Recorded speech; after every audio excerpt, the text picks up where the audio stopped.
Finally have my own show. I've been Mr. Irrelevant for the Red Sox so many years. Manny, David, Schilling, Pedro, and then me. But now, the place that Millar built, the Kevin Millar Show is here. That is big league baseball, boy. Woo. Swing and a miss. Hey, struck him out. Acuna sends us home happy. There's a festival for Freddie Freeman. Great day to be a story. Oh, what a grab by Blackman. How about that catch? And the Braves have won it. Still awesome. The Kevin Millar Show is here. I'm so excited. We have the Braves. We have the Rockies. I'm here. I'm here too, Batman. I'm your Robin. This YouTube pregame show. Oh, we're a We team. need to be a team. Okay. Co-hosts, if you will. I'm ready. You ready? Are you ready? Rockies Braves next. Stay with us.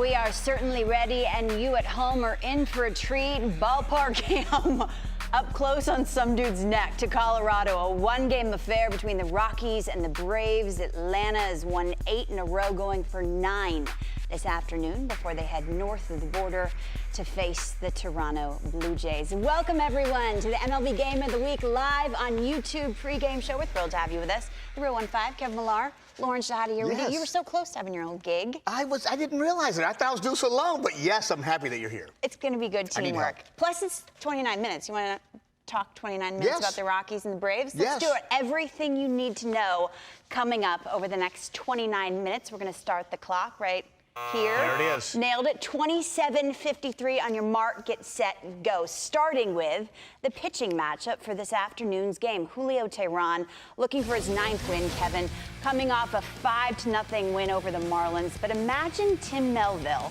who was called up to replace John Gray last week. Here's a gift. You got the Braves lineup, who's so highly touted out of high school, has only pitched in 7 major league games. Braves have stars for days on their staff, but you always look to Julio Teheran to do big things. Yeah, he's the guy. He's been their rock, in that starting pitching, period. End of story. Great slider, gives you a chance to win every single night.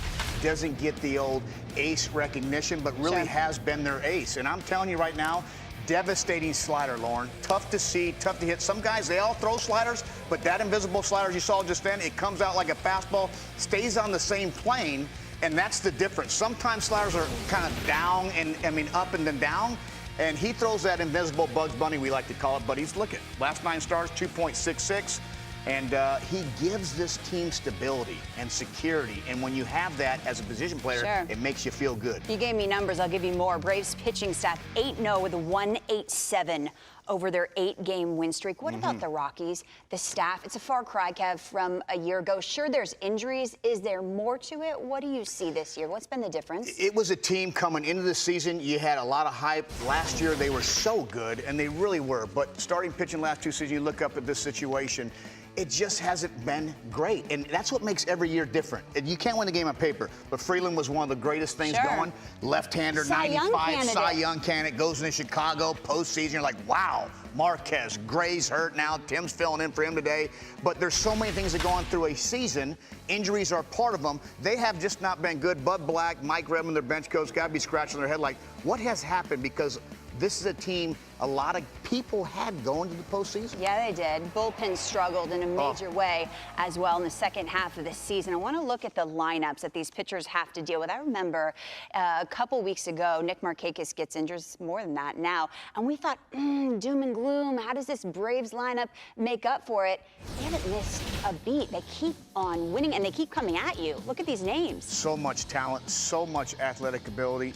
You have youth. You have some veterans, Mixture, you have right? left, you have right. You have to bring your A game when you come against this team. And, going the season, you looked at the team and Braves were there, but you had Phillies and you have all those things and the Mets and the question marks and Nationals. And the Braves have been the stability of this East and kind of like put a stamp on what's going on because this is a tough lineup. Toughest out with the game on the line right now. Freddie Freeman right now. Consistently good, Consistently hits good pitching. There's guys that hit damaged goods, Yeah. which is great, and you can put up great numbers. but always was a guy to sit back. Does he hit good pitching?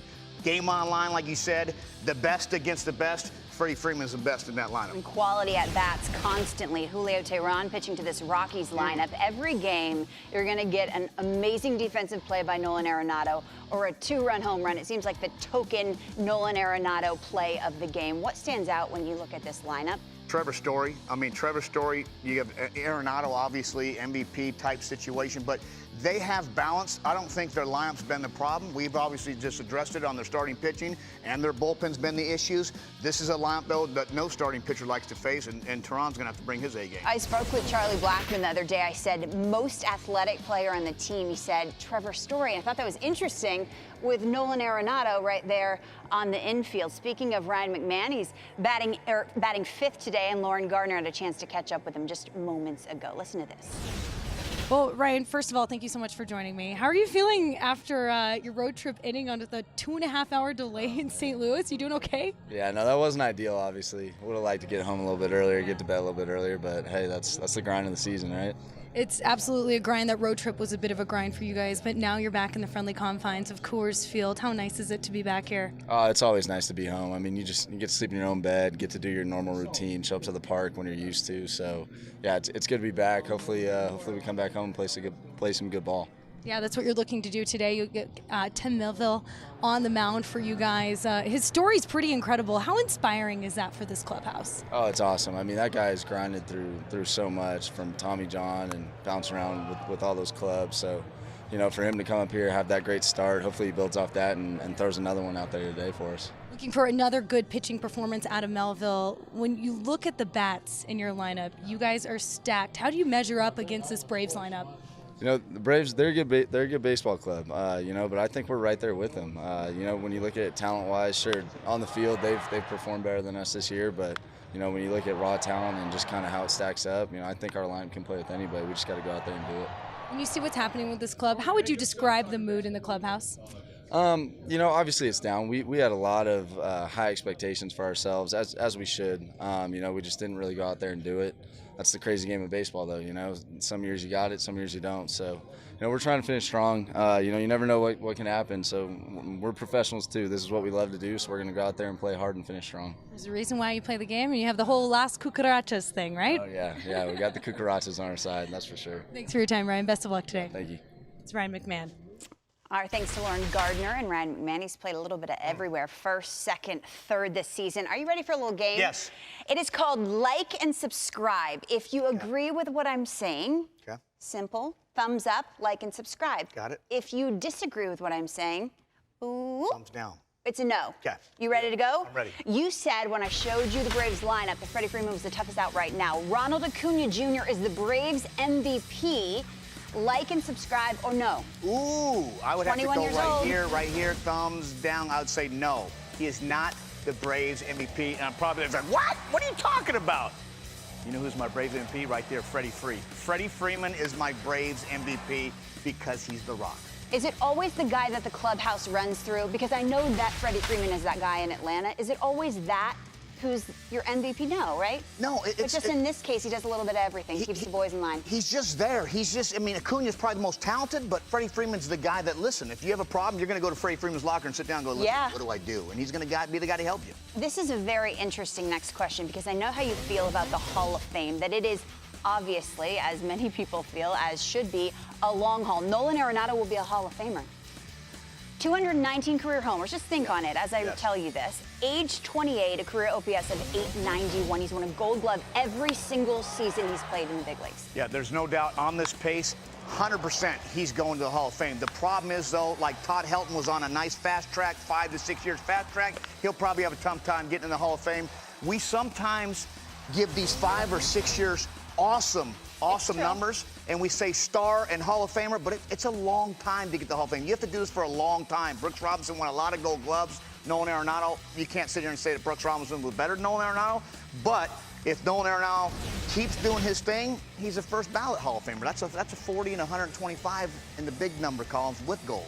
So like and maybe subscribe? I'm going to say... Is that a cop-out, Kevin Moore? It was potentially a couple, but I'm going to say subscribe, period. How do you not subscribe right now with the pace he's been on? Right now. Right now, Hall of Every Fame. year of his career. That's right. It's still work to do. Nothing wrong with that. No doubt. Up next, like and subscribe. Rockies pitching will bounce back next season. We spoke about Kyle Freeland. You documented it. 17-7 at .285. Fourth in NL Cy Young voting. Will it be on the rebound next year? Like and subscribe. They have to. If they don't get on the rebound, then they're going to do a street sweeper through this pitching rotation. But he's a much better pitcher, by the way, than a 7 ERA. I don't care, whatever. This game's tough. You have bad years. You have off years. This starting staff and bullpen's had an off year. I'm subscribing with a like. Very simple, and I think I know where you're going on this last one. The Braves will reach the NLCS. Right now, if the season ended today, they would face the Cardinals and then the winner of the Dodgers wild card game. Yeah, no like doubt. and subscribe? No doubt. I'm liking and subscribing, Lauren. I mean, it's hard not to. They're on such a great run right now, going for their 9th W today. You watch the athletic talent. You watch the ability of this team coming together. You watch the Josh Donaldsons bringing this line together. And yes, I'm liking and subscribing. No doubt in my mind, I think we'll see this team maybe in the big dance. I love that. Braves and Rockies, we are getting you set for the YouTube game of the week on a Monday. Ballpark Cam up and running in Colorado. Braves beginning a stretch of 8 straight games against losing teams. They've won 8 in a row, and life is good. It's a 3 o'clock Eastern first pitch. The Braves can hang with anyone. Do you agree with that statement? I agree. I agree with anybody playing the Braves that they could sit over there and go, wow. You know, they have the wow factor because they have the remote stoppers offensively, and you got your young pitchers that can get out there. You got your Dallas Keuchel now that gives them stability. Nailed the it bullpen's yesterday. been great. Melancon's been great. I just think this team playing well, they potentially could be in the big dance, like I just said. Summer almost over, believe it or not, which means the chilly temps are on the way to Colorado. But for today, we're looking at a game time temperature of 73 degrees in Denver. Perfect. Perfect. Perfect. So for one day, Rockies fans will beat the freeze, but it's the Braves who've had a tougher time all season long. A look back now at the top 5 beat the freeze moments this season. Enjoy.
A Ballpark Cam with a live look in Colorado. The Braves and the Rockies as a makeup of an April 10th postponement. These teams going in opposite directions. You can say that again. Braves have won 8 in a row. Rockies have lost 4 straight. And Julio Teheran on the mound for Atlanta. And Kev talked about the bullpen for Atlanta after a slow start, after the trade deadline. Their bullpen in the last 8 games of .64 ERA.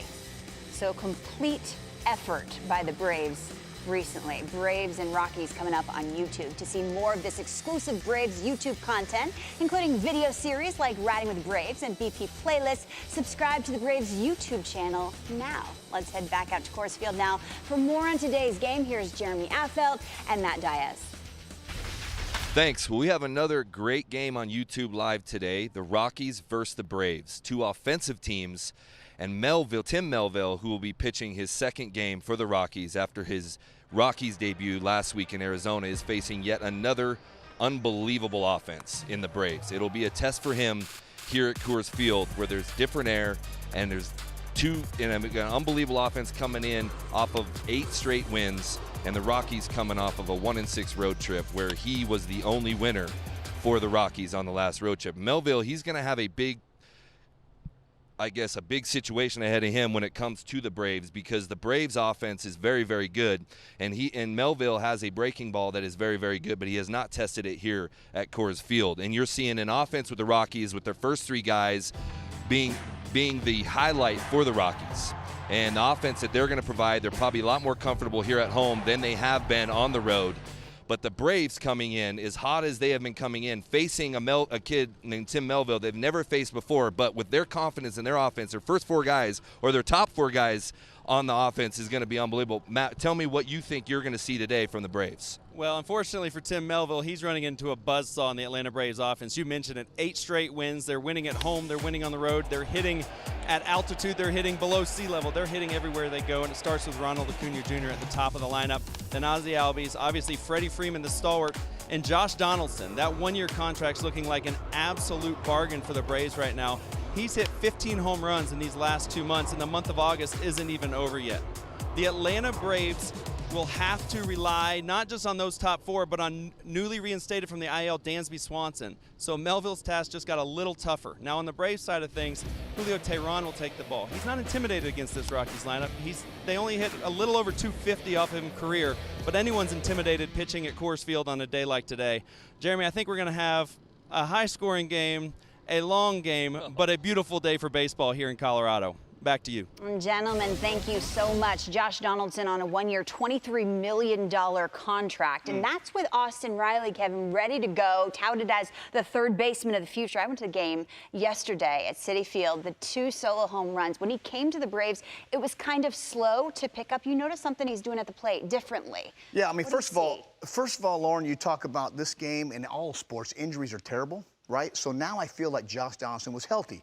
So then I'm looking at Josh Donaldson, I'm watching that swag come back, right? Yeah, he's got confidence. the shoulder shrug, that you've got just stuff's coming, right? And that's what it takes in all sports. I don't care if it's shooting free throws, I don't care if it's making putts, and I don't care if it's catching passes, but you have to have that confidence, that swagger. So I got tape here. I want to show you. The leg kick's getting a little higher. It's doing its things, and obviously the results. But you can see back here in 2012, it's a quick little leg kick. You'll see it just up and down, so it's quick. You always have more time than you think in sports. And Josh Donaldson, as he's gotten going and that swag going, now watch the height of this leg kick. You'll see this thing go up, boom, it's closer to the body, it's tucked, I'm ready, I'm loading, because in baseball, you want to be able to wait back as long as you can. I don't care how hard they're throwing. It's wait, then pop. Now you see the leg kick, wait, and now we pop and we go right center. Boom! This kid right now is throwing the barrel to a ball. People always ask, what is that? How do you get there? It's knob first and the barrel. But you start seeing he's got the 2 chains going, the hair's flowing, everything's going. But what I love about this game is the adjustments that you have to make. It's a tough game. It's hard to do, but there's adjustments. And I remember I went into Seattle, 2004. I'm struggling. Boston wants my head. Get him out of here. See ya. We're in Seattle. I'm out there early working, watching Miguel Olivo hit. Okay, Miguel Olivo's hitting early work. Catcher for the Mariners. Yeah. Random. I'm up there in Safeco Field sitting there going, man, the sky is falling. He's hitting open. Boom, boom, boom. I went back after that game that night. We flew to Boston. The next day we're playing the Orioles. And I've always been a guy kind of closed off or whatever it was with a toe tap. I sat there. I said, screw it. I have to go and I got to make an adjustment or I'm going bye-bye. I sat there and I hit open. And I'm hit just like Miguel Olivo. I had to make my own adjustments. That night I got 3 hits, hit a home run. Okay, now it goes, right? Yankees come in town, 4 home runs. And this isn't about me. I'm just telling you the adjustments of this game, sometimes you have to do it. And you get stuck in that same little rut. And this is what I love about him. You saw the little leg kick's fun. Okay, now it's boom, whatever it was. Jose Bautista, 2009 Toronto. We're hitting in the group of broken dreams. Starts leg kicking, and then the next 4 years, he hits the most home runs in baseball. You understand? So he's like, all right, let's just start hitting BP home runs. Well, here we go. Boom! Confidence comes, and now he's Joey Bats. Is that tough to do, though? Is that tough to transition and make adjustments in the middle of August when things aren't going well? Yeah, if you don't, but there's an ego. We all have an ego. Sure. But right here's where you got to win the battle. You have to change something. I don't care if it's no batting gloves. I don't care if it's a smaller bat. I don't care if you shave your head.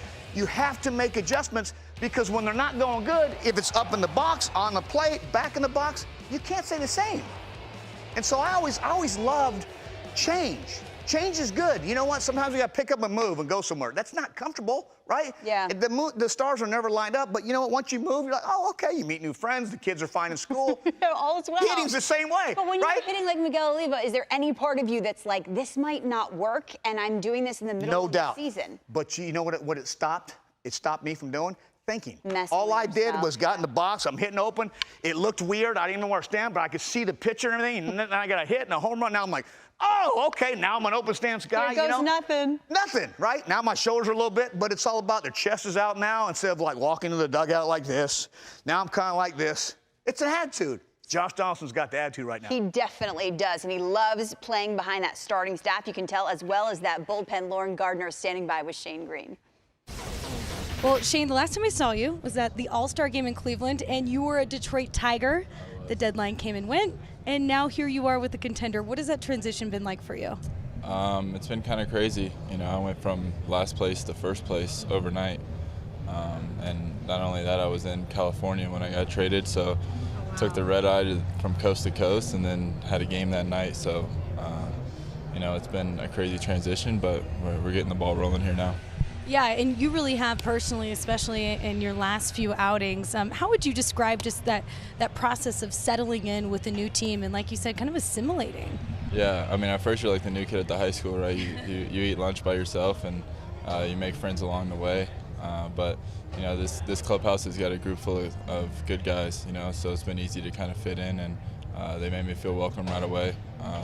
And it helps when you're winning ball games, so we just got to keep the ball rolling. Yeah, winning cures all. Who have you gravitated towards? Well, it's easy when you're in the bullpen because you're down there with those guys pretty much the whole game. So probably most of the bullpen guys. In your opinion, what's the ceiling for this club? World Series? I don't know if that's a ceiling, but I think this team can beat any team in baseball. You know, we're never out of a ball game. This lineup's ridiculous. I'm glad they're on my team. Yeah, you're definitely going to get the run support. When you guys head home after this crazy road trip, you'll have 14 games against both the Nats and the Phillies. That will be in a row. What kind of an opportunity to create some separation will that be for your club? It's a huge opportunity, you know. These guys have been playing against those guys, you know, obviously for a while. For me, it's a bunch of new faces that I got to learn how to pitch to, you know. So do our homework and get ready to go. And they really haven't seen you. So, yeah, it goes both ways. Thank you so much, Shane. We appreciate your time. No problem. Shane Green. Thank you, guys. Ballpark Cam up and running in Colorado, getting you set for the Braves and the Rockies on YouTube. Julio Teheran and Tim Melville is the pitching matchup. He was the #1 pitcher, Kev, in the country coming out of the draft. We went to independent ball. When you broke through, the road wasn't as paved as you thought it would be. Certainly the case with Tim Melville. 7 starts in the big leagues. 100%. And I think, Lauren, when the battles that go on, it makes you tougher. And I always said, it's how are you through the tough times, right? Yeah. Tough times don't last, tough people do. And what I'm trying to say is that Tim, yes, high prospect at a high school, first guy, Nolan Ryan, you know, dominates, and all of a sudden things start getting a little squirrely, an injury here or a struggle here. Next thing you know, you're in an independent ball, you're making $600 a month, and you're riding buses. Now he's back. So this is fun to watch. I love these kind of stories because I lived this kind of story as an undrafted guy. And so you root for guys like this that learn from their mistakes. And that's the one thing. You got to learn from your mistakes. Why haven't you panned out to be who the guy you are? And then a lot of it's maturity. Sure. These are kids. I mean, it's kids in high school. I didn't even know where I was going. I was trying to take Accutane to get rid of my acne. And this guy's the first pick and everything in the world. You know, so you're a child, but now you mature and you learn and like, aha, I'm not going to stay out this late, or I'm going to do better things. I'm going to eat better, whatever it was, train better. And now we got a chance to see Timmy. And he will be on full display this afternoon on YouTube. He will get a crack at this Braves lineup, Kev, that is relentless. And in the lineup for the first time in a month, Dansby Swanson. We talk about how whole that lineup is, how there's not one out, one more weapon added on. Yes, I mean, they've been doing this, by the way, with guys hurt. Dansby's back. You got, Markakis has been out, who's been a great leader since he's been with the Atlanta Braves. But this team just kind of keeps plugging away. And we talk about depth. They have depth. You have to have a bench. You have to have depth in case somebody goes down, a starting pitcher, a bullpen guy. Here, obviously, position player guy. Guys have stepped up. Dansby's back. I remember, let's shift gears, going to talk about the Rockies for a second, because I remember you telling me about your first year with the Marlins. How many losses? Oh, man, we probably had 98 losses. Thank you. Yeah, I was going to say 3 digits for sure. I was going to ask you, but I knew the answer. I had it. How many losses? 98. Oh, my God. Off the top of my head, just, 98. This is a Rockies team that's approaching the final week of August and really out of contention. I mean, they're playing for a wild card. If that's the case, they're far out of it. How do you keep motivated? Yeah, well, you're a professional. You get paid to do a job, and you owe it to this organization and to this fans. And it's tough, though. Losing's not fun. I guarantee you there's stuff going around that locker room that we all know. It's only they know. There's reasons why they're not having a good year. Leadership's got to be better in that clubhouse. Managers and staff have to be better in that clubhouse. You are a team. Front office has to be better. So it's tough, but you got to do your job. If everybody does their job, if you're brought in to save a game, do your job. If you're putting the 3 in the 4 hole, driving runs. If you're a leadoff guy, do your job. So once everybody starts doing their job again, then it gets better. But I think it's tough. Losses, and I don't care how much money you're making. I don't care. I know it's the big leagues. You're miserable. So they need to find a way. They need to find a way to make this thing better. We all know the storyline of the ball flies in Colorado, but Trevor Story was in studio a couple weeks ago, and we said, how do you feel about the home road splits and what they're made out to be? He said, what people don't realize is that playing in Colorado takes a toll on your body as well. You can't breathe. I don't know. Like when we go shag. Say that, Kevin. But let me tell you, when we go shag, it's tough. Like you go snow skiing, you have these oxygen things. Like you get up there 5,500 feet, 1 mile away, which when you land in Denver, like it's tough. And I agree with that. And they don't get credit for their offense numbers. But you know what? Milwaukee, the ball flies. Philadelphia, the ball flies. There's a lot of places the ball flies. And so it's not their fault. You play where you play. You do good where you do good. It shouldn't be taken away because you play in Colorado. Because first of all, I'm with Trevor. You can't breathe there. Does it almost work against you when you're playing elsewhere? That you're not in Colorado? Like when Nolan Arenado, it doesn't seem to affect him, but Nolan Arenado and Charlie Blackmon go elsewhere, it works against you in some sense? I think everybody has better numbers at home. I hit better at Fenway, no doubt, and I'd hit 270, 260, 240 on the road. That's kind of the way it is. If no one's going to hit 400, so they're splits, they're averages. Yeah, the road, the home, it's your music, your batter's box, your bed. There's a lot of factors going in, and yeah, it's a good place to hit because it's a big field. It's not that the ball just flies out and you hit home runs. It's a huge outfield, so every first to third happens. A look at the standings in the National League and the American League. I'm looking at them right now, and we always talk about how the Dodgers are the class of the West. I'm putting you on the spot. 7-game series, Dodgers-Braves today. How's that go down? Today, I'm going to take the Braves for the upset.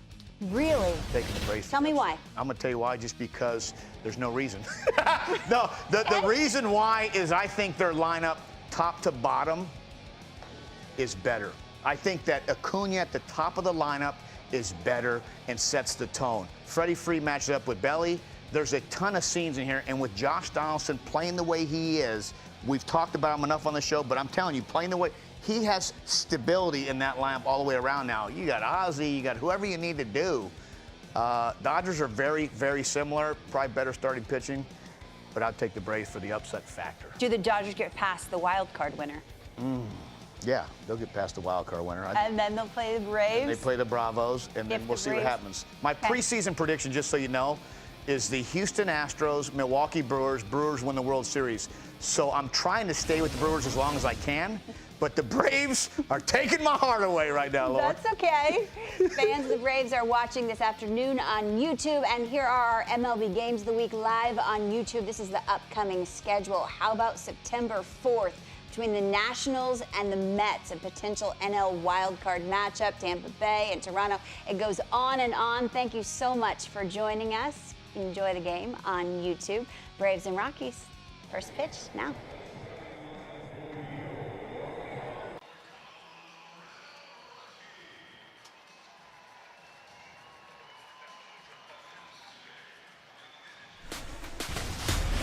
Here's the pitch.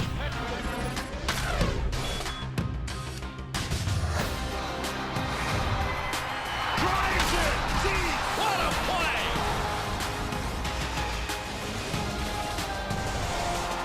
Are you kidding me? Oh, my!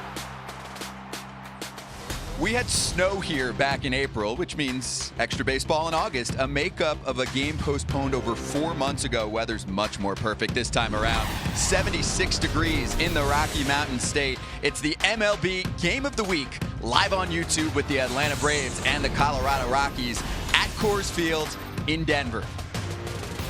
And hello to everyone watching worldwide on YouTube. I'm Scott Braun, and thanks for joining us. We're excited to have a Braves team that's won 8 in a row, the class of the National League East. They are riding high, and they're flying all over the place right now, too. They go to Toronto after this. The Rockies in a bit of a struggle, especially in their starting rotation, but you'll see a bright spot in that rotation. We'll talk about him in a moment. So you know the deal on YouTube. This game is streaming live, and it is free. And after today, we have 6 more games the rest of the season. If you haven't already, join the 2 million plus fans who subscribe to the MLB YouTube channel. Click the bell icon so that you know when the next free game is coming. And we're also live for YouTube TV customers.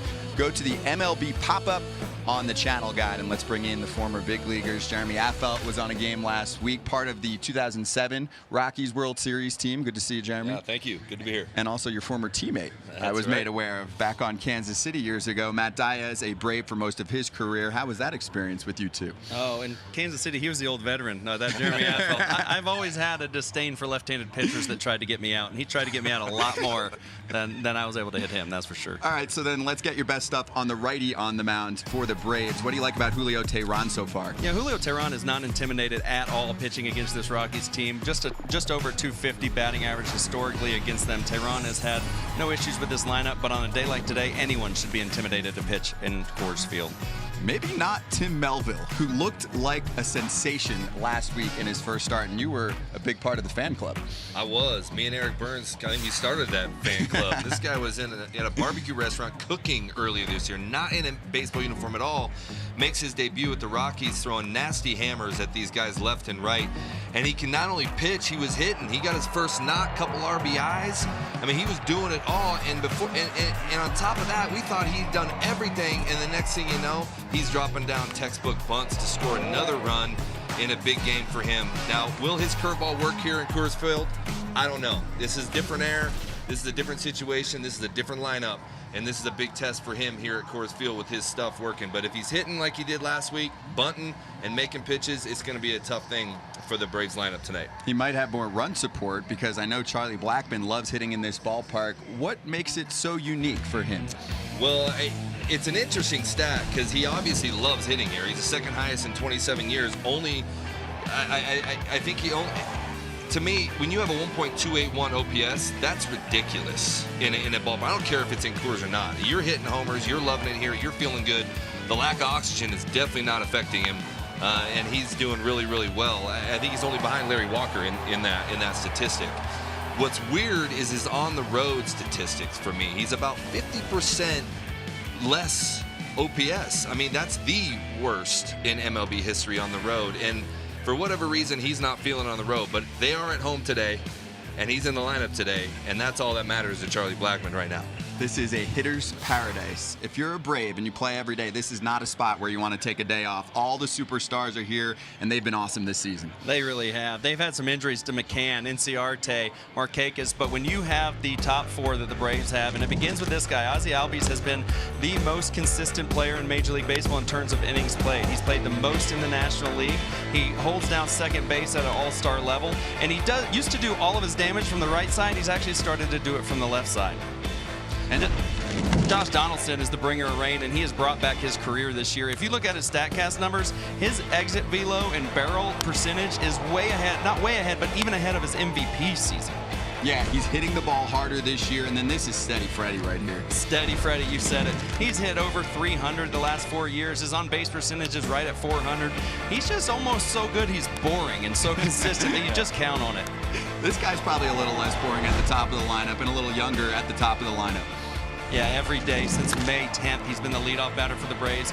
The 30-30 achievement is incredible. When you look at what he's projected just under 40 stolen bases and just over 40 home runs. We could have a 40-40 player, and Ronald Acuna Jr., one of the most exciting players in all of baseball. He is starting in center field this afternoon. Look at his NL ranks since the 2018 All-Star break. Second half of last year, they said, all right, you're our leadoff hitter, and he took off.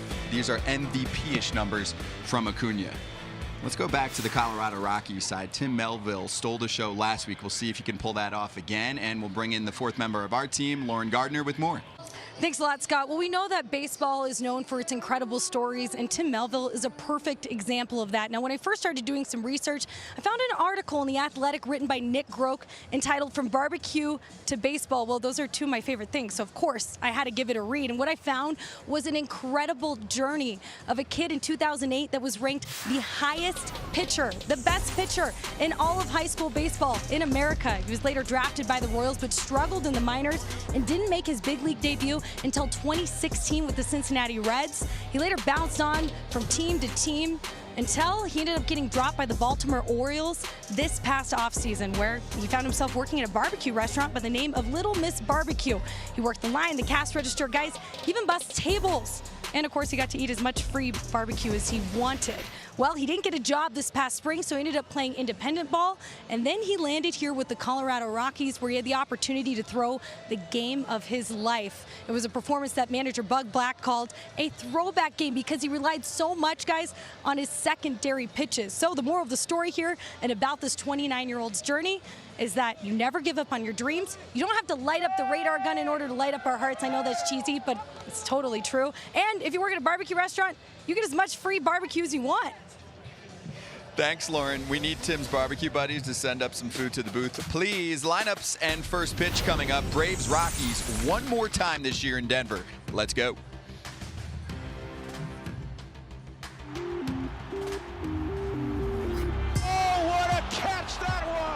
Ian Desmond with a stellar grab. That's one center fielder robbing another. I'm not sure that the ball was going to get over the fence, but that was a tremendous catch. On a 1-0 pitch, he swings away, hits a high drive to right. Freeman off Hader to win it. Did he just turn out the lights? He did. A walk-off homer from Freeman, and the Braves win it. This ball is hit to left center field and deep, and it is gone. How about that? Hit number 1,000 will be remembered for Nolan. And one of the best players in baseball is having a night. Arenado backhand. He's going to go for a double play, and he's going to end the game. A spectacular double play turned by Arenado. How many third basemen can do that? Socked to the gap in right center field. It's going to get all the way to the wall. He's coming to the plate, and he will score. Braves win. Ozzie Albies whacks one into the right center field gap, and they are mobbing Ozzie. Tony Walters, 3 hits in the day, drives into left field. Hoffman ready to tag. Wilkerson makes the catch. The tag, the throw home. It's offline. Rockies win it. Tony Walters with a sac fly. Fair ball. It's a walk-off. Acuna brings home the winner, and his teammates will try to run him down. Braves win 5-4. Take a good look. You won't see it for long. A grand slam from Desmond. And a base hit could win it here in the 9th inning. Lifted, out towards left center, out towards the gap. This is going to drop in. McCann's about to be a hero. Base hit and the Braves win it. They come from behind and beat the Phillies in game 1. What an opening act in this humongous series. And the Braves have won 8 games in a row. Now they face the 29-year-old, 6'4", 225-pounder. Last week, 7 innings, 1 run, 2 hits. He's a YouTube star. He made his debut exclusively right here on YouTube. 101 pitches, and one of the best pitch games we've seen from a Colorado starter all year in his 7th career appearance. As the Rockies take the field, we'll introduce you to the Atlanta Braves starting 9. We told you there are superstars like Acuna Jr., Freeman, Josh Donaldson with 2 home runs yesterday in Queens. Now they move on to Denver, and here's the full 9. Acuna, Albies, Freeman, Donaldson, all 4 of them play just about every day. Matt Joyce in right field batting 5th. Dansby Swanson activated today. Francisco Cervelli getting another start at catcher. Rafael Ortega hitting 8th, and Julio Teheran will be on the mound in the bottom of the 1st.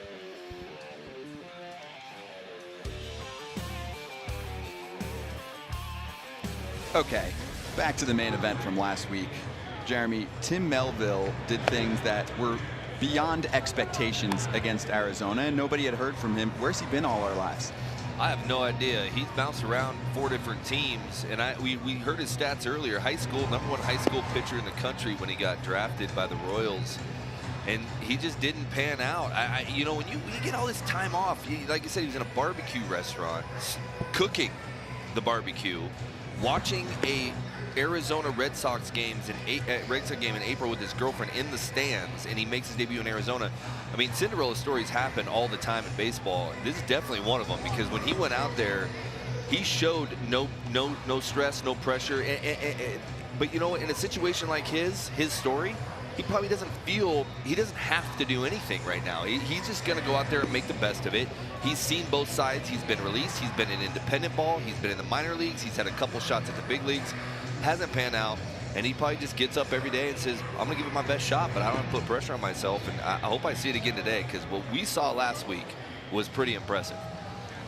Parts of 11 years in the minor leagues, 19 different teams between the minors and independent ball and the major leagues as well.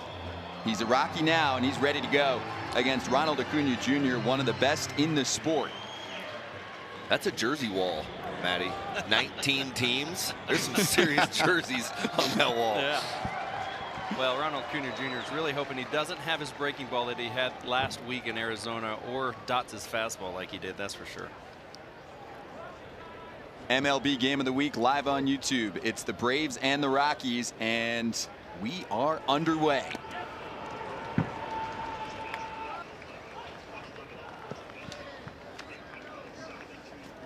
.72 degrees this afternoon in Denver. It was hot yesterday when we got in, a little cooler today. Braves are sizzling. 80 wins, 52 losses, best in the National League East. 2 swings and misses right away from Melville. Both sides of the plate right out the gate. He's keeping it down too. This is not a comfortable situation, as most big leaguers will tell you. When you don't have a lot of video on a guy, this can be a tough matchup the first time through the order. He connects weakly to the left side for Story. 1 away. Let's set up the rest of the Rockies defense for you. Melville playing catch with his minor league battery mate, and that was a big factor for him, he said last week. Dom Nunez behind the plate. Daniel Murphy at first just made the catch. Ryan McMahon playing next to him. Left side, superstars Arenado and Story. And then the outfield from left to right, Ian Desmond, Garrett Hampson, and Charlie Blackmon. And Acuna's best friend on the team, Ozzie Albies, hitting next. Switch hitter goes after the first pitch. Well, they got one thing on the scouting report. They were told he is going to throw strikes, so swing the bat, because these guys are not taking much. Yeah, they came out swinging out of the dugout. Acuna Jr. swung at the first pitch, and so is Ozzie now. And he swings in the second pitch, lofts it into right center field. He's got himself a base hit. He's heading for second, and he'll get there with a 1-out double. That's one thing Ozzie Albies has done an incredible job of this year, is increasing his production from the left side. Before, all of his damage was done from the right side. You see here from the left side, he just stays on it long enough, gets it over the shift, and he will take off with those wheels. He is as close to a 5-tool second baseman as you can have. He's got 4 very plus tools. He didn't miss his location really there. He just kept his hands back and served it out there in the Coors Field. And that's a Coors Field double, by the way. There's a lot of room in the outfield, man. You got to cover. And if you can stick it out there where there's a shift on you, you're going to get 2. Now Freddie Freeman. And he'll take the first pitch. It's one of the big misconceptions about playing baseball here. You just think homers. It's not just about the home runs. You see a ton of triples, extra base hits in general. I liked hitting here. Jeremy probably didn't love pitching here, but I certainly loved hitting here. You know, when I played for the Rockies, I didn't mind pitching here. It was tough to come in on the road, and you know the reason being is because once if you're a home pitcher here, if you have 81 games here, you kind of get an understanding. One, your outfield knows exactly how to play the outfield. A lot of these visiting teams come in and they're either going to play too far in so balls get over their head, or you got to play so far back that the bloops actually kill you here, because there's so much room in front of the outfielder that they just kind of can flare it up over those infield, or excuse me, there's so much room in front of the outfielder and behind the infielder that there's a lot of no man's land out there, and balls drop quite a bit.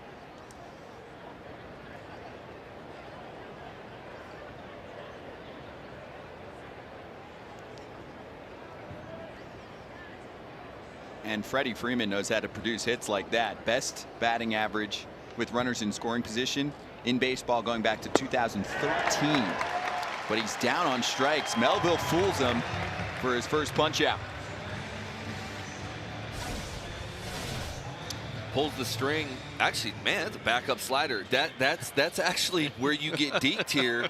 Is I guarantee you, Freeman red slider right there, and he's swinging for a slider coming into him, and it stays away and acts as a changeup. The backup slider, I mean, Paul Bird, your Braves on-field guy, he used to throw backup sliders on purpose. He called it bird poop.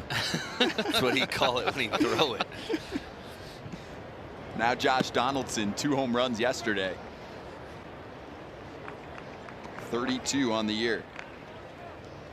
Josh is very patient. We'll see if it takes walks here. There's a base open, and we chronicled very well how the top 4 in the Braves lineup go up against anyone else's top 4. We'll have to see if the Rockies make the bottom half of the lineup beat them today with a situation like this.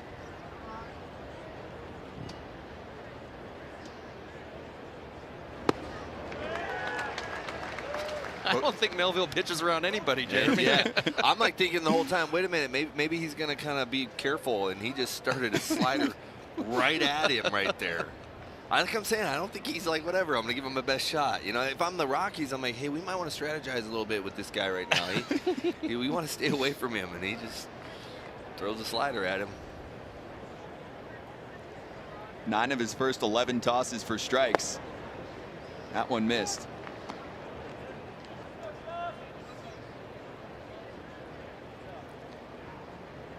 So last week we saw fastball, slider, late, slow, curveball, and even a little eephus pitch a couple times. It was impressive.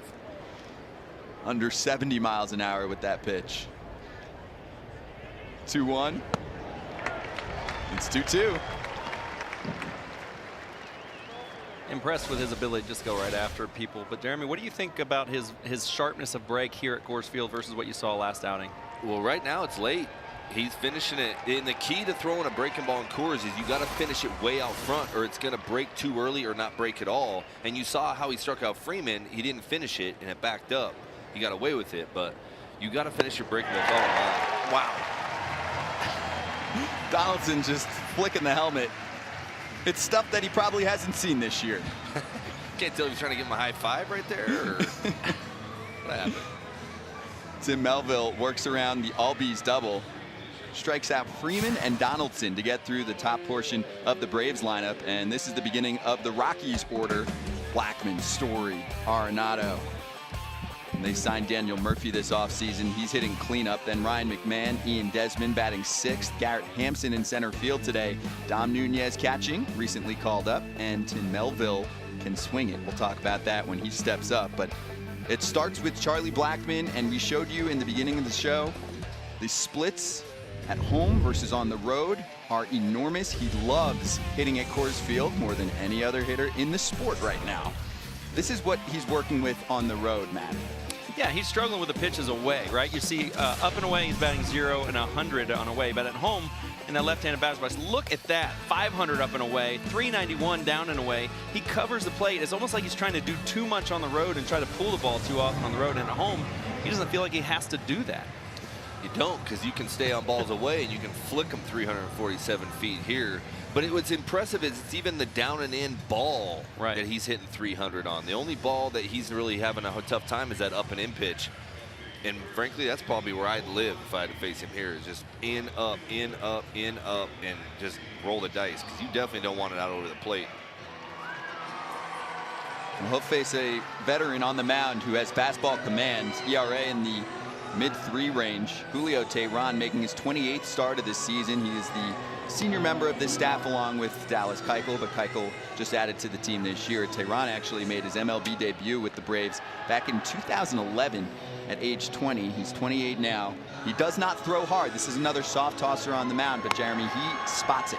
He does, but the whip is a little bit concerning to me, a 1.33 on the whip. You know, you're going to see these Rockies hitters take that a little bit and be like, hey, let's be a little bit patient. He's going to give us a pitch to hit. He will do that, or he'll go deep into counts with some walk situations. So and the Rockies have that ability, especially here, to be a little bit more patient and wait for the pitch that they want to get, because they want to hit homers here. There's 100% on their mind. I'm going up there to try to get 30 homers this year. Well, the top 3 in the lineup certainly should do that. Charlie Blackmon has 27, Story with 28, and Arenado already has 33. So they're definitely shooting for that 30 home run mark. And while nobody in the Braves starting 9 has faced Tim Melville, most of the players in this lineup for the Rockies have seen plenty of Julio Teheran. Blackmon 6 for 25 career numbers against him with a homer, and he spins one to left. That's for Rafael Ortega. And there's one gone. And the defense for the Atlanta Braves, Teheran playing catch with Francisco Cervelli. Infield features the Gold Glover Freddie Freeman on the right side, Ozzie Albies with him.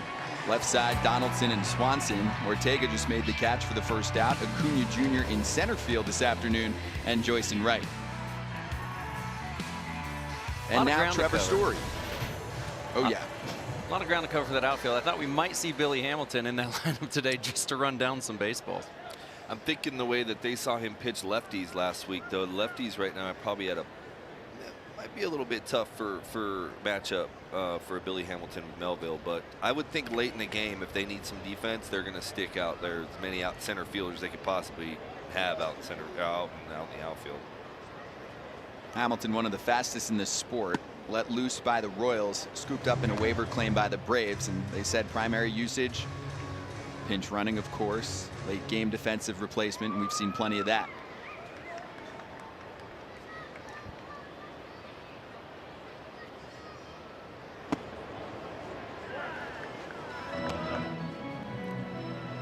And you know, with this playoff run they're about to go on here in September, Snicker probably took a little bit of a page out of Bochy's playbook when it comes to speed off the bases, because if you want late in the game to cause chaos when you're going to pinch run for guys, and you can steal a run late in the game, especially in this September time frame with a guy like Billy on the team. You think about that, and one thing you relievers didn't do a great job of was work on holding base runners. You were in there to blow gas and try to strike people out. I definitely did not try to hold guys. I think I was a 1-8 to home. Every time I try to pick over, I would try to sneak a pick over, and the first base coach would yell back before I even lifted my leg. I'm like, what? Is there something written on my forehead? I don't. Did you guys have something on me? We did, yes. Your feet were a lot wider together when you were coming to first than when you were going home. Oh, that's great. Yeah, see, I'll tell you now that maybe we're all you could text really me. Text me that, after you're out of it. Let me know. No, my job was to beat you. Even though we were friends and ex-teammates, my job was to beat you. I wasn't about to tell you that. Yeah, come on. You remembered that? Oh, yeah. His feet, yeah, it's a tell lefties tend to have. Their feet will be wider apart and different foot placement, yeah. I could have had another 2 years in the big leagues if you would have told me that. If you would have had Andy Pettit's pickoff move, you would have been a starter, too. Good point.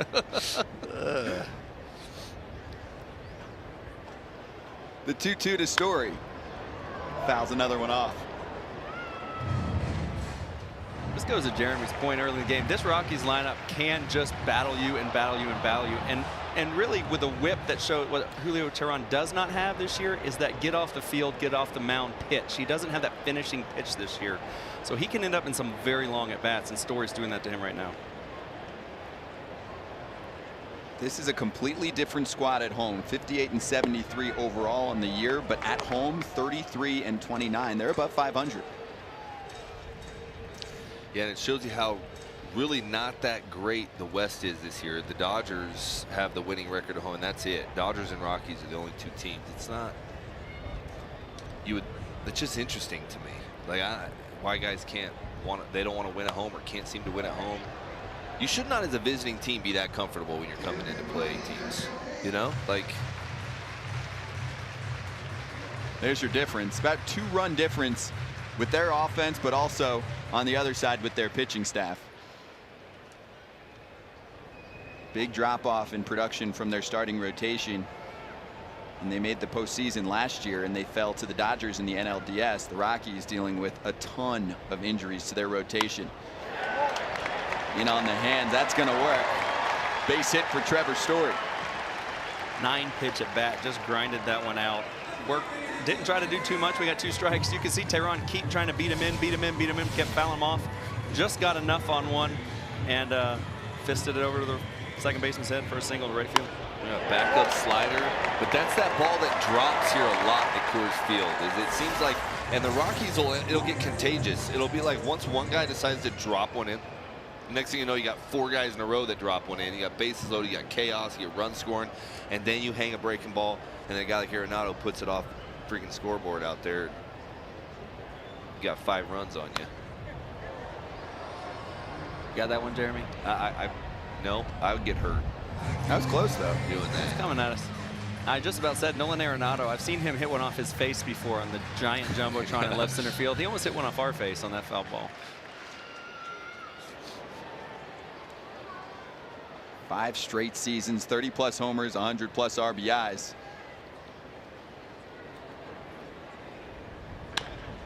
Pulls it to the left side. Staying back is Donaldson. He gets the out at second, and they double him up.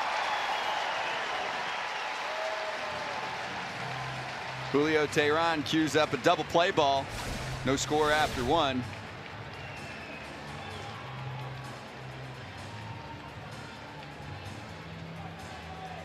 Nice pick by Freddie Freeman at first. They look easy. Okay, back to Tim Melville, who spent 2008 through 2014 in the Royal system, a 4th-round selection, and was actually known as the best high school pitcher in his class. He pitched at AAA for the Tigers. Nice shot with Justin Verlander in 2015. Made his MLB debut with the Cincinnati Reds in 2016. He's part of a few major league teams who did not have shiny starting staff, but really couldn't crack the rotation. Spent 2016 in the offseason in the Mexican Winter League. This is where you start to rack up the jerseys too. Long Island Ducks, April of 2017. So that was 2 years ago. He was back with Long Island this season, but first off, in June of 2017, he was claimed off waivers by the Padres.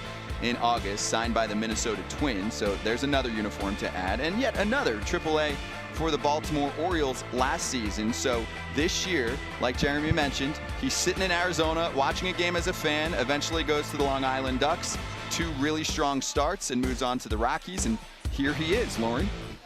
Yeah, it's an incredible story, and like you just pointed out there, Scott, an incredible journey, but I want to take you back to when he was 11 years old. He had some sort of a rare posture disorder where he actually had to have a metal rod surgically implanted into his chest to help him breathe better. Well, he was 11 years old, so naturally he was nervous about having this surgery. So his mom, being an amazing mother that she is, wrote down different affirmations that Tim actually had to read, saying, I'll breathe better, I'll swim faster, I'll work harder. And he said he actually took those affirmations religiously, read them over and over. He underwent the surgery, it went really well, and guys, the rest is history. That's an incredible story, something really difficult to deal with at a young age. He just doesn't seem fazed by much. mean, you overcome something like that. The affirmation thing, I like it. I had to do that when I pitched. I had to tell myself how good I was, or I get all nervous out there. You got this. You can throw this strike. You will not throw. You hang a breaking ball. You will throw to the plate. You will get it to the plate. You'll get it to the plate. It's a strike on Matt Joyce. Yeah, Melville speaking some positive affirmations. I will pound the strike zone. I will dot my heater. I will strike out Freddie Freeman, the runner scoring position last inning that no one does all year long. Tell you, he throwing that breaking ball on the other side of the plate too. And he said in the interview last week, he's worked on throwing that breaking ball to both sides of the plate, and he's been doing it today too. I know this is only inning 2, and the Braves haven't seen him. That second, third time is always a big deal, but this is pretty impressive.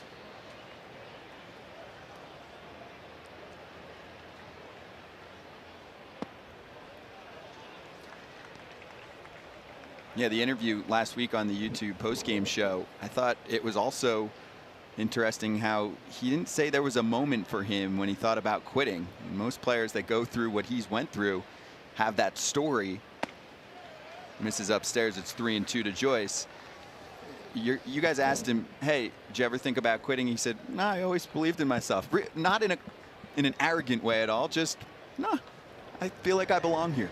Yeah, and that's what keeps you going when you got to bounce back and forth. And when you play independent ball at 29 years old, you have, one, you probably don't have a family, but two, you know, like two, you still have the drive to play the game, and that's very, very important in this scenario with baseball the way it is, and it's the gauntlet to get to the big leagues. You got to have enough drive to keep playing, to want to play, because if not, the game will pass you up. And he obviously kept it. My hat off, man. I tip my hat to that guy. Joyce staying alive. Almost 1,000 minor league innings for the Rockies starter. It's a good at bat by Joyce. He's a good acquisition for the Braves. He comes in, he plays a solid right field, very, very good defender historically. Gives you a good at bat. He's hitting .260 on the season, only 4 homers, 16 RBIs, limited action. But a good matchup for him today off Melville. I am concerned about Melville, though. I feel sometimes that you can be wild in the strike zone, and that's sometimes a good thing. And sometimes being out of the strike zone isn't such a bad thing. I think, Jeremy, if you're starting, you started earlier in your career, if you're starting and you're just pounding the strike zone, will you make an adjustment second, third time through, trying to get people to chase? Well, I'll talk about what I've seen. I didn't pound the strike zone as a starter, unfortunately. But ninth pitch of the at-bat, and Matt Joyce is in business with a knock over the head of Ryan McMahon. But I will tell you this, a starter that can do it, if he can do it early, and Maddox was really good at this. He did it early in the game, and then he would learn to just throw it just off the plate to where he could throw balls later in the game because he pounded the strike zone so much early. He got the hitters in swing mode. When they get in swing mode, then you can throw that breaking ball just low. You can throw that fastball just off. You know, the fastball maybe just in on the hands, and you're going to either get bad contact or swing and miss contact. And so for what he's doing right now, he's got 23 pitches, 17 of them are for strikes. He's going to want to probably start in the second time through the order, maybe not throwing so many strikes, and especially against an offense like this that once they see it, they're going to attack it. You see that first pitch breaking ball there. Dansby swings and misses. You heard that cheer, right? That's for Dansby. The Braves fans are here. I was at breakfast this morning. I got recognized by 4 Braves fans. I mean, I never get recognized, even in Atlanta. There are some diehards here in Colorado that grew up watching the Braves on TBS. Yeah, there's a pretty large contingent behind the Braves dugout and to the left of the dugout. Swanson, by the way, with his first game back, has missed the last 30, and he connects to deep center. Hampson at the track, he's got it. Swanson gives it a big ride. Just activated today. A right foot contusion. The Braves send down Adam Duvall, and their starting shortstop is back, and it looks like he hasn't missed a beat.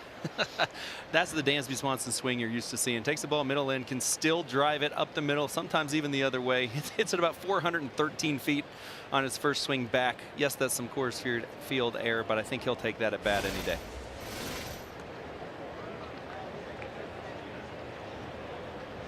Here's a new Brave, Francisco Cervelli.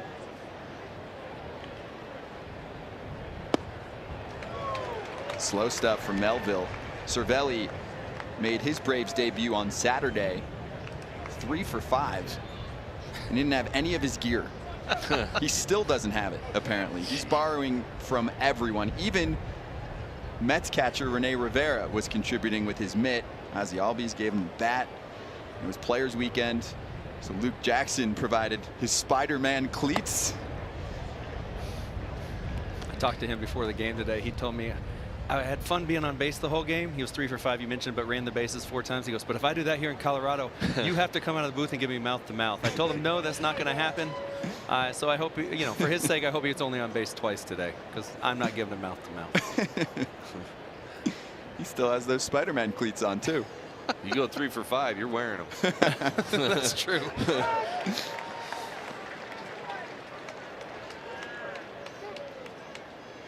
He's a high energy guy. I got to play with him. And Yankees camped right before they released me and kept him. So they made the right choice. He's still playing, and I'm talking about playing. So Brian Cashman, very wise man. Cervelli let loose by the Pittsburgh Pirates so that the Braves could pick him up for some catching depth. Brian McCann on the injured list right now. 1-2 off the end of the bat, and this could be 2. It is. So after the Joyce base hit, a loud fly ball from Dansby Swanson, and then Cervelli bouncing into the double play. And hey, Mike Foltynewicz is joining us very soon, by the way. So for all you YouTubers in the comment section right now, give us some questions and we'll relay them to him in just a moment. So here's what I'm talking about. For in-depth perspectives on the game, don't forget to check out YouTube's live game commentary featuring MLB, the Rockies, Braves, and a select group of YouTube creators. They're going to add to our thoughts during the broadcast with a unique viewing experience. You can view the live game commentary on your mobile phone, computer, and also in the living room on your smart TV. We'll be keeping an eye on the discussion throughout the broadcast. So again, any questions from anybody in that comment section that you have for Mike Foltynewicz, Braves starter? He's going to join us in just a moment. We'll relay some of those questions to him, and this is what we're working with for the rest of the season. 6 more games after today, including the Mets and the Nationals on Wednesday. And then the next day, it's the Blue Jays and Rays. Still have some games out in California. And the Braves and the Nationals meet up on Friday, September 13th exclusively, or you'll have that game right here on YouTube as well. So let's bring in Mike Foltynewicz, Braves starter, joining us right now live on YouTube. Mike, how you doing? Thanks for hopping on with us for a few minutes. Out this way? We good, got you. Guys. We're looking straight at you. Yeah, I'm good, guys. How about yourself? Doing great. How was Players Weekend? Pretty fun, actually. I'm glad I got to make it up, back up and do the uniforms and do my new nickname. I use High Voltage this year, but yeah, everyone was having fun with the swag, with the shoes and everything, so it was a good time. Well, you guys had a really good time there in New York. You yourself had a really good game. 7 innings pitched, only 2 hits, struck out 7. What was working for you? Sure. I think it's everything that game. I was really focused on pitching inside too. They got a lot of guys that love to get their hands extended and put the ball over the fence. And so usually getting inside that game was good. I broke a few bats, and then using the curveball really. They're a slider hitting team, we think, and we kind of got away from that in the first few innings, and then later we used the slider more. But yeah, my off speed was working, changeup was working, and I got some ground ball outs too quick that I can get deep in the game a little bit. Hey, this is Jeremy Affeldt. I got a question for you. Yes, sir. You've pitched in Coors a few times, have you? I believe so, yeah. 2 or 3 maybe. Yeah. So do you change? How do you prepare as a starter to pitch in this ballpark? Do you do anything different? Do you think differently? Because whether it be trying to keep your endurance going, or how do you prepare as a starter to pitch here? You really can. I mean, the only thing you can really do is just really on your off-speed stuff. You really got to try to finish it. Stuff can be really floating up in the air, and I can leave stuff up in the zone, but that's what you're usually focused on, is just finishing your off-speed pitches. Usually, if you're lucky enough to get here a few days and you pitch like at the end of the season, you can get end of the series, you can get a bullpen in or something, and just kind of get used to that, altitude up here and start running and all that stuff. So it's it's just good to get up here, different altitude, but really when you're out on the mound, just focus on your off-speed stuff, finishing it. Yeah, that's the key. That's snagged on the fly by Freddie Freeman off the bat of Daniel Murphy. So there's 1 down, and now Ryan McMahon takes a strike up in the zone. So Mike, we'll get some questions coming in from the comment section as well, from some of the YouTube creators. Also, the Braves are chiming in here. Let's start with Foolish Baseball. Can you ask him what he was working on in Gwinnett? The slider. You know, that was the big reason, you know, why I got sent out to Gwinnett. I just couldn't throw my slider very well in the games. I don't know what it was. Maybe I was trying to, you know, drop down something mechanical just to, you know, so my arm didn't hurt. Because that was the pitch that, you know, kind of hurt my arm in spring training, and, you know, we rehabbed it and came back good now. But yeah, I was just working on the slider, just making sure to finish it, get it where it needs to be, you know, underneath in the lefties, put it way to the righties instead of, you know, letting that float over in the middle of the plate. You know, a strike to a ball slider, and that was the big thing I was working on, and I kind of got that feel back a little bit. So, you know, I'm glad I went down there to work on it, because it's tough to work on that stuff, you know, up here, you know, against these kind of lineups nowadays. And so it was good to get that back, and, you know, now it's really working well for me in the games. McMahon strikes out. Matt's got one for you. Sports Gaming Universe asked you, and I think I know the answer to this because I know your manager and how he answered it when we tried to talk about the postseason for you. But how do you feel about a potential 1991 World Series rematch this October? How are the boys feeling about this playoff run coming up? You know, probably like he said, we're just taking it a day at a time. You know, you can't look too far ahead.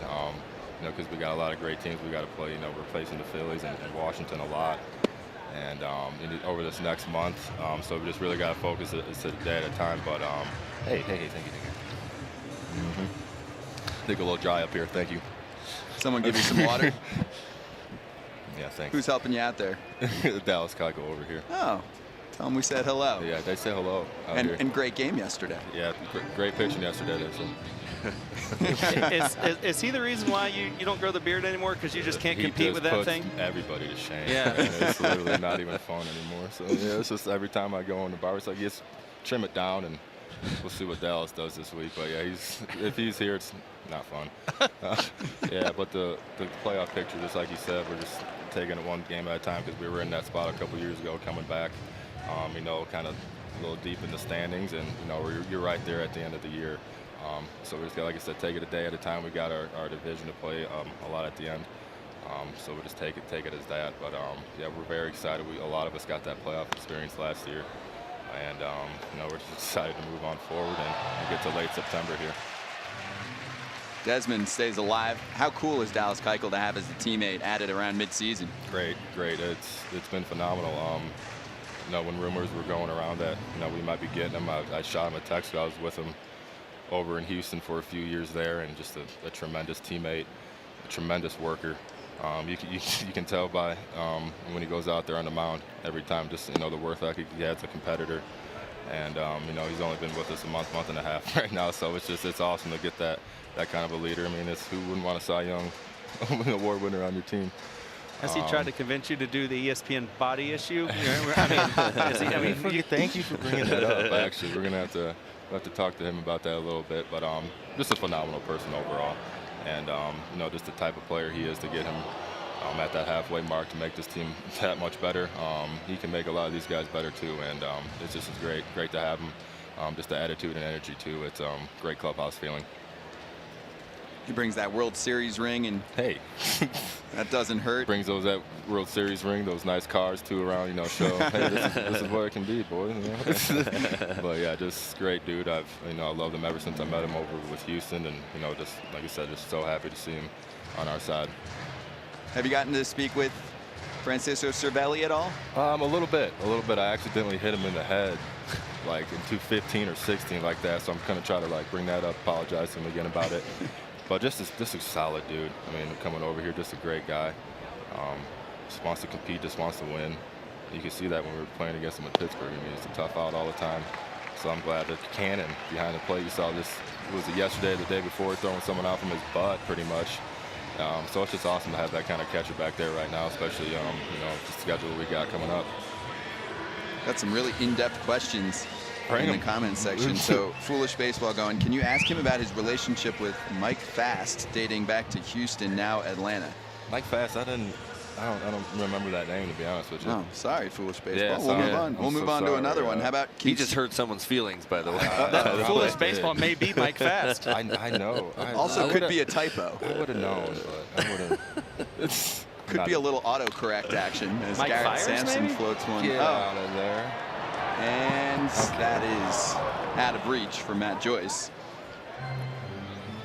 So here's one back to sports gaming universe. How did you manage to contain the home run hitting Twins this month? Yeah, the Twins can swing it. How was that start for you? Yeah, it was, I mean, like, hey, welcome back, start a little bit there. No, but it's like you said, just a home run power hitting team. I mean, they got guys on the bench that can come out and swing it. But at the same time, they're a patient hitting team, so, you know, I just loved it. Loved going in there. I mean, all the stuff I was working on, I mean, I just wanted to come up and come back up, show the Braves, you know, why I can compete and why I think that would help this team. I'm in the future, so I just, when I went, you know, down working on the slider, so I was just really focused on getting that slider down. Attacking the zone. I mean, being aggressive, not being scared. I mean, you got to have all the confidence in the world. I had a lot of confidence that day, and it just all worked out. So they scored a lot of runs for me. I can remember that game because I sat a little bit on that inning. But I mean, it was just awesome to get that one out of the way. Really, against a team like that. You know, kind of a playoff atmosphere there too. So it was really cool. Garrett Hampson bounces out, and that's going to do it for the bottom of the second. Tehran holds the Rockies scoreless. Mike, this was awesome. Thank you so much. Good luck the rest of the way, all right? Yes, thank you, guys. Thank you for having me. I appreciate it. Mike Foltynewicz joining us. And I did get word, by the way, Mike Fast, the Braves' current special assistant to the general manager. He's a front office guy, so not expected to know every single person out there, right? Yeah, there goes that extension. Probably need to know that guy. That's fair. That's fair. All right, let's get to Sandy Charles, who visited the Rockies clubhouse to find out what big leaguers snack on off the field. Who's hungry?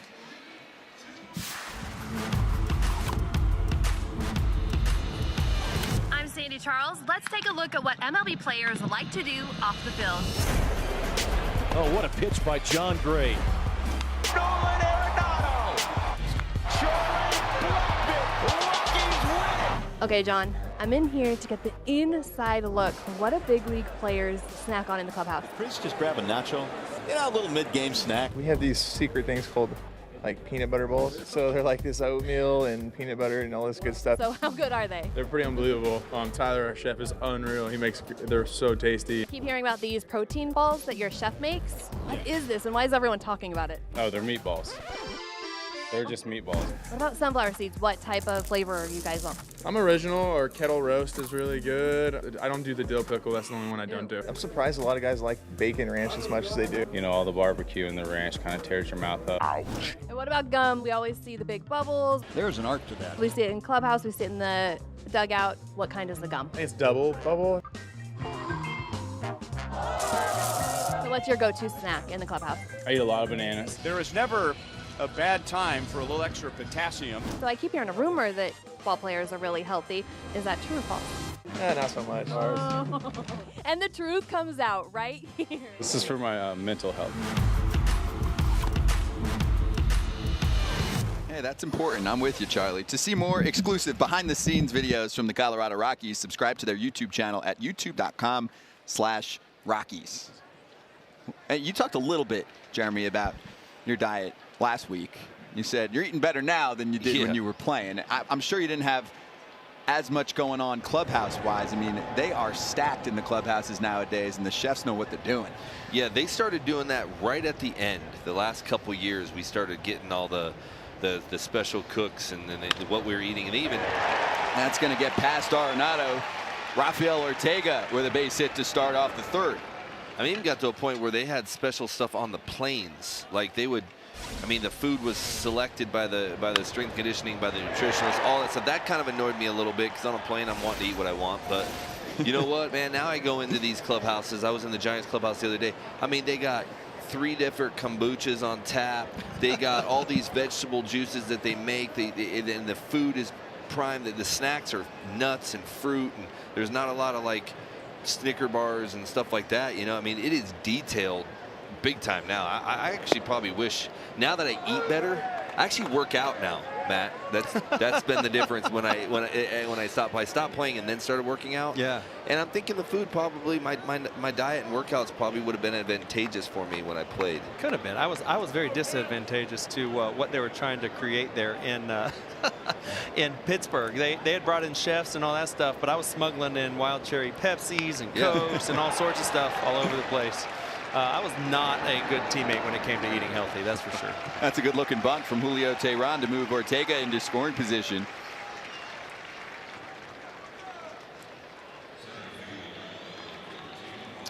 But the nutrition, the sports science guy, all the teams getting these sports scientists, science guys around, and they're finding out now, hey man, that nutrition is really big with recovery and with, when you have muscle pulls or you have surgeries, the nutrition is big.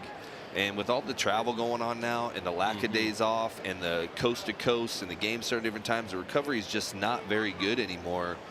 And nutrition is the only thing they're finding that guys can do to try to keep themselves healthy enough where their body can bounce back so they don't get injured.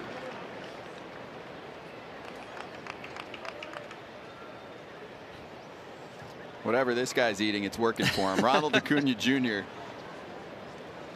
36 home runs in the leadoff spot for Atlanta. 11 home runs this month.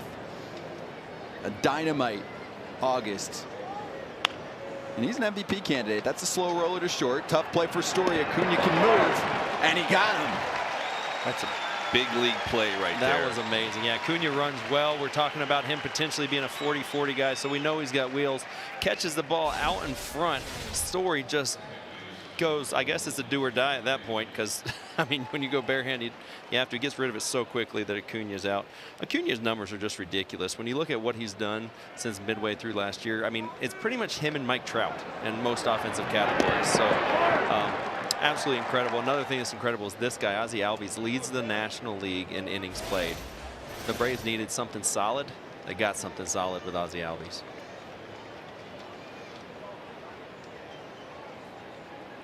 There's Ortega still at second. 2 away, and Albies fouls the first one to the right side.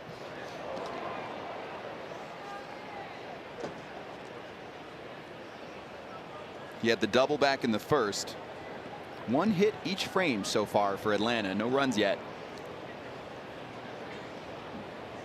Coming off a sweep of the New York Mets. The Braves are 11-5 against the Mets this year. He got in last night around 8:30. So Brian Snitker said plenty of rest for his boys.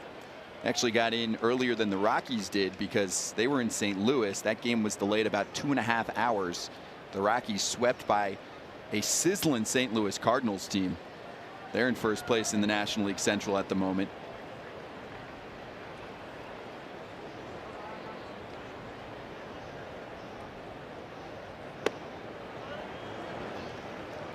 Just missing when he misses.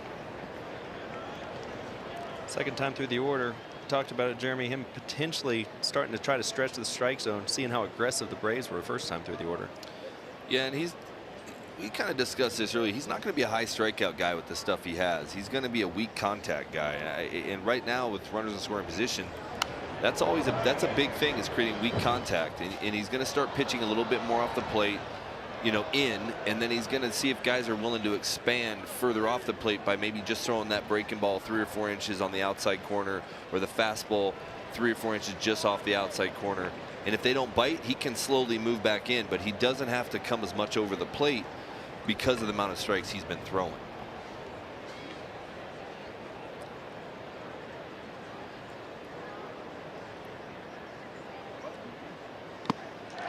Got him. Breaking ball, man. That slider is late. And so he'll save Freeman and Donaldson for the next half inning. Albies goes down, and that's the 3rd strikeout for Tim Melville. Carrying that momentum from last week's 7 innings and 1 run against the Diamondbacks. On the Braves pitching side, so we just heard from Mike Foltynewicz. Him and Sean Newcomb battled it out to see who will be the winner of this no-laugh challenge duel.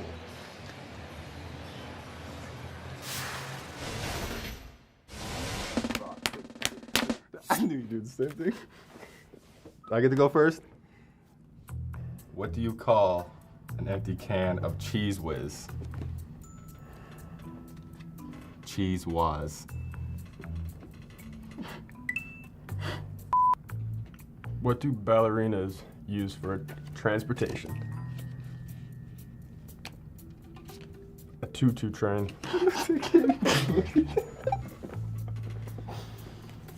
Oof, got a daughter, so you know it's a good one. How does the ghost look so young? It got Botox. Wasn't good. What do you call a belt full of watches? What? What do you call a belt full of watches? What? A waste of time. Why did the skeleton hit the party alone?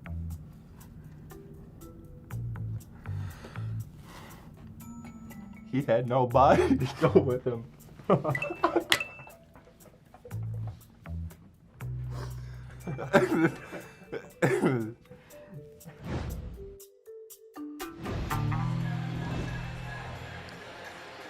Don't laugh. To see more of this exclusive Braves YouTube content, including video series like Riding with the Braves and BP playlists, subscribe to the Braves YouTube channel now. Did you guys hold off from the laughs? The skeleton one got me a little bit. Right? Yeah, Yeah. it was enough of a bad dad joke that you could laugh a little bit. I was laughing at them laughing. Yeah. Yes. More than the jokes. Yeah. That's good. You can imagine how they're shooting that, like in a room and it's all quiet. Yeah. They set it up to be awkward. Yes. For sure. Well done. 8-9-1 due up for the Rockies. Last of the third inning in Denver. Scott Braun, Matt Diaz, Jeremy Affeldt, Lauren Gardner in a moment. Dom Nunez.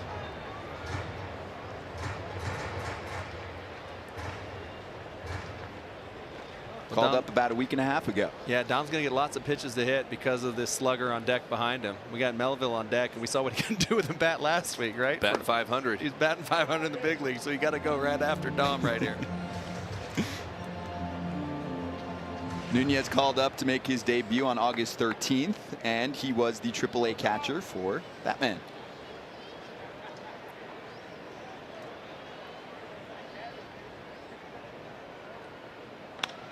And he lifts one to right. Joyce heading back, and he's got room. Not much. Out number one. So a nice catch by Matt Joyce out there. The Braves are playing sensational baseball right now, Lauren. Yeah, Scott, and I'm sitting here by the dugout, and I was watching Mike Foltynewicz during the interview, and guys, credit to him for maintaining his composure and focus as Dallas Keuchel was over here throwing seeds at him, trying to distract him, having a good time. Obviously, you saw that he gave him a little bit of water, but I think that's just a testament to what a good mood this team is in, despite this crazy travel schedule they have on this road trip, despite the upcoming schedule. They're keeping it loose, guys, and I was talking to Eric Young Sr. about that, who used to play for the Rockies, as a matter of fact. He's now the first base coach here with the Atlanta Braves, and he said, you know what, we have such a great group in this clubhouse. We have our leaders and Freddie Freeman and Brian McMahon rather, but the young kids in this club, we let them have fun, but when it's time to be serious, they know how to self-police and lock it down. And you know, I saw that in the dugout just a minute ago. It was a lot of fun. Donaldson retires Melville, who's not an easy out. Yeah, this Braves team has the mix. They have the young stars like Acuna Jr. They have Freeman, who's been there for a while. You bring in someone like Donaldson and then Keuchel on the pitching staff, Brian McCann as well. Most of the championship clubs we've seen recently have that perfect blend in the clubhouse, and the Braves are having fun. It's also fun when you're winning this much. Young energy. The vets can kind of get pumped up because of the young energy. Pitching is unbelievable. Bullpen is all of a sudden clicked in for him. Everybody's having a good time. You go to the ballpark because you want to go to the ballpark. You get there early because you can't wait to get there. That's what winning teams do, and that's the kind of atmosphere they have. Rockies, on the other hand, sometimes they tend to sleep in a little longer on day games sometimes. Coming to the ballpark. They're not as excited to come in this situation, but they seem to keep okay energy as well, being in the situation they're in. You talked about the young energy. What about the old energy? You know what I mean? Like when I got traded from Pittsburgh, we were in the doldrums to Atlanta in the middle of a pennant race. It was amazing. And watching Billy Hamilton, his eyes were wide open in that locker room. Cervelli's bouncing around in contention again. He said, I feel alive again. You know, the older guys that are back in contention, playing meaningful baseball this late in the season can add a special energy as well. Yeah, because they got a reason to play again. And now all of a sudden their veteran knowledge is huge for these young guys, right. And they're like, man, this is why I play the game. And you play this game long enough and it'll become a job, and then you forget why you play it. And these veterans coming over here when in a winning situation, they get reminded about how fun this game is, and then all of a sudden their talent comes back out again, and there's excitement all the way around. Free pass for Charlie Blackmon, so a 2-out base runner for the Rockies. Just want to sneak this in too. Bud Black, Rockies manager, is going to speak with us after this half inning. So again, in the comment section, YouTube creators, teams, etc. If you have any questions for Bud, we'll take them and we'll ask him in a moment. I'm glad you brought up that reason to play. Fans listen and they hear, aren't those millions of dollars reason to play? And they are. It's a great job, but it is a job. And when you're playing on a winning team, that job becomes a lot more fun. You're playing for team wins at that point. You're not playing because your paycheck's relying on it. And it becomes a lot more fun in that locker room. It reminds me a lot this time of year when you're on a winning team of what college ball was the whole time through.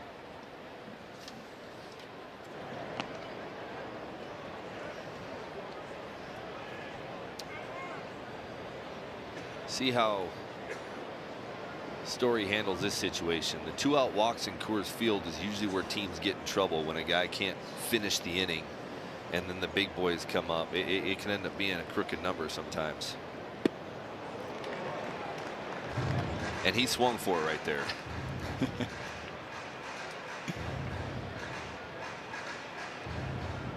13 doubles and 9 home runs since the All-Star break. Trevor Story has swung a hot bat all year, but especially the second half. Especially this month. July a bit down, August a surge. We've been saying that about quite a few hitters today.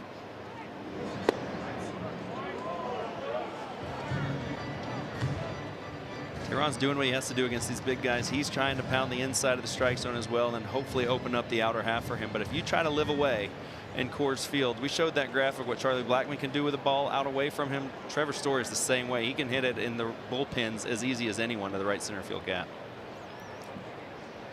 361 this month with 6 homers and 16 RBIs. That's an inside fastball from Tehran, by far the best in Major League Baseball on inside fastballs. The batting average against, look at it, 140. The next best is Jack Flaherty at 161. That might be a reason why he faces Colorado so well, because you have, like Matty was saying, you have to pitch in here. You cannot be afraid to pitch in, because you do not want them getting extended and leaning out of the plate, because they can beat you the other way. The hitters are not afraid of hitting the ball the other way. You have to get them to be looking inside from time to time and to keep them from diving. And a guy like this, if he likes to pitch into hitters, it could also be why that success rate against Colorado is so good. Hitters count for Story. You would think the top of that list would feature someone who throws 98 miles an hour, because it's a little harder to turn on a pitch coming at you that fast. Tehran doesn't throw anything close to that, and yet he's the leading man. Well, he's just figured out, if you don't have velocity, you got to create velocity, in the sense of you have to get these guys to want to start. You can change a velocity by throwing a fastball away and a fastball in. There's 2 different speeds there, even though it might both say 91. The hitter has to start earlier on the fastball in. He can let it travel a little bit more on the fastball away. You can add and subtract that way as well, and that's what the pitchers do, and good pitchers do. And a good pitch there. It's his second strikeout, and Tehran again allows a base runner and escapes. So after 3, no score between the Braves and the Rockies. Tehran against Melville working out so far on the pitching side, which is rare in this ballpark. It's the MLB Game of the Week, live on YouTube. The Braves in town to take on the Colorado Rockies. Scott Braun, Matt Diaz, Jeremy Affeldt, and Lauren Gardner on the call this afternoon. A little Monday afternoon baseball. We love it. And Bud Black about to join us. Any questions you have for him, let us know in the comment section for the creators and the teams out there. Bud Black in his 3rd year managing the Rockies. Back-to-back postseason appearances for Colorado. Manager of the year in 2010. And 91 wins last year for the Rocks. 87 in 2017. Longtime manager of the San Diego Padres before his tenure began with the Rockies. So we'll talk to Bud in just a moment. And I mean, he definitely has some superstars to work with. Nolan Arenado, Trevor Story. We saw Blackmon lead off the inning with a walk, and let's welcome in Bud Black right now. Bud, we were just talking about some of the superstars. How nice is it to have that top 3 in the lineup that you feature on a daily basis? Yeah, they're legit for sure, Steve. I think that Scott, I'm sorry. You look at their track record, especially the last couple years for Trevor. Charlie and Nolan have been doing it now for a handful of years. So, I mean, they're really, really good players. Buddy, this is Matty Diaz. We're watching Tim, just Melville do what he did his last time out, work in, work out. He's only got 3 strikeouts on the game, but they're all with runners in scoring position. How impressed with you have you been with his ability to bear down in those situations? Well, he's done a nice job. And like you said, it's very similar to what happened last week against the Diamondbacks. It's an assortment of pitches, use of, the breaking ball, the slider, both sides, enough fastball to keep him honest, keeping the ball down, pitching. I mean, this is, traditional old school throwback pitching. It's awesome. And his breaking ball, I'm actually impressed. I didn't think it was necessarily going to be as good here as it was in Arizona. He's commanding it to both sides of the plate. And if I remember correctly, that's something that you were real impressed with last game, is how he commands his breaking ball. Yeah, it's for sure. I think that, he has to do that. I mean, he knows his game better than anybody, and that's, something that we talked about, after the game last week. That's the first time I saw him pitch. So he says that's how he pitches. So, good for him. Well, Bud, we'll continue to watch the Tim Melville Show and let you go. Thank you so much. Okay, guys. Great talking to you. Bud Black, manager of the Colorado Rockies. We'll take a second there. It looks like we had a hit behind home plate, right? We had Nick Lentz calling balls and strikes give us the thumbs up, so that's good news. Let's see how the ricochet went. I don't know if we want to see this in slow-mo, guys, but we're about to. There it is. Yeah, there it is. You know what? That's a big league scud, big time. And when you can throw a scud and put it off the umpire right there, that's impressive. You might need to get that signed. That ball might need to be signed. We barely took a break there. Listen to this.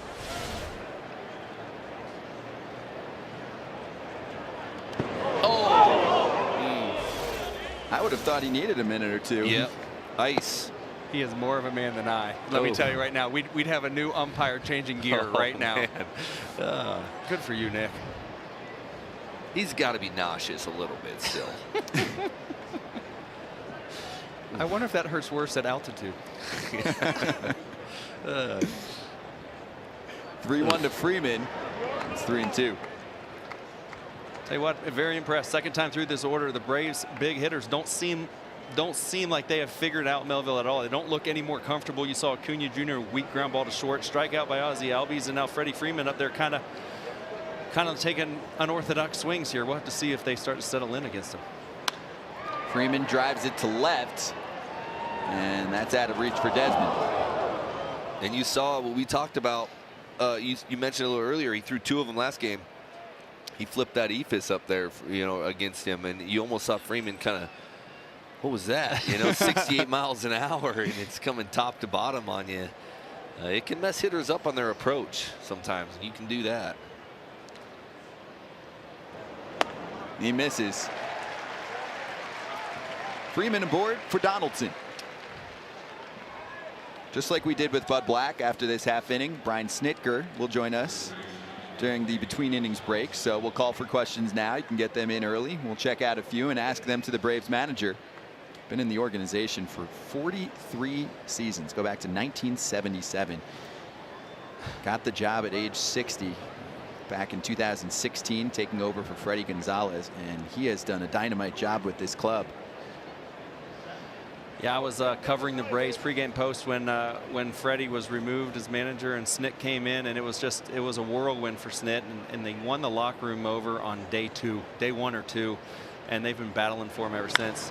Line of the day today in managers pregame meetings, when we said, man, sorry about this travel, he said something effect of, man, do you have any miles I've traveled on buses in my minor league coaching career? This is nothing. Fly chartered out here, so he has a great attitude and great perspective that his players pick up on. It's a great point. No player can go to Brian Snitker and complain about just about anything, because he'll go, you want to look at my minor league track record? How's this travel going for the Atlanta Braves, Lauren. Yeah, guys, I thought Snitker was great about putting things into perspective. And he's like, okay, guys, we are traveling on a charter flight. We have all of our meals taken care of. Things are fine. We're staying in 5-star hotels. But to be fair, this is a 3-city road trip. It's over 5,000 miles. I actually did the math, and believe me, that was a challenge because I'm horrible at math. But in talking to some of the guys about it, they're like, yeah, I'm exhausted. You know, they went from Atlanta to New York. They're out here for this game, which is obviously a makeup game, then back to Toronto. So they were literally that close to Toronto in New York, and then back to Atlanta. And we talked about this earlier. Their schedule ahead is pretty difficult. They'll have 14 games in a row once they get back home against both the Nats and the Phillies. So this is going to be a very difficult stretch ahead. Who's pitching for Atlanta and Toronto? Mike Soroka he's already up there. He's already up there. He's got the most pressure on him. He's of Canadian anybody, too, because he gets to have the off day in Toronto where they're grinding out That's here. right. If he doesn't have a good game tomorrow, there's going to be some upset dudes on that team. That was funny to hear Snitker say that was his biggest regret about this, was he's always wanted an off day in Toronto. He's never got to tour the city, and you know, he still has that wide-eyed, almost young manager feel to him, that he wants to experience the big league cities and stuff. I mean, you had Niagara Falls you could have went to. There's kind of a lot of stops you could have made over there today if you'd had the off day. Toronto in the summertime is awesome.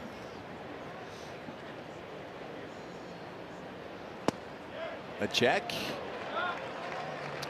I saw my first Broadway show in Toronto. That's interesting. Yeah. How'd that go? Which Mike one was Sweeney. it? Mike Sweeney took me on a mandate. We went to what was it? We went to Lion King. Yeah. And I actually enjoyed it. I was humming the song in the shower afterwards, and I just kind of was like, wow, this is. I kind of like the music. I was kind of into it. Took my kids to this summer on Broadway though. We tend to go to Broadway shows on Broadway. Yeah, no. Toronto. Runner's going, and he's in there. Freddie Freeman swipes it back. Sneaky athlete. And I say that only half jokingly. Freddie Freeman is actually a really good athlete. He can throw 90+ off the mound as a first baseman. You see this pitch. Donaldson didn't like it, but it did catch a piece. But Freddie gets such a good jump. And again, not the slowest first baseman you're going to see. He's actually really athletic for a big guy. I'd like to see him dunk a basketball. He used to be able to. I don't know if he still can. Well, he's got his 6th stolen base right there. Donaldson strikes out, and now it's Joyce.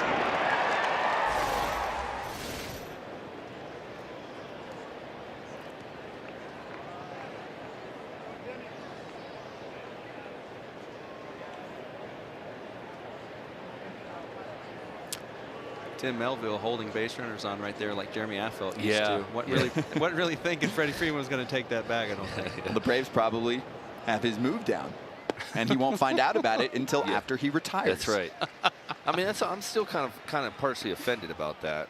I mean, a little bit. You wanted Matt specifically to text you? Text me. Be how like, about hey, anybody? man. There's a lot of players that must have had Yeah, this. I mean, come on. The first base coaches are yelling back before I lift my leg. I mean, I know I'm have a tell, but I can't figure it out. Well, as a lefty, it's usually either one of two things. It's your foot placement or where you're coming set with your glove if you're picking or not, Jeremy. There's only really two things to check. So in my mind, even though we're teammates and friends, you could have checked yourself. Good point. I was trying to figure out how to throw strikes. I was watching video on that.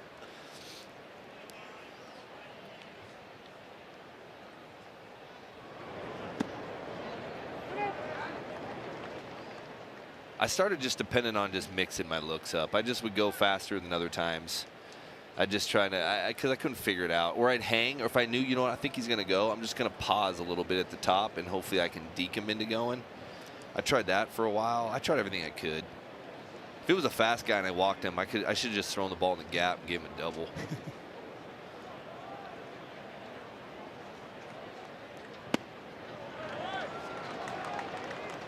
3-1 to Joyce. By the way, Tim Melville has 4 strikeouts. Last week, in his 2019 debut, 4 Ks in 7 innings. So he's on a better pace so far this afternoon. He's had a little more traffic than he had in Arizona. He's having to pitch out of some jams against some pretty big hitters. He's having to show what he can do from the stretch.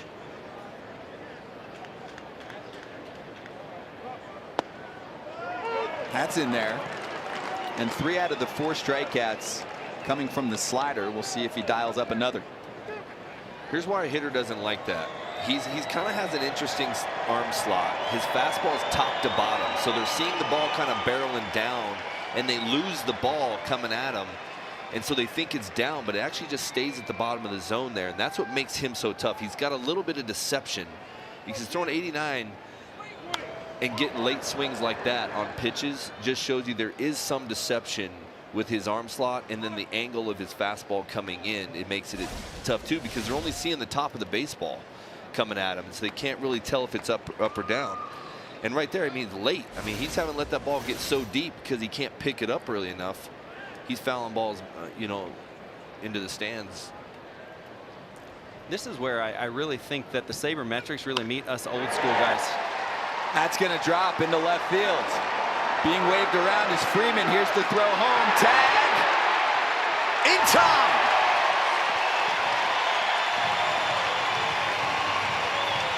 I'd like to know if he ran through the stop sign there. Did he stop him or he sent him? He sent him. Man, that's a... Ron Washington over at third base said, Freddie, go for it. That was... I mean, Desmond's got an arm. I mean, it's not like he's not known as a. I mean, he can throw a baseball a long way, man. That guy's played the center field here. And that was a conventional hop too. Yeah, it's right at him. I'm surprised that he sent him because he was out by a lot right there. Actually, it looks like they're going to take a look at it. That foot. Did he get the foot in there? Snuck in. It was a great slide by Freddie. Freddie feeling really fast after he got the stolen base. We're going to have to take a look at this one. They're going to have to slow it way down for me. The tag was a little high, but it still looks like the ball beat him by so much. I can't imagine he got his. Oh, well, that's close. It is closer than I thought it was. I don't think he's here. We'll see right here. Where's the tag? There it is. Dude, he might have been safe. Looks like he's in there. Definitely looks like he's in there. I don't know that from that angle you can tell exactly when the first little bit of leather touched his leg, so I don't know if they're going to have enough to overturn it, but definitely worth taking a look. Yeah, umpire does have a great position. It was a delayed call as well. But this is how it looks in real time. To call out or safe, it's not an easy job. That's why the replay's in play, but I'm thinking, man, unless they're saying they can't get enough, I'm saying that there's a good chance the way he put that tag on safe high, right he's there, going to be safe. If his foot's on the ground right there, he's safe right there before the contact there. So is that a bad tag? Should he have been going for the foot, or was there not enough time? I mean, he's got to react, but I'm thinking you got to put the tag down by the feet right there to keep him getting to the plate. But I'm not a catcher, so Matt, you tell me if you think that's a... Yeah, so I mean, it's a new thing. I mean, I coach high schoolers, and we have to teach our catchers to do this swipe tag because you're not allowed to draw contact. But once he has the ball, he can plant his left knee right there in front of home plate. He doesn't have to give him the plate once he has the ball, and he had the ball in plenty of time. It was a great throw by Desmond. Should have been more out than that. They kept the call. Well, he's out. I mean, I'm willing to bet that there might be a situation where they said they don't have enough to overturn it, because some of these calls in instant replay this year I have actually balked on a little bit because they've messed up. They've missed calls even on the replay, and you wonder what's. Sometimes you don't always get the full feedback on what New York was thinking. Do we need to give the ref a mic like they do in the NFL and come out and explain what happened? They should have to be able to at least give a signal what happened. My guess is not enough evidence, like you mentioned. It's got to be. See if Dansby Swanson can hit one 3 feet further than last time. He'll break the scoring open. We were talking before that play about the late swings by the Braves off of Tim Melville, and I said that's where sabermetrics meets us old school guys. We used to say, man, this guy's sneaky fast, or he throws a fog ball, as we used to call it. Now you can quantify that. I would bet that even at 89, his spin rate is higher than that of most pitchers who throw 89. That's that sneaky cheese, as we used to call it, Jeremy. Yeah, the ball's jumping on the hitters as it gets to the plate. Used to always wonder why certain pitchers could get it by me, and you felt like you were all over it, then it's past you, and he really probably does. You look at the late break on the breaking balls, you look at the late life on the fastball. I would have to bet that his spin rate is well above average for the velocity that he has. Problem is, I have no idea You lost me on all that. I have no idea. Like, I used to just try to throw the ball as hard as I could. I didn't have any idea about spin rate. Well, that's what made you hard to hit. Sometimes your spin rate was phenomenal, and sometimes it was awful. You never threw the same pitch twice. Figure if I don't know what's coming out of my hand, neither do the hitters. That's how I looked at it. I think it was after a game, you struck me out on a curveball, and I said, man, that was a nasty curveball. Was it a curveball? I'm like, jeez Louise, at least pay attention. Uh-oh. Dansby cranks one. Twisting. Will it stay fair? It's a foul ball. But that's a Coors Field. It looks straight up off the bat, and it never comes down. It just continues. That's the tough thing about this ballpark is once it goes up, the ball just seems to kind of float. It doesn't have, there's nothing bringing him back down. And that's why you see these hitters. They're going to just try to get the ball in the air. And it looks like Snick's going to want to understand. I thought that hit the red pad. No, was that the? Can't tell what it hit. Well, it wouldn't bounce that high off the red cover, would it? I don't think so. Oh, they're going to see if it went around the pole, maybe. They're going to review this one. It's so high, it probably went over the pole. I don't even know if it went around it.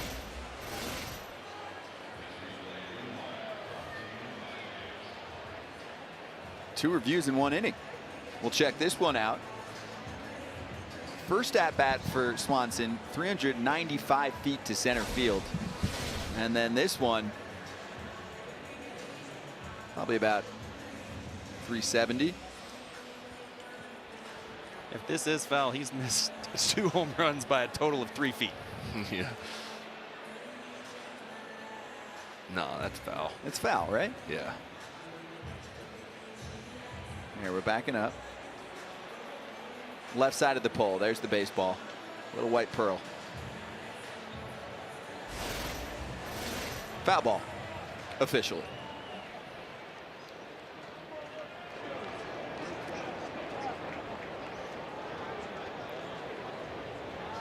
That's a crew chief review, by the way. So can maybe I need to be refreshed on some of this. Can Snitker ask for a crew chief review so it doesn't go against him? How did? Yeah, it sounds like he requested that. And then they accepted his request. I think you can deny it as well. Is the one who called the foul, though. Yeah. So you're asking him to review himself. Good for him for checking it. It was close. And there's the punch out for Melville. His 5th. I mean, this story just keeps getting better with this kid, doesn't it? I mean, he's getting out of jams, striking out Donaldson on breaking balls. The guy's stealing. I mean, what are we at? 11 innings, 1 run of baseball right now against 2 pretty good offenses. I know the game's not over yet, but this kid's impressing. Yeah, there's been traffic from the Braves all afternoon, but Tim Melville has been able to escape. MLB Game of the Week live on YouTube. It's a good one between the Braves and the Rockies. And Brian Snitker is about to join us. So named manager in May of 2016. Look at last year for the Braves. 90 wins, their first NL East title since 2013. And Snitker was named manager of the year, an 18-win improvement from 17 to 18. And he received an extension last year that carries through 2021. It's his 43rd season in the organization. Just a pleasure to talk to. We spoke with him before the game. We're about to talk to him before we get going with this bottom of the 4th inning. Braves and Rockies scoreless in Denver. Obviously, we got to ask him about that whole half inning extravaganza. 2 replays just now, almost back to back. Brian's such a good dude.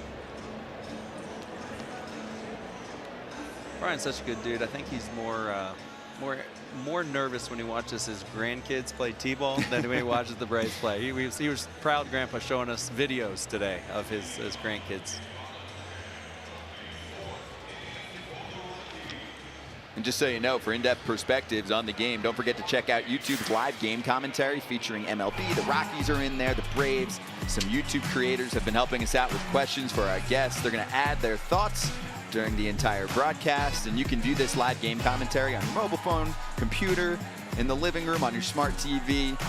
We'll keep mixing in some of those comments throughout the game.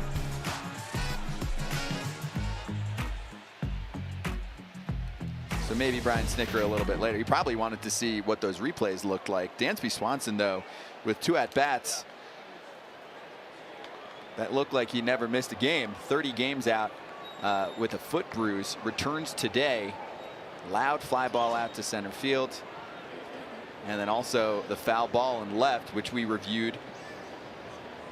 And now we move on to the bottom of the 4th inning. Brian Snitker. Brian, you with us now? Yeah, here we go. Oh, I'm hey, here. real quick, how about the replays? Those two. What can you explain what happened in both? I couldn't tell on the home run, and the play at the plate looked like he was safe. Fair enough. Yeah, fair enough. That's what we had up here. We don't know if they had 50-50. Yeah, we don't know if they had enough to overturn it, but I was 60-40, Snit. Well, and I know they can't tell if his foot's on the plate is the big thing in a play like that. You know, if foot's over the plate, they can't tell if he's touching it. So that is tough. Well, what do you think so far? You got Julio going in and out, throwing a lot of heaters in. He's lived there so far this year. Fastballs in. Yeah, no, his fastball command's been really good. He's throws some really good sliders here too. So no, he's throwing really well. We'll watch him work, Brian. Thank you so much for the time. All right, good luck the rest of the way. Enjoy. Thanks. Brian Snitker, awesome to get him during the game just now. Clear things up for us a little bit. Yeah, so much going on, and these guys take time to sit out. These are both Bud Black and Brian Snitker, great ambassadors for our game. Nolan Arenado in a 1-2 hole. See if that's playable for Cervelli. It's not. Ooh. It wasn't playable for that fan. No. Kind of took cover. He's okay.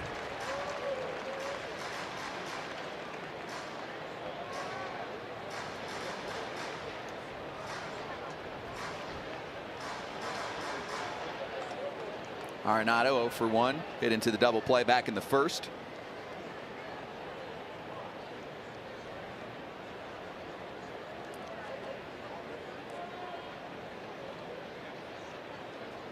He's like Freeman for Colorado. You just know you're getting 30 and 100. 5 years in a row. 5 years in a row, and he's already there this year, and it's August. You look what he's been able to do. Consecutive seasons with 30-plus home runs. Third baseman, you got Mike Schmidt, Eddie Matthews, A-Rod, Nolan, and Vinny Castilla. That's some pretty good company. 5 years in a row, just like Freddie Freeman's so good they're boring. Just count on him. Just pencil him in. He's not boring. Watching this guy play defense is something special, too. Pulls one to left. He's got himself a base hit.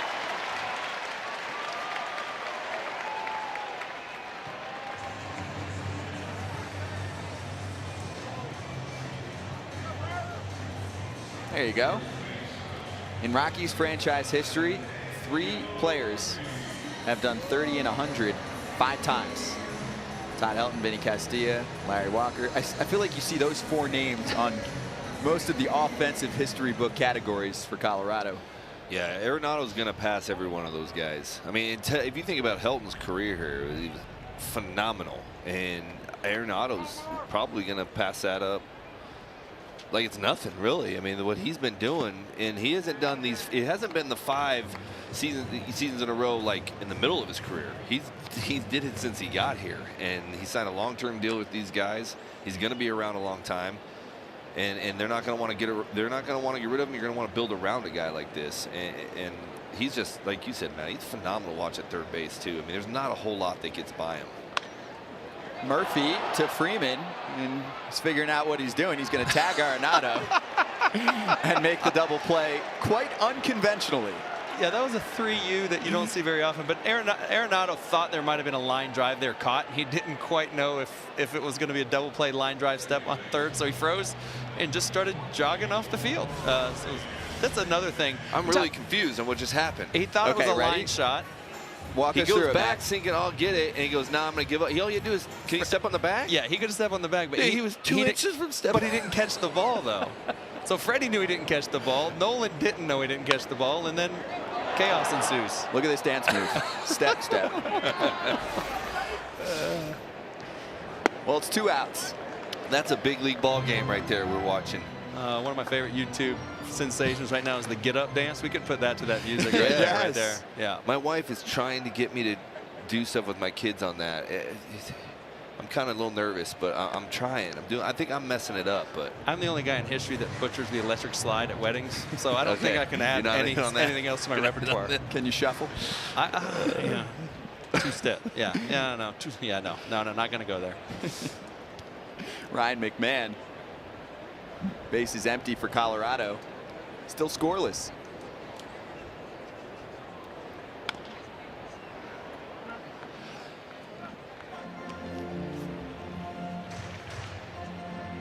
Tehran's got 2 strikeouts. One victim is the man at the plate. McMahon much better offensively at home, like many of his teammates.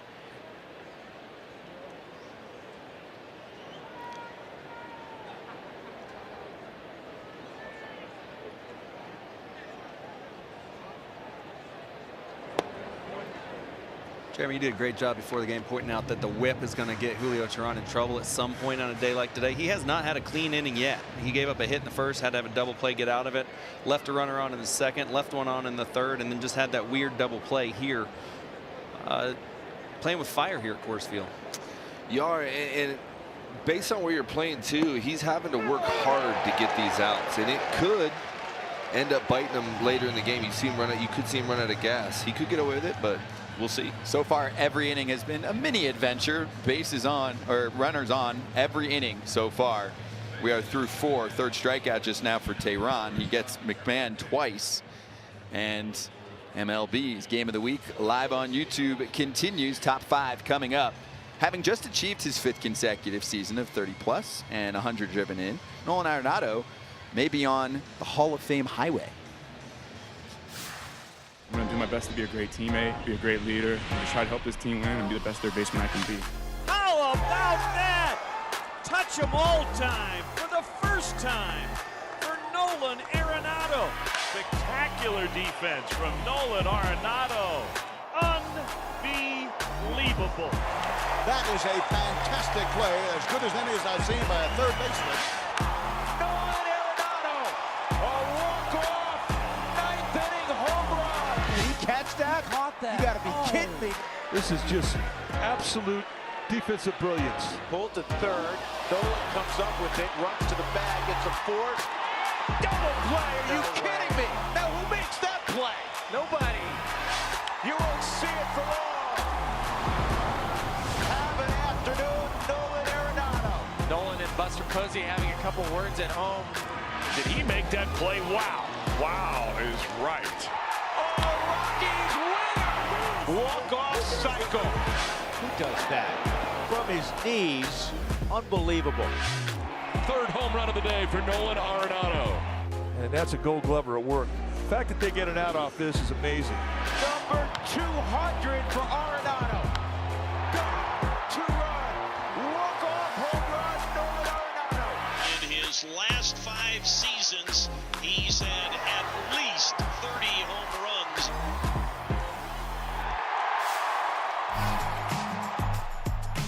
On this planet, one of the best. Arenado, match him up with Mike Schmidt through his first 1,000 games. Quite a few similarities. He's got the Gold Glove advantage. Look at the offensive numbers, very close. 3 NL MVP awards for Schmidt, though. Arenado with none, and that's always the discussion with the Rockies because the voters are going to look at the home numbers and say, it's a little easier to get the job done when you're hitting in this ballpark, and that's why you see some inflated numbers. And it's not just from the Rockies. Scoring in general is among the highest in the league on a yearly basis in this park. Well, there's no denying it's a great place to hit, tough place to pitch, but what he brings to both sides of the ball, and when you do look at his home road splits, it's not what Charlie Blackmon is doing this year. He's pretty consistent comparatively. I remembered last year he was actually better in the first half on the road than he was at home. So to me, he's that guy. He's that Rocky that's going to bust down the gates of the Hall of Fame if someone hasn't gotten the votes before him. I mean, he's hitting some pretty big homers in some big ballparks there. I know that that clip right there showed a lot of Buster Posey behind the plate when he was hitting homers. So I think Buster's probably listening, but maybe we need to change it up on the call signals. There, he's hitting a lot of homers when you're back there, buddy. Oh, he loves hitting in San Francisco. He loves it. He loves it. It's unbelievable. That's what I'm saying. I mean, the splits are he is a good baseball player. It's not a Colorado baseball player. He's a good baseball player. One of my favorite things about him is the third baseman that may pass him, right? As the best third baseman in baseball is a guy in Oakland, Matt Chapman, who's phenomenal. And then you find out that Nolan was the shortstop on their high school team when he was a senior, and Chapman was the third baseman when he was a sophomore. How about hitting a ground ball to that left side of the infield when you're in high school? Rafael Ortega goes the other way, backing up Blackman. He'll play it off the wall. Ortega is going to end up at second base safely with a double. Or make that Cervelli, my bad. Francisco Cervelli with the double. Exactly what he did not want today in our pregame. He told me he did not want to run far today, and he just ran 180 feet on a dead sprint. Thanks to Blackman. Blackman's played that right field wall many times in his life. Cervelli still can go the other way whenever he wants. He pulls his hands inside so well. Just misses a home run by a couple feet, but you watch that play by Blackman really made Cervelli turn it on, and those Spider-Man cleats were moving. Well, and the jump kick at first base right here. I mean, that's error right there. I don't know if that's a textbook slide. No, I'm going to go with that as that is frowned upon. Watch the that's impact. That's going to be a broken ankle if he's not careful. I mean, they don't make a lot of posters of baseball players anymore, but if they did, I kind of would want a poster of that. He'd sign it for you. He held the bag with his knee. It's not common. Yeah, he's 4 for 7 with 3 doubles to start his Braves career. Francisco Cervelli, fun to watch. And now Rafael Ortega. He had the single back in the 3rd. I mean, you got to look at these ups Cervelli has at second base. It was absolutely just, I mean, is he limping? Nope, still good, still good. I mean, he's 3 feet in the air when he went in.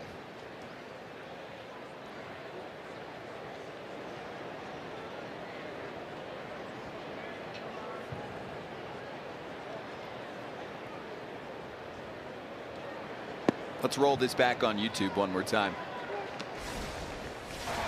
Oh, full speed. I love it. Get up. I mean, he landed on the bag. It's only funny because he's not hurt. He should be hurt after that slide. Oh. The kids who are watching this at YouTube, I know my kids are at home watching this on YouTube. Boys, do not go out in the yard and practice sliding like that. Yeah. Let's stay a little lower to the ground, please. That was a true jump to get into the base. I'm thinking Gibby, the umpire at second base right now, is like, dude, what are you doing? He's having a conversation like, are we trying right there? Like,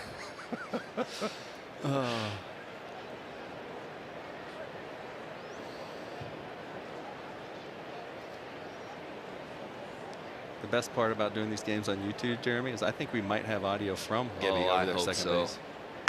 Oh, Ortega sends it to center. Hampson backing up more. Right in front of the track to make the catch, and now Cervelli's going to tag up, and this time he doesn't slide. Yeah, let's get some audio, because also we call these bases pillows sometimes, but they're not soft. Yeah, we've got a mic on our second base umpire, Greg Gibson, the crew chief today. Time, are you all right? Very bad. He said very bad. That's Gibby, Kentucky's finest. Gibby's a good dude. He's fun to have out there as an umpire. Right there, Ortega did a good job.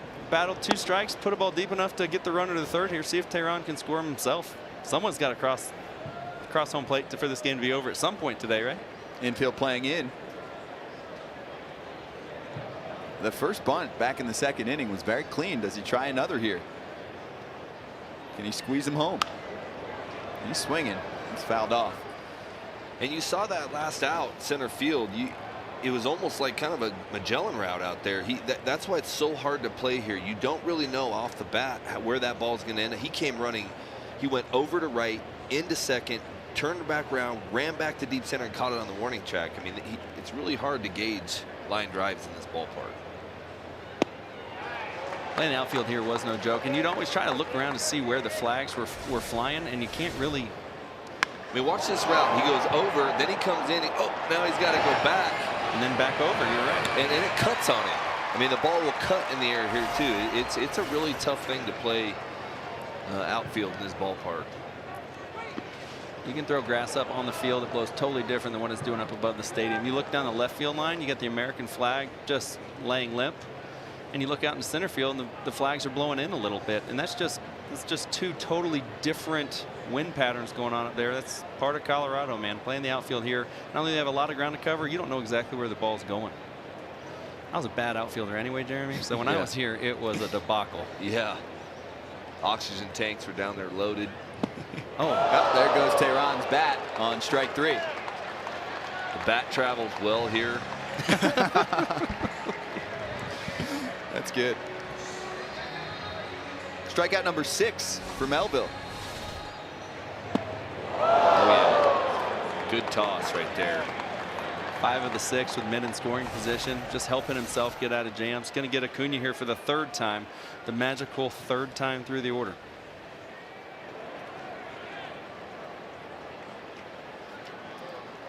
So far, so good. 6 strikeouts, 1 walk.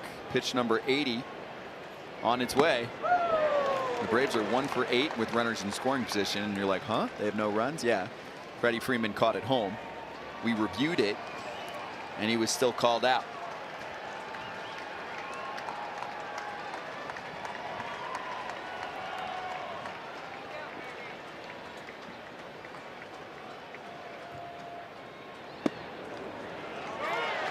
He's still aggressive. He's still aggressive, but even right there,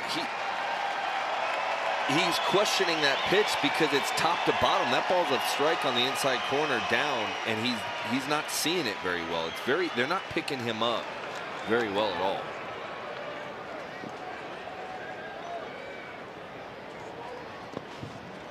Dom Nunez doing a nice job in this 5th inning.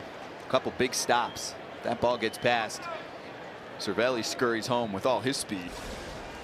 And a lot of times these breaking balls get yanked here because you're trying to finish that breaking ball so much to keep it down that sometimes you'll overspin it or you'll pull it trying to finish it, and that's why those balls are going way out there. But a lot of these pitchers are like, I'm better safe than sorry right here. I'm just trying to change up. And he comes back with a nice little, that looked like almost like a cutter.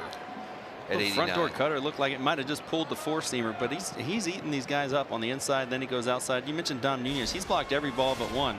That's the one that Nick Lynn's, our home plate umpire, blocked. But you look, we talked about it earlier. The Braves hitters can't get their good swings off, their A swings on this fastball. That's just a 4-seamer that he pulled a little bit, started it in, not scared to go in and beat a very good hitter. We're talking Acuna MVP candidate. He's able to beat him inside with it. Missed a spot there, but still gets away with one. Yeah, 89 down the middle and you're late. Tells me that he's got him a little bit mental up there at the plate, not knowing what they're going to get because he's throwing breaking balls behind in the count as well as ahead in the count. These hitters can't guarantee what's coming, so they're kind of they're in between pitches. I'm thinking Acuna wanted that ball back. If he could have that pitch again, he'd probably want it. Almost as if he was sitting on a breaking ball. That was the 21st pitch of the inning for Melville. Took him 24 tosses back in the 4th. So more foul balls, a little more patient from the Braves these last couple innings, and they're driving up the pitch count because they don't want to see him anymore. Yeah. He's up to 85 on the game. Not near as clean as his game in Arizona, but showing all the grit that you would think a guy who would his backstory would have.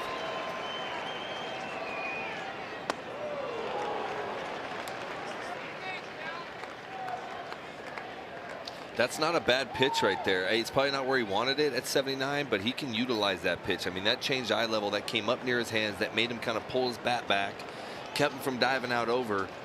And when he's missing right now, he's missing to good locations, which is also keeping these hitters off balance. 8th pitch of the at-bat, and now it's full. That was a good take right there.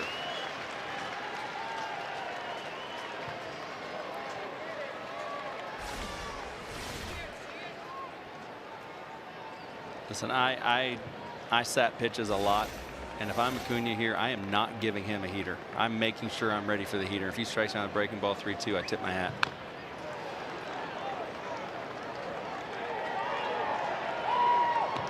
Billy Hamilton got that one.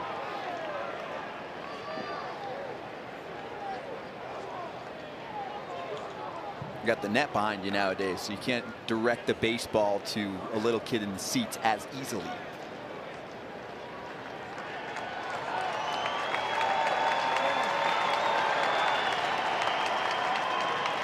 3-2 to Acuna. Scoreless game in Colorado in the 5th. Melville's pitch. Upstairs, ball 4.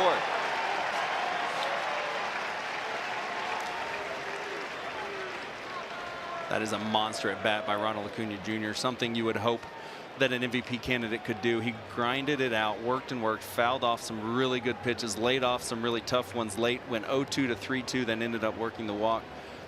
Just extending that at bat right now, extending this inning might shorten the day by another inning or 2 of Melville. We got some stirring in the Rocky bullpen already. This may be his last batter if he doesn't get out of it. No one's hot by any means yet, but there's going to be a mound visit here in a minute, just to kind of give him a breather. This is a long inning. How many pitches we up to this inning? 25, 26, somewhere in there. Yeah, and here that's long. I think Bud Black's probably thinking about going to the phone. He's checking the card, trying to figure out who he's got. You're hoping to get him through 5. He might want to just know he pronounces some of those names right. Got 2 new players today. Philip Deal called up, left-handed reliever. Might be wondering if we can get him hot by the time Freddie Freeman gets up. Joe Harvey up. Yeah, there's a lot to work with in the Colorado bullpen. German Marquez hits the injured list. So does Raimel Tapia for Colorado. Almost the entire starting rotation is on the IL for the Rockies. They just lost Chad Bettis for the season, but John Gray goes down. He's out for the rest of the year with a fracture and some surgery. And then Marquez now on the injured list. And Kyle Freeland could be out for the rest of the year. Their entire opening day 5-man rotation is no longer active. That'll make for a long year. Yeah, it's not comfortable for a manager. The 5 guys I picked. 5 guys I picked out of spring training. Yeah, they're no longer here. Yeah, well, Melville's filling in for John Gray. He fractured his left foot. He's having surgery. So the emergency start last week, he had less than 24 hours to figure it out and get over to Arizona. So far, so good. And again today. Acuna's running. It's fouled off. It's going to have to go back. Yeah, there's no slide step here from Melville. He's worried about the hitter and one thing only. Acuna Jr. going for that 40-40 by the end of the year. That would have been an easy stolen base if Albies takes that pitch. Yeah, and as a hitter mentally, you're not. You see Harvey warming up down in the bullpen. For me, when I have 2 outs, I need to try to get this hitter out. Right. Like, he might steal the bag. Maybe I got to try to keep him cool, mix it up, maybe hold the ball longer. But when I'm on my delivery, I'm caring more about the out than I am the runner.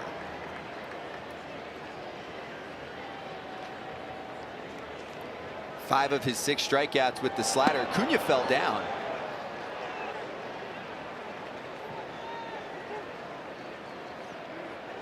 You see some circus acts at first base today between Freddie Freeman, Nolan Arenado, and then Acuna just absolutely slipping here. He was going again. And you're right. I think Melville has made up his mind that he could care less about Acuna at first or second. His job right now with 2 strikes on a hitter and 2 outs is to get out of this inning this batter. Acuna's going again. Nunez will stop it, and that's stolen base number 31 on the season. He leads the National League in that category.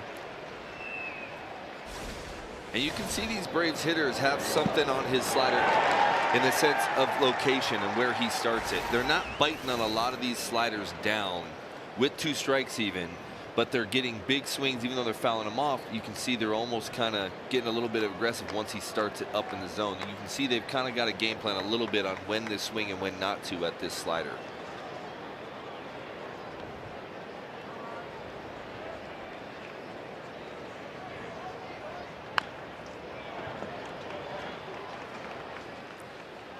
So we just saw stolen base number 31. He's at 36 home runs. He has a chance at 40-40 just because he's been lighting it up on the base paths in the second half of the year. Those are the others with 30-30 seasons in franchise history. 31 bags, second in all of baseball to Malik Smith. And this is the 31st pitch of the inning coming up from Tim Melville. So the Braves with a lot of foul balls. Much more patient these last couple frames. 95th pitch of the game as well.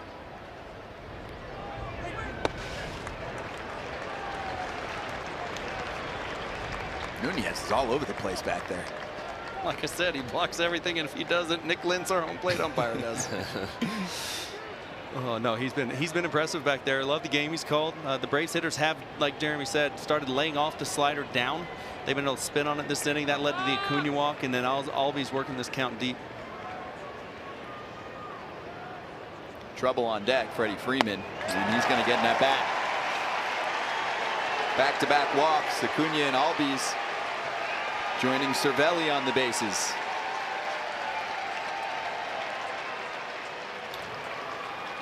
You can definitely tell he's laboring. His hat's full of sweat. The brim on his hat's dripping. His jersey's soaked. It's not that hot out here, but he's labored through these innings, and he's starting to show a little bit of signs of being fatigued. He's not finishing that breaking ball as much as he wants to. He's kind of standing up after he pitches. And you're going to see the slider usage that he's used today is pretty good. See, there's that breaking ball that he's trying to find right now. See that breaking ball that just starts and just gets off, or just starts in and comes back on. That's the one the Braves are starting to lay off. That's the one he's asking to get, that he was trying to get back last at bat. You're seeing right now it's just not there for him. Whether he's tired and his arm speed slowing down, which is probably the situation, and he can't seem to finish it, and it's backing up a little bit, so he's feeling like he has to yank it, which he's pulling him way off the plate. That's a sign to Bud Black, I got to get someone out there. He's trying to get him through 5. This is probably his last hitter right here. Who surprisingly has no career grand slams. For all of the damage that Freddie Freeman does with runners in scoring position, he's been the best in the sport going back to 2013. Never a homer with the bases loaded. And Cervelli, Acuna, Albies.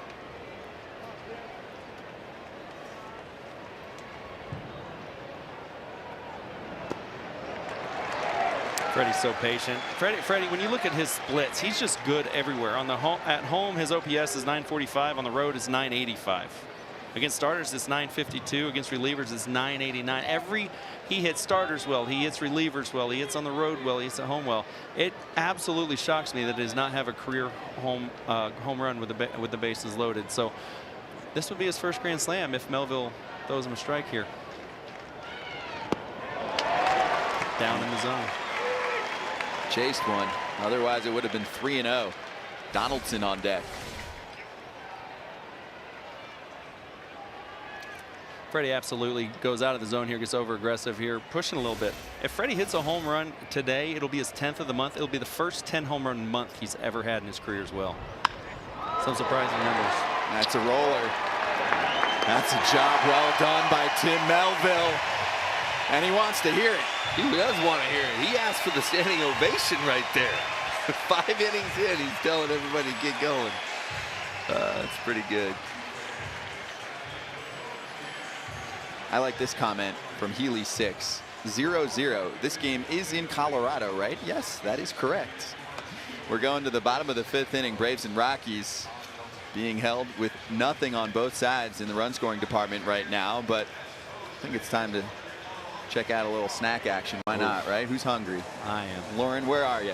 Guys, we love Saks. I'm behind left field. And we know that ballparks and interesting food are pretty much synonymous with one another.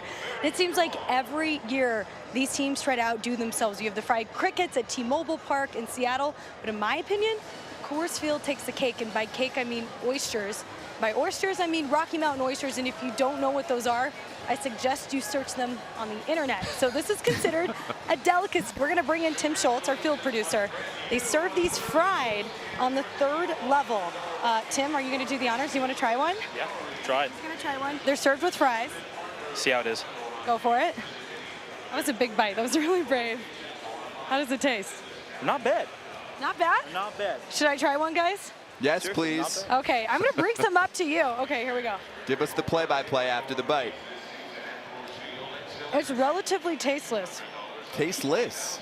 If I said it tastes like chicken, I'd be lying. Yeah. I'm from Colorado. Do you guys want me to send up the remaining 2? Yeah. Really? Yeah, we need to do it. I've done it before, but it's been a while. We need to experience this, guys. They're Come coming on. your way. I mean, I'm hungry, but I don't know if I'm this hungry. Come But yeah, on. let's try it. Let's do it. You know, win in Colorado. Can't believe I just took a second bite. What am I doing? Is it that boring? They're fine. It's fine. It's fine. We just need a little salt. We'll send some ketchup. Yeah, bring some ice cream with you when you can, please. Like, find out where else you these guys guys want? got their ice cream and bring those up. Get those little Okay. Rockies hats up, would you please? On board. I got it. Thank I'm you, on it. Lauren. Great work. We'll Thanks, see you guys. soon. Ian Desmond, Garrett Hampson, Dom Nunez due up for the Rockies in the home half of the 5th against Julio Teheran. This copyrighted telecast is presented by authority of the Office of the Commissioner of Baseball and may not be reproduced or retransmitted in any form, and the accounts and descriptions of this game may not be disseminated without express written consent. Got it? Nailed it. Good. Ian Desmond. Walk back in the second.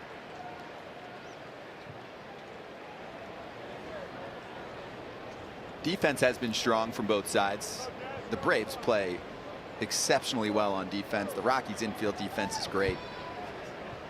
Yeah, the Braves infield gets a lot of love for their offense, but it almost overshadows how good they really are in defense.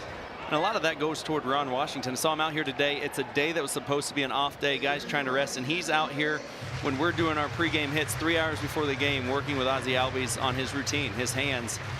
They work so hard. Josh Donaldson, unbelievable at third base. Dansby Swanson back and very solid. He's the most consistent shortstop, young shortstop, I think, in the game. Consistent. He's not going to be as flashy. Ozzie Albies, I've talked about him all game. And Freddie Freeman finally got a Gold Glove. That was long overdue. Again, I think their offense outshines their defense by so much that they don't get the love they deserve on the defensive side of the ball. He just got the Gold Glove? I think last year was his first. It's a travesty. Their general manager is Alex Anthopoulos, and when he took over before last season, that was one of his first orders. Let's be even better on defense. He's made some moves to the roster to improve in that category. I think one of his first deals was trading away Matt Kemp.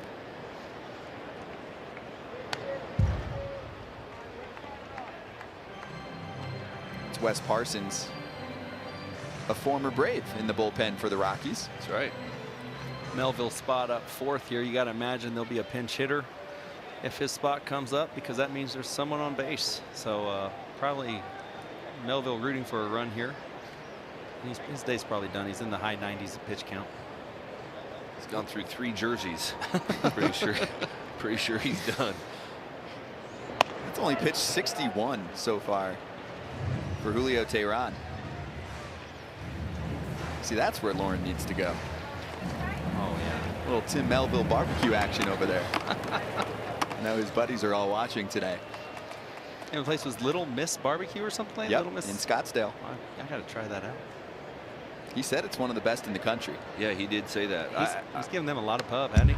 I'm kind of hoping I'm going to go try it out, but I kind of want him to cook it, because he was bragging about his cooking skills, and man, that looks good. And I'm from Texas, man. We got Rudy's Barbecue down there. Rudy's phenomenal. That's a YouTube video that sells itself, right? Tim Melville making some barbecue in the off season. So good. We got to make that happen.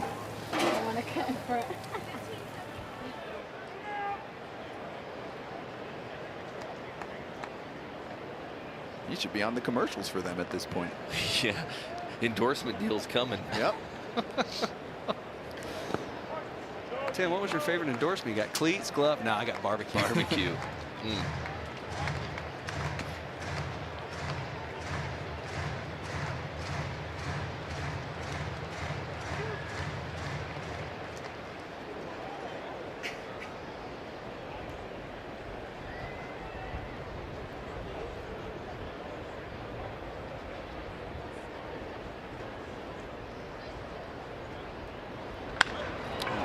Desmond does not get one past Donaldson. Wow. A mean hot corner defensively. JD makes the play. And give it to Donaldson, right? That ball was a rocket. He has not had a ton of action over there. He was on his toes for that, because that ball was ripped. I was just going to say, I played a little infield in my day, and the hardest thing to do is maintain focus. Pitch after pitch after pitch after pitch. Desmond did a great job of working along at bat. Smokes the ball here, and Donaldson ready at all times. He's such a professional over there. Getting to watch him a little more this year, watching more Braves games than when he was in Toronto. Just his day in and day out has really impressed me. We're going to learn a little bit more about Donaldson after this half inning.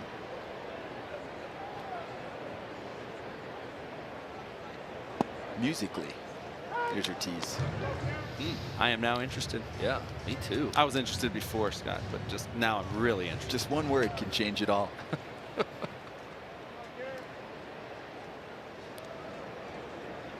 This is Hampson.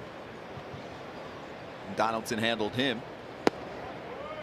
That was back in the second inning.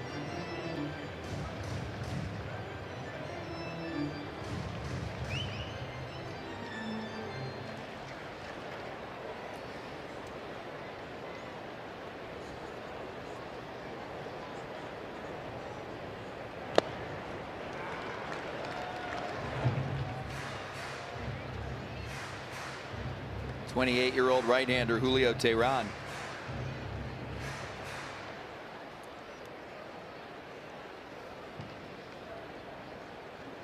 Having a good year for Atlanta. Started the day with a .353 earned run average. That continues to sink down. Remember, 2017 was the rough year for him, a .449 mark. Just couldn't figure it out in Atlanta. Look at his last 10 starts. Just one bad one. He was the only guy in that whole team that didn't want to move stadiums. When they moved into SunTrust Park, he pitched awful there. Like I said, his home and road splits are so weird because of that year on his career. But you know, you mentioned his ERA coming down. It's down a full 1/10 of a point so far today. 3.43 as it sits right now. Just throwing the ball in. He's sitting at 90 to 91 with that 2-seam, 4-seam fastball. He'll throw them both about the same speed. And this is the kind of yard that you have to pitch inside. And we pointed out earlier, he has done a phenomenal job of that.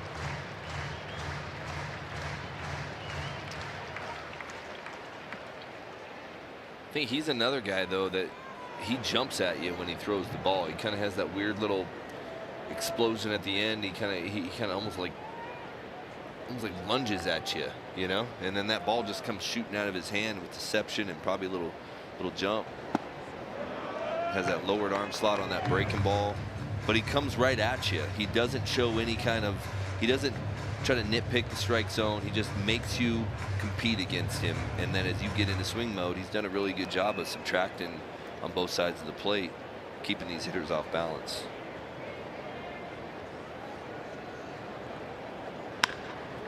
Hampson to the left side for Swanson. He's a speedster, Hampson, but not there in time. That's the second out that Atlanta Braves defense makes. Leading us to Dom Nunez.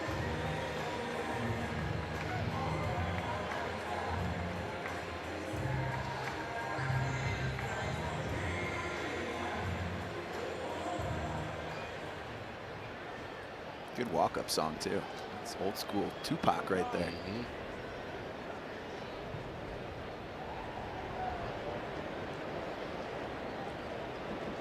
He flew out to right field last time up.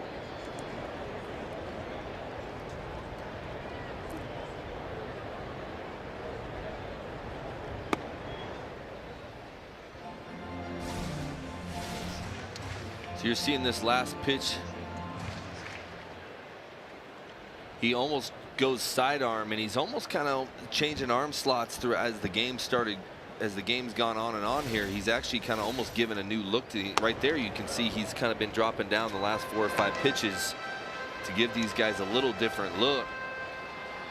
Some guys can change arm slots. I mean, very few do it well, but if you can do it, I think it just again gives not only a different velocity look, it gives a different look to the hitters. Cueto's another guy. He kind of turns and he kind of goes arm slot. He pauses. He goes back and forth. And pitchers are starting to figure out a way to, if they don't have velocity, how do I create a different type of velocity to the hitter's eye and to their approach to me at the plate? And that's how they do it. Changing arm slots, maybe pausing, quick step. You're seeing the quick pitch now where they just drop and go. Pitchers have to get a little more creative now that everybody coming into the big leagues is throwing 100. And if you don't throw 100, how do I try to change, velocities with the 92-mile fastball that I've got? And that's how you do it. I'm glad you mentioned Cueto. He did that to me one time, and it shocked me. I mean, I had probably watched, I don't know, 15 batters on film with him, and he hadn't done it. And so when he did it to me with 2 strikes, I was having one of those grinded out of bats where you're fouling off. It locked me up, and I just kind of waved at it, and I didn't know what to expect. Tim Hudson used to do stuff like that. He'd make stuff up as the game was going on. You know, Smoltz, one time I watched Smoltz in the middle of one of those at bats. It was like 2-2 forever, foul ball, foul ball, foul ball. He threw a knuckleball. I mean, trying something. Just try something. But yeah, Julio definitely dropping down a little bit here and there, and I don't know if that's what the meeting's about or just giving him a breather before the inning gets away from him. 2 out walks to extend an inning are tough, but also that might be just going to go scouting report or a pinch hitter coming in. That's right, Jonathan Daza replacing Tim Melville, so we'll close the book.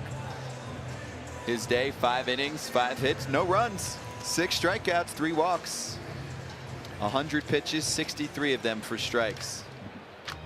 Oh yeah.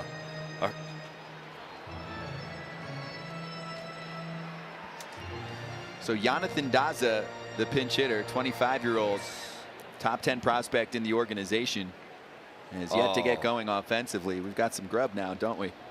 This is not the ice cream we were promised. But dude, I'm trying one of these. This looks like a popcorn shrimp. Are you sure that's a rock? What is this, Lauren? And they said, no, those are the genuine article. Those are the Rocky Mountain oysters. You know, they handed them to me, and at first I was like, oh, no, I'm good. I don't want any chicken tenders. And they're like, no, no, that's what you guys requested. Are you going to give it a try, Jeremy? I am. I'm going to go ahead. I'm going to rock one of these. Well, I was getting brave, and then they tell me we have to wait till after this pitch. But I'm starting to shake a little bit. Now I'm getting nervous. Trying to freeze you. That's a great pitch right there. Go ahead. Really? Cheers. I'm going to try it. Cheers. Cheers. Okay, cheers. You didn't go? I mean, no, I got to call the game, and also I'm allergic to that. So go ahead. Great. Yeah, there wasn't bland chicken finger. The aftertaste isn't great. No. No, I'm not there yet. Daza right back to Tehran, and he gets through the 5th. I don't know if you guys are getting through the 5th, but Tehran did. I mean, Lauren couldn't have brought us ketchup or anything. Just take it down with a fry. You know what I mean? Just wash it down with a fry. You got water. No. Problem is, I tried to wash it down. I took another bite. Can you rate it? Like 1 to 10, what is this for you? It is a bland, but I'm thinking if they had like a spicy aioli sauce or something to go with it. Even little Texas Pete's or a little hot sauce dip in it. I think just plain like this, though, I'm probably not a fan of it, but, you know.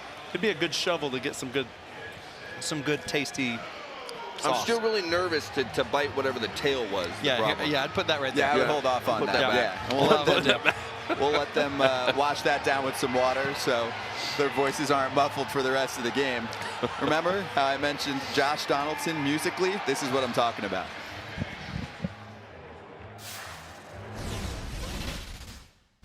Hey, I'm Josh Donaldson, Braves third baseman.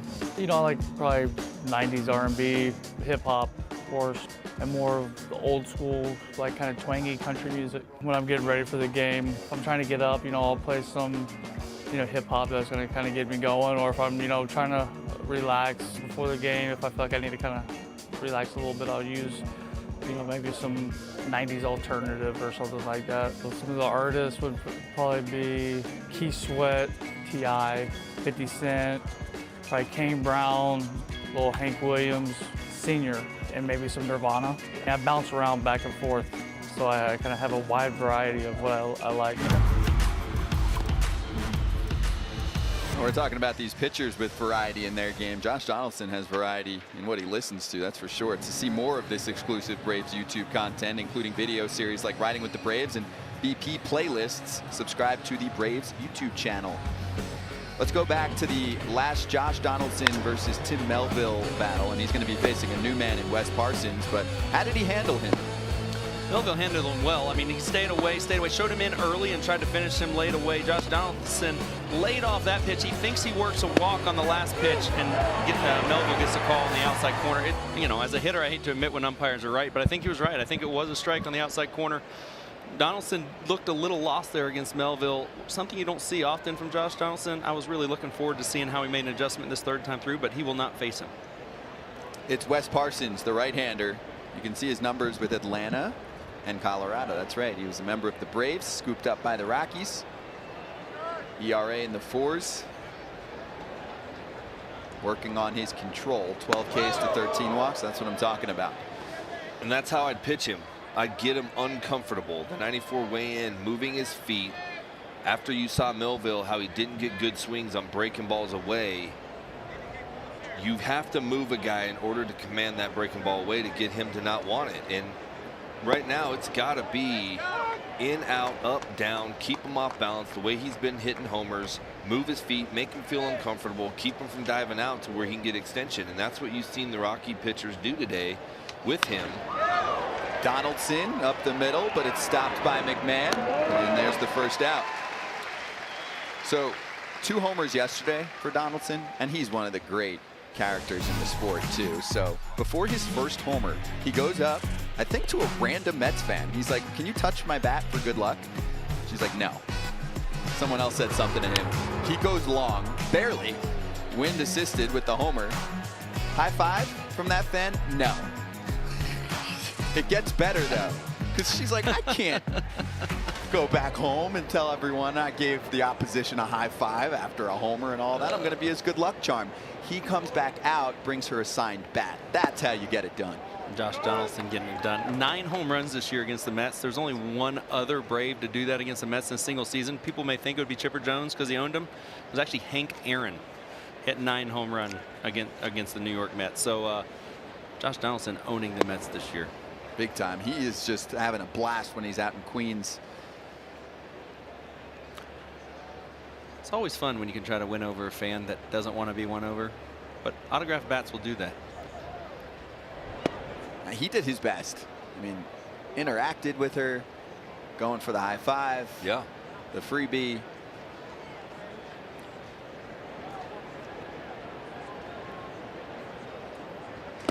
Are we sure that she didn't touch his bat though? Because I felt like I saw her reach out and touch the bat right before he walked off. Maybe. I think she did. She probably felt bad about the home run and wouldn't give him a high five after. I think that's what happened. I'm just trying to be a realist. Okay, I know this is a fun story, but I think she touched his bat, and then what happened was, no, I'm not giving you a high five. You can't do that. Inconclusive on the replay review. He had one of those early in this game, which leads to the shutout we have right now. I'm going to back her up and say not enough evidence that she touched the bat. Yeah. Otherwise, Mets fans will be upset with her. Yes. She had to go to school today, probably. Joyce doesn't bite, and he's got a base.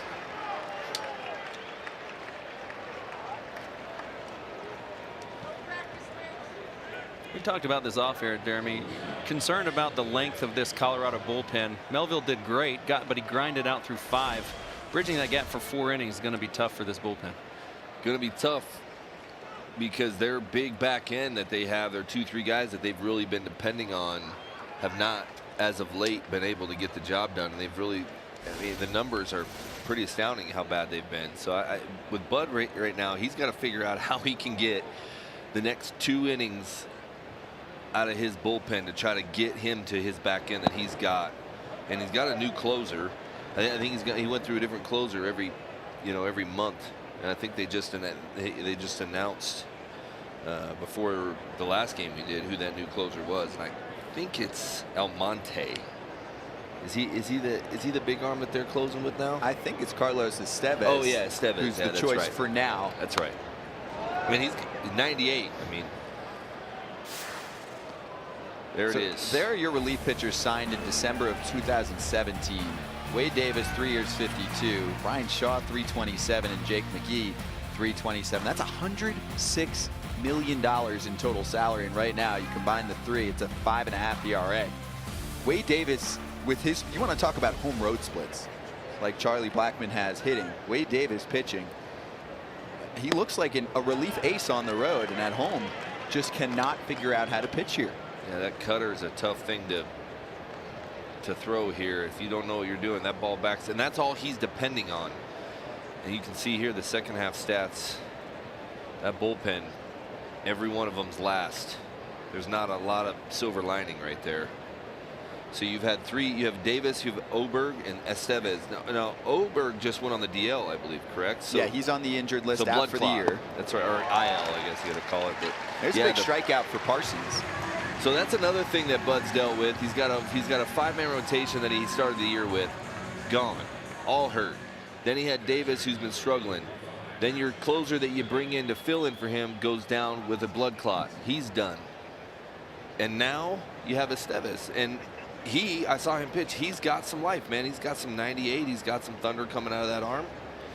And he's got a guy that he can go to. The problem is you have to get to him. And that's been tough for Bud lately. They need some run support today, too. Francisco Cervelli. It's a ballpark that has seen 13.3 runs per game this season. We've got nothing. We got nothing, but the wind's starting to pick up late in the afternoon in Colorado. This is about the time you'd show up as a road guy at 3 o'clock and get a little BP in on the road in the early BP session, and the ball would be flying. So we might see some home runs hit here, but I would like to point out the pitcher's done an amazing job, Jeremy. There have been so many ground ball outs. I mean, this inning alone, we had 1, and then we had a strikeout. Last inning, we had 1. There just haven't been that many balls in the air for anyone to have to make a play on. A couple to right field, 1 to center. That's all I can remember so far this game.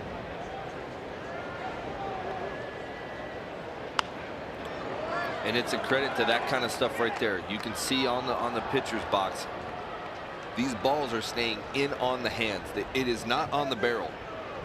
Weak contact, jam shots, top to bottom fastballs. Hitters are having to hit the top of the baseball, which immediately makes the ball go down. Especially with this whole launch angle and everything they're trying to do now, you can't do that when you only see the top of the baseball. You've had some really good pitches being made in some big situations here, which is keeping the ball on the ground. Driven to center. Hampson backing up in stride. And that'll sit down the side. Wes Parsons works around a walk to Matt Joyce, who has reached base 3 times, but the Braves have no runs to show for it as we enter the Rockies portion of the 6th MLB Game of the Week, live on YouTube. Scott Braun, Jeremy Affeldt, Matt Diaz, and Lauren Gardner. And now Ryan McMahon with that sweet left-handed swing. What do you think his thoughts are on bat flips? Well, we know.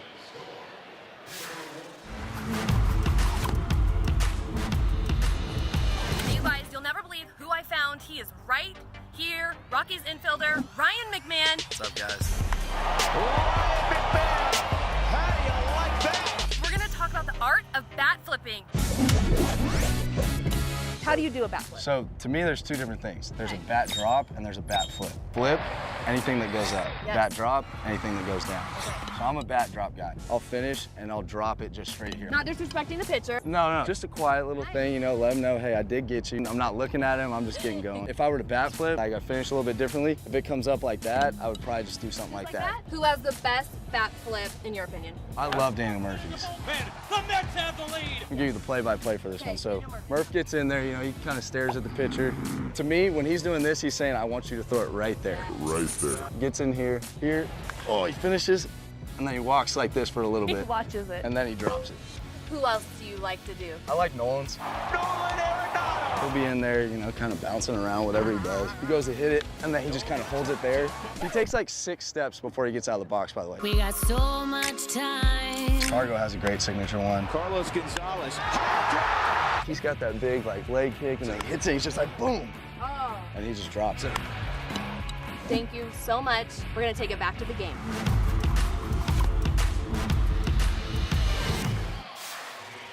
Thank you, Sandy and Ryan. Those videos are edited so well. The MLB Ballpark app will complete your next visit to your favorite team's park. Buy and manage game tickets, redeem special check-in offers, access exclusive content, and much more. Download the MLB Ballpark app today. And Play Ball is MLB's initiative to inspire all forms of baseball and softball participation, making play opportunities available and fun for everyone. To find a youth organization near you, go to playball.org. I love the way they edit those videos too. So every once in a while they'll sneak in the slow motion, real deep voice. Yeah, that was good. That's creative. Yeah. And he's a bat dropper, Ryan McMahon, not a bat flipper. So if he goes long today, we'll look for it. Absolutely. He's giving batting stance guy a run for his money. He imitated his teammates very well there. My favorite bat dropper of all time had to be Paul O'Neill. He'd hit it so hard, drop his bat straight down and look straight down at the ground, knowing just, I hit it so far I didn't have to watch it. We've got the big boys up for Colorado now. Blackmon, Story, Arenado. Brandon Belt has a pretty good bat drop when he hits. He's got a pretty good one. So sneaky guys, the quiet guys. Yeah. They are actually bat flipping in their own way. Yeah.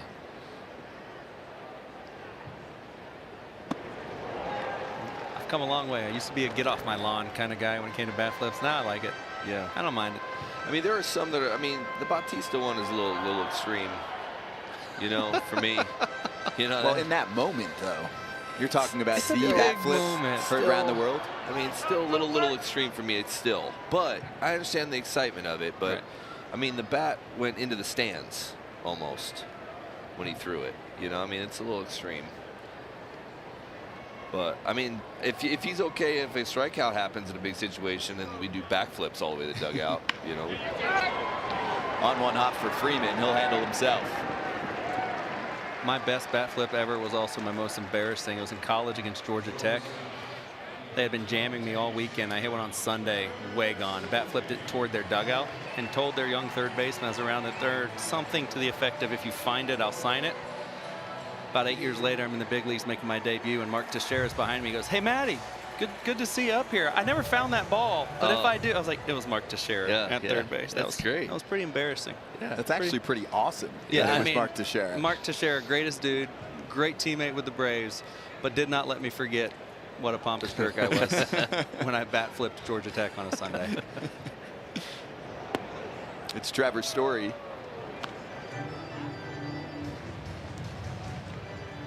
Hey, if Tehran can get through this part of the order, he's at 83 pitches.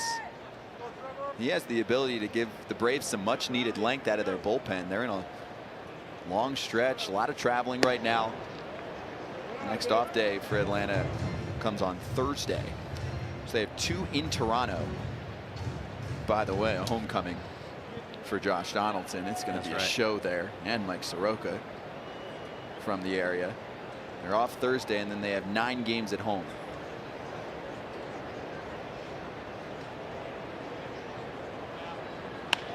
Story gets it past Albies. A little jam shot, and the Rockies have a 1-out base runner.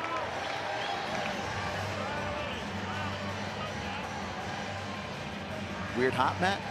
Weird hop, jam shot. You don't get the spin very often as a second baseman. This ball is spinning away from you, and it just stayed in the air longer than it looked like Albies thought it would. It carries, like we said here, but no, it carried a little to the back of it. As soon as it hits that clay with that spin, it's going to shoot away. That's a lucky play if you make it. He put himself in position to have a chance to make a lucky play, but that's just a tough play. Good job of hitting, but 2-0 again. These guys are getting jammed because the pitchers are willing to take the risk of going inside.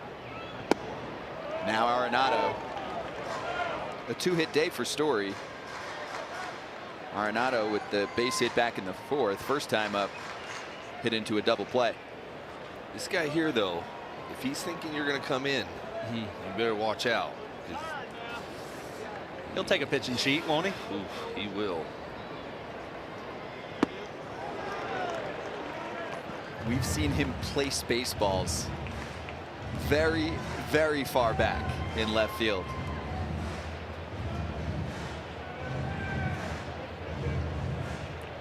I think I did a game here when he hit one past all the seats in left field. I think he just cleared the seats and got to the concourse. He's got the kind of power where you can get a souvenir even if you're not expecting one, where your seats may be.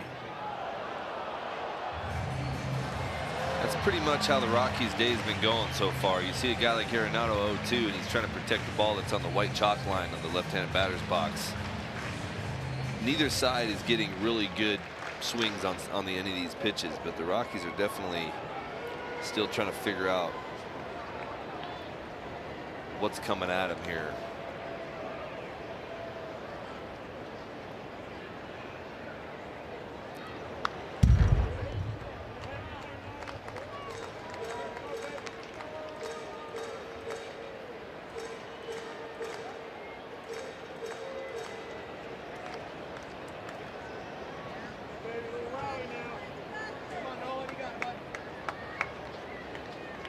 Julio Teheran, top 5 in the National League in slowest fastball velocity.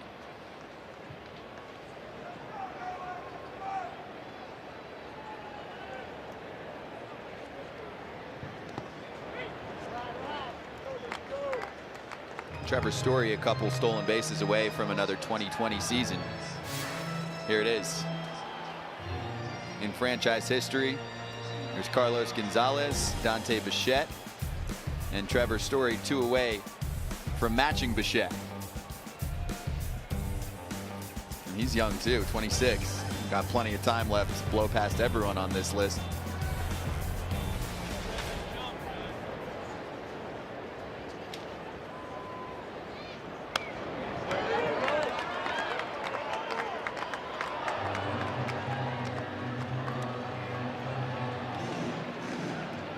So just seeing that Dante Bichette, his son's doing okay, huh? Jeez, he's a player. Toronto, the Braves are about to see him. Braves are going to get a full dose of Bo Bichette.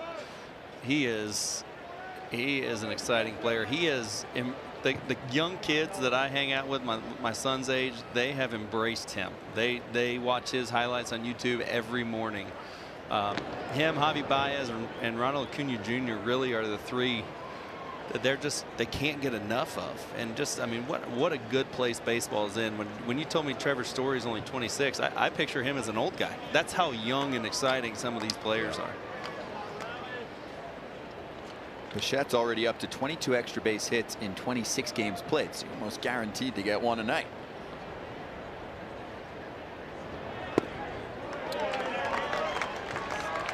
Teheran just not able to get that last pitch. You've seen Arenado spoil some great pitches away, some ugly swings to spoil him, but he's still spoiling him. Teheran doesn't have that swing and miss stuff, and that's where you talk about bottom 5 in average fastball velocity. That's where that can get you. The swing and miss stuff, the differential between breaking ball and fastball, not quite enough to get the swing and miss to get off the mound.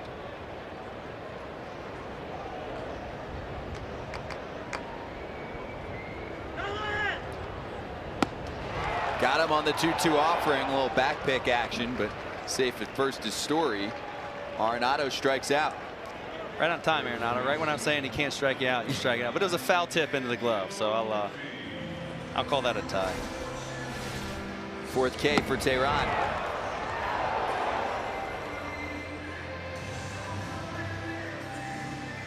It just seems like that hole at bat, Arenado was not looking away. It almost seems like he was really wanting something in right there, the way he was, his approach. Well, if you look at the scouting report, inside fastballs would be on there for Teheran. Maybe he was saving up.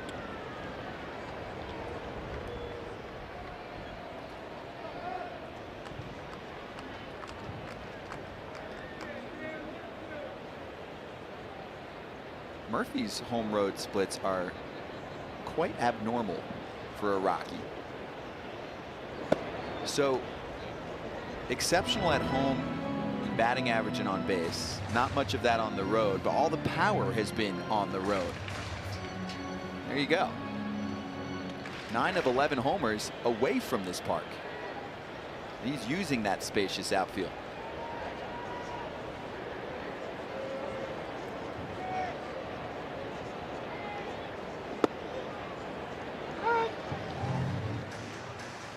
I think he could hit on other planets.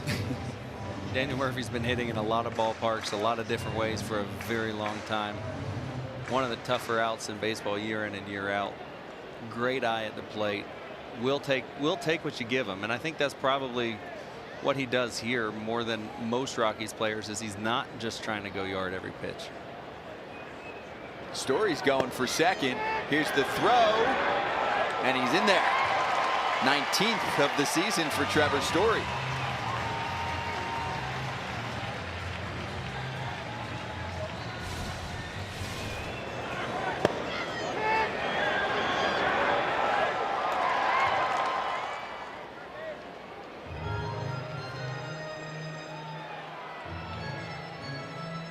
That's the first Rocky to reach second base today.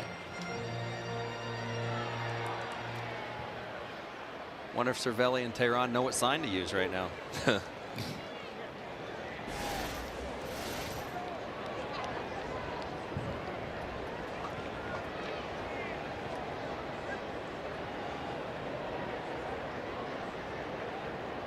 Murphy searching for his first hit today.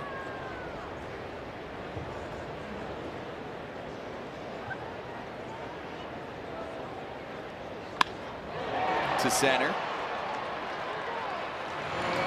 Acuna camps under it. And Tehran gets through another inning. 6 down. Nothing on the board. 5 hits for the Braves, 3 for the Rockies. No scoring yet from 2 teams who did some traveling last night to get here for a makeup game. A snow out back in April gives us some extra baseball in August. And hey, despite the lack of run scoring, it's been entertaining.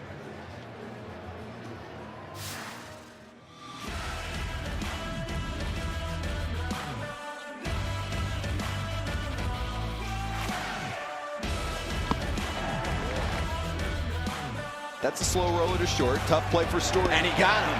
That's a big league play right there. That was amazing.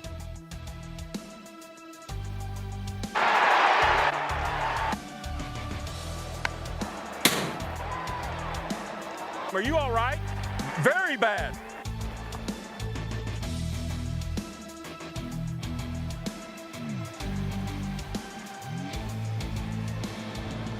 So we've reached the 7th inning in Denver. It's the MLB Game of the Week live on YouTube. Scott Brunn, Jeremy Affeldt, Matt Diaz, Lauren Gardner. And some hugs and high fives for Julio Tehran. Not an easy park to pitch in. This was the 6th start for Tehran in his career at Coors Field. 4 good ones, 2 clunkers. And I think you'll take that. 4 out of 6, good for you when you're pitching in this ballpark? Oh, absolutely. Julio Tehran not intimidated one bit by this Rockies roster. Did his thing, went inside, in and out, had a great day. MLB.tv is now available at a lower price for $49.99. Watch every out-of-market regular season game live or on demand and receive access to MLB At Bat Premium. Visit MLB.tv for details. Take the field with your ultimate MLB squad in RBI Baseball. RBI 19 delivers a genuine MLB experience with the ability to manage your MLB franchise across multiple seasons. You have official 2019 uniforms and hundreds of new animations. Learn more at RBIGame.com. Rated E for everyone. I got to go there soon. Red Rocks. It's been on my list for a long time. I'm a big music guy. Place is beautiful. You've been? Yeah. Garden of the Gods up in that area, man. It's beautiful. Probably #1 music venue on my list for me to hit at this point. I'll go with you, Scotty B. I drove the RV out here all the way from Florida my first year retirement to go to a concert there with a buddy of mine from Colorado Springs. He had a heart attack on my way out here. No and way. So we hung out in the hospital the whole time he was here. He's fine now. Good to know, but I still owe myself a trip to Red Rocks. So let's go. Let's go. Ortega bounces out. Charlie Culberson pinch hitting. Only problem we might have is a difference in musical taste. I'm You're pretty down for eclectic. anything? Yeah, that whole Josh Donaldson piece where he's got Jay-Z and Hank Sr. Yeah. I'm with him. Okay, I could good. go. Need to Breathe was the band I was supposed to see there. I had some buddies in that band. That was going to be a lot of fun with buddies. All right, we'll figure it out. This is my favorite Brave, Scott. Charlie Culberson? Yeah, right-handed pinch hitter off the bench. I root for him every time he's up. Plays just about anywhere on the field. Yeah, he had that over me by a lot. He's a little more athletic, much better hair. But love the way this guy comes off the bench. I'm shocked he took there. He usually comes off pretty aggressive. And you see it there. He's had some pretty big home runs off the bench too for several different teams in some big spots, especially in the playoffs or getting to the playoffs. Did it with the Dodgers a couple years ago. Ex-teammate. 3 strikes, quick work for Wes Parsons.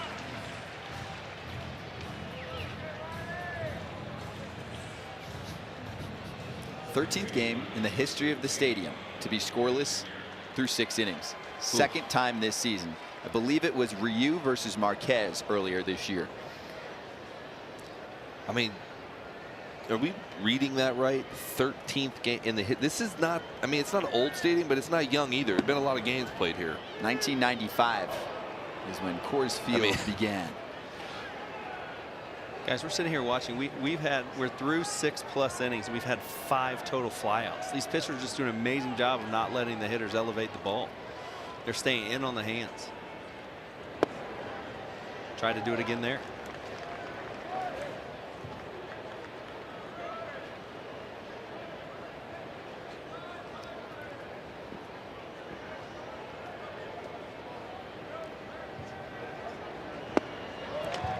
Two and one to Acuna. So Tehran's done. It's going to be up to the Braves bullpen as well.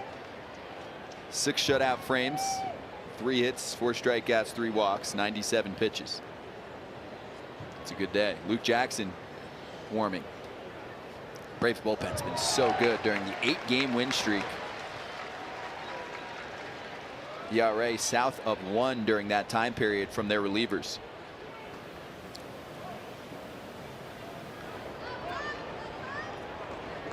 After the trade deadline, took a little while to get their feet under them. Snitker now has them all in the right spot. And look at Dom Nunez walking off with strike 3 from Wes Parsons. And that's Acuna going down. He's 0 for 3 today.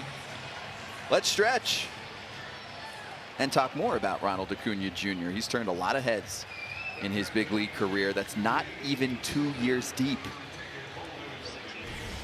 The #1 prospect in all of baseball made his major league debut tonight. Up the middle, and there's his first big league hit. Congratulations, kid. Acuna with a mammoth home run. Ronald Acuna Jr. with a home run on back-to-back days. Another leadoff homer for Acuna. He's something. And he got smoked on the very first pitch. And the Braves dugout is none too happy about that. Acuna got hit with the first pitch of the game. It's not the first time Acuna's been hit with the first pitch of a game by a Marlins pitcher. Way back.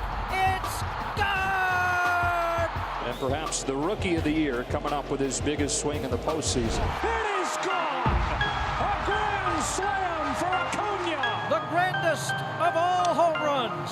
Big time bat flip for Acuna, who carried it with him down the first base line. He felt like he got a little payback here after getting smashed with a pitch last year. Fair ball!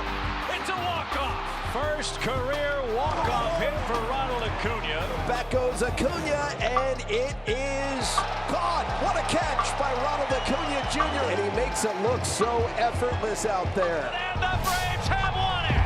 Acuna sends us home happy. I want to be Ronald Acuna Jr. when I grow up. That ball is long gone.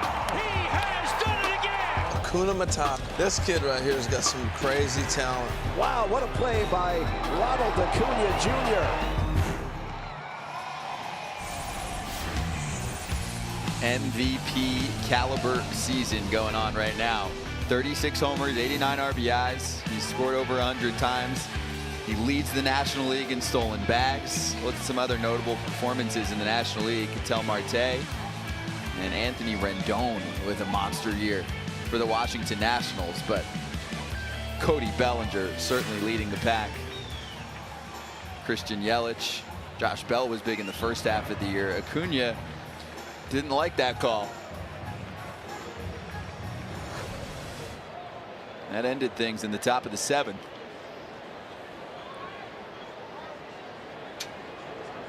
So now it's Luke Jackson. This Braves bullpen has been special during the 8-game win streak.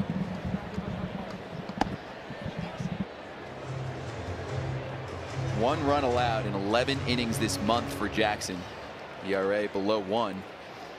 Last saw him on Friday, picked up the win against the Mets in Queens. 2 scoreless innings of 1 hit ball. And the strikeout numbers for him have soared. Over 12 strikeouts per 9 innings this year. Decreased the fastball percentage. Tons of sliders now, Jeremy, and this is a theme we've seen with many relievers. Just go with your best pitch more and more and more. Yeah, and the way guys are getting geared up for this fastball, you're going to starting to see pitchers change it up where, okay, maybe I'm going to set my fastball up by throwing more breaking balls, and it kind of goes ebbs and flows. But these bullpen guys don't have time to set up hitters. They're going to throw their kitchen sink, whatever it is, they're throwing it at them because they only have to go one time for sometimes one batter, sometimes 3 batters, but they're not facing these guys 2 and 3 times a game. And relievers got to get creative, and these playoff relievers are going to have to get creative because now everybody's trying to beat them late in the game, and they got to come up with something to keep these hitters off. On the ground, backhand stop, Albies fadeaway toss, and he got him. That's pretty. The amount of plays that these guys can make and make look easy, just utterly impressive. That takes a tough hop on Albies. He turns in the road. People don't know this about him. There was some conversation when he was coming up through the minor leagues. Do you move Dansby to second because Ozzie was so good at shortstop, and here he just shows that athleticism, the ability to play anywhere in the infield. Ozzie can really do it all. Back to the Braves bullpen real quick. They just had that scoreless inning streak, 25 scoreless innings. It was broken yesterday in the 9th inning on a ground out fielder's choice where they didn't really try to cut the runoff. That's the longest one they've had ever since they moved to Atlanta from Milwaukee. So this Braves bullpen has really set the standard for what they expect and how they expect to win down the stretch and into the playoffs. The crazy thing is they had a 7.13 ERA in the second half of the season up until that streak started on the 17th of August. And then there's the streak going, 28 1/3. Now obviously they've been scored on, but an 0.64 earned run average. You'll take that. Oh, look at this. Ian Desmond backing up. Wanted timeout. He gets a free ball. Doesn't happen often. We talked to Brian Snitker about that Braves bullpen earlier in the day, and he talked about how it's just kind of, we had just grinded out an extra inning win, and the trade deadline happened, and 3 guys were just dropped in his lap. And he said they kind of fell out of the air. I didn't know 2 of the 3 at all. I knew Mark Melanson, having played against him, and didn't have any idea how I was going to use him, and it took him a while to figure out their roles. Jeremy, what is that when a manager finally figures out what works best for that bullpen? I think of, Bud Black and Boch out there and on the West Coast when they were coaching out there. They were great managers of bullpens. Sorry, they got something going on out there. I don't know what's going on. It's a human in center field bothering Ian Desmond. He said, can you please his own teammate tell him to move? Or is that, no, that's Braves. Yeah, so he's got a Braves player he doesn't like out there, probably with the white towel over his shoulder, not liking him out there. Well, it's back to what you were saying, Matty. I think that it is a really tough situation when all of a sudden, as a manager, you get 3 bullpen guys given to you at the trade deadline, and you got to figure out now how they're going to fit. And that's where it can be a little bit of some confusion on where they're going to fit, how they're going to fit. These guys are trying to fit into a different role. They're trying to make, they're trying to make a difference because they understand who they just got traded to. But as they get settled in, and as the manager gets a better flow of who these guys are, how they think, and what the matchups can be, you can kind of see how that'll change. And Snick was talking earlier today, all of a sudden it just kind of clicked, and now you got veteran guys with some great arms, young guys with some great arms, putting together some pretty decent bullpen numbers. That's a comforting feeling for a manager coming into the playoffs. Luke Jackson has been great in this role. That ball bounced very nicely for him. Right over to shortstop for Swanson. So ground ball outs, McMahon and Desmond, and now Hampson, who has put the ball on the ground 2 times. No hits to show for it. 96. Tell you what, those numbers you were talking about on the bullpen greatness, there's some pretty good bullpens coming out of Atlanta over those years. Smoltz was closing at one point, Mulholland. You had some pretty impressive guys coming out of that pen. Rocker for a little bit. Don't forget Kerry Ligtenberg. Oh, yeah. Literally traded for a bucket of baseballs out of independently. Kerry Ligtenberg. Closed into the playoffs for the Braves. Estevez and Diaz. Those are 2 of the options to close games for the Rockies. Obviously, we need some runs. It was Scott Oberg, Wade Davis before that. And there's an impressive inning from Luke Jackson. Sits down the side in order, and we're through 7 in Denver. Braves and Rockies scoreless. Look at this put away pitch. Knuckle curve, bottoms out. I don't think the Atlanta pitchers have a problem throwing their breaking balls Coors right now. Not quite. MLB Game of the Week live on YouTube. See those comments flowing in below you on the screen. MLB chiming in. All this Colorado talk makes me want to move out there ASAP. Hey, This is the kind of day in Denver where you go, I could make a living here. Yeah. I mean, you got people rollerblading to the ballpark, riding bikes, scooters. This is an active city. It's beautiful too. They got the REI right down there, has the kayak put in where you can learn how to kayak on the rapids. I mean, they got a lot of good fun stuff going on in this city. Yesterday when we got off the plane, it was 97 degrees though, Yeah, and then today it's like yesterday. perfect. It's it can't make up its mind here sometimes. Tomorrow it'll go down another 10 degrees, and then the rest of the week in the 90s. So for in-depth perspectives on the game, remember YouTube's live game commentary features MLB. You just heard from that account. The Rockies, the Braves. We've had some creators chime in with some questions and comments. They're going to add to thoughts during the broadcast. So as you're listening to us, you're watching, you can also check out what they have to say. Live commentary on your phone, computer, and on your smart TV. And we'll keep rolling. Next week on Wednesday, Mets, Nationals. That should be great. Two teams battling it out in the NL East. Blue Jays and Rays the next day. The week after that, we're in Anaheim for the Indians and Angels. Braves and Nationals. We'll have that game for you on Friday, September 13th. Be here. Rays and Dodgers on Tuesday the 17th. A little interleague action there. And then the Cardinals and Diamondbacks to fill out our schedule here in the second half of the season. Having a blast on YouTube. And hello to everyone watching globally. Thanks for joining us in Denver. Who's going to score? Carlos Estevez on the mound for Colorado. ERA just slightly over 4. Getting close to 60 innings on the year. Starting to put things together. He's had some bouts of wildness in his career. Big arm, though. That's why they call him Wild Thing. Going to be a little different from what they saw in his last at bat. You know, from 89 to 99 here. First, it's Ozzie Albies. 3 infielders on the right side against him. Ozzie, his first at bat, just flicked one over that shift and just kept running. With the spacious outfield, he got a double. Since then, they've held him at bay. This is a big inning for the Braves. This is probably their last time through their big part of the order. He's like, move. That 97 in is a lot harder than 89 in. That would have hurt bad. Yeah.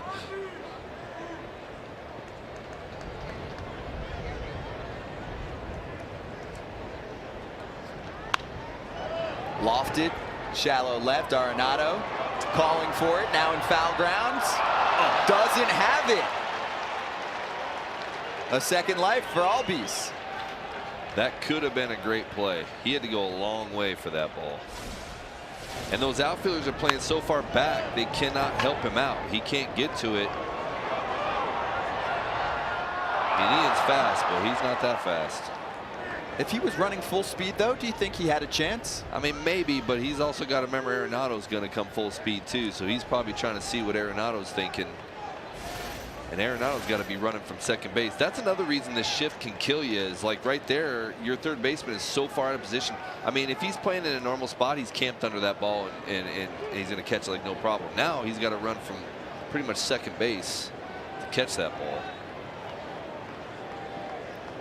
With Nolan, you just assume it's automatic. Yeah, you do. Thought he was going to have it.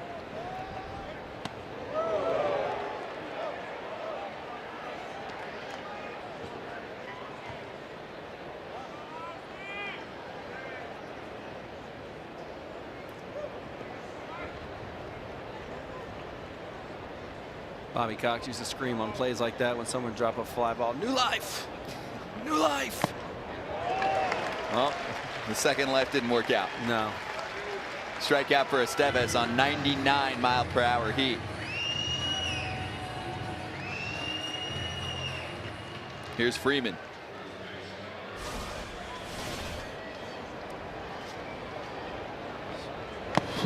I mean, that is explosive. That ball's by him before he even gets the barrel to the plate. Some Petro coming out.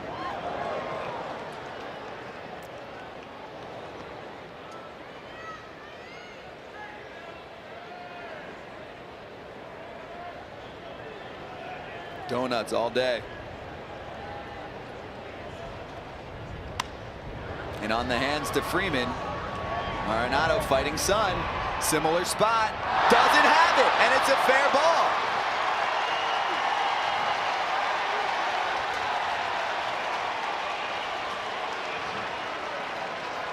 Tell you what, that's a foul two plays ball. in a row that they're going to call it fair. They calling it fair?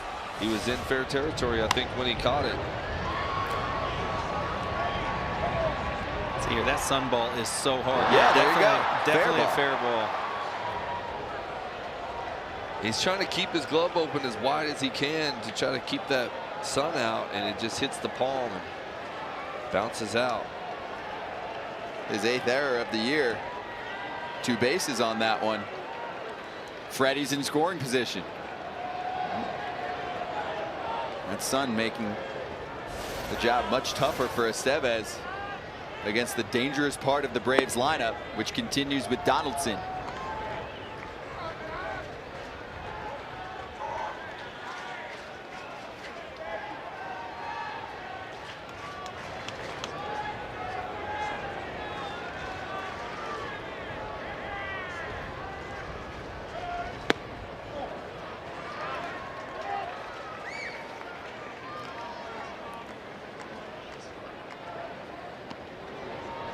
There's Joyce. He's reached base 3 times. A couple hits and a walk. 0 for Donaldson so far.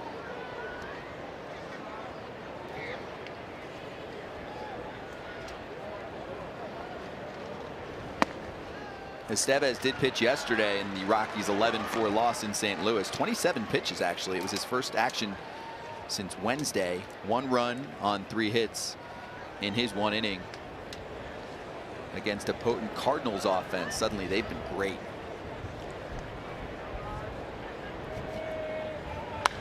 Donaldson in the air. Hampson camping, now moving up, and he's got it. Freeman back to second. And puts the Braves at 1 for 10 with runners in scoring position. Josh Donaldson gets his foot down on time and just misses underneath this one. 97 miles an hour, a little slower than the 99 we've seen. He knows it as soon as he as soon as he makes contact, that he was all over it. You can see the barrel is there. He just caught it a little below the ball. Totally different, like Jeremy said. The first few pitchers you face, you were missing on top of the ball. With a guy throwing 97 to 99, you're going to miss underneath the ball sometimes.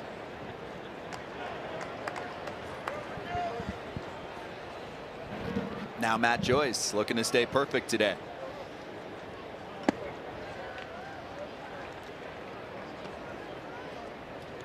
The Braves are going for win number 9 in a row.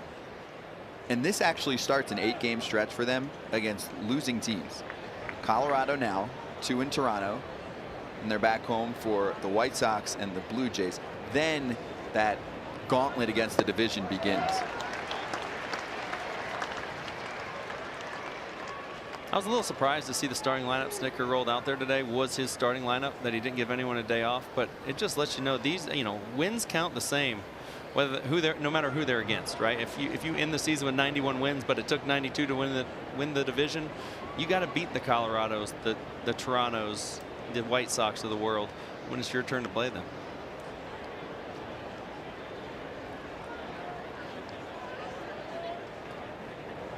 The best chance the Braves had at scoring was when Freeman was at second.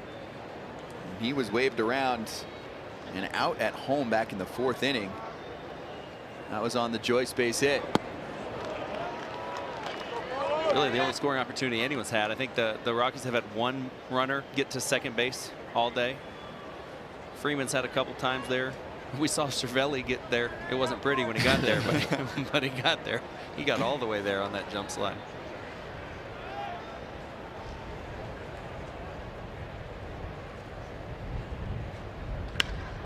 Joyce to center.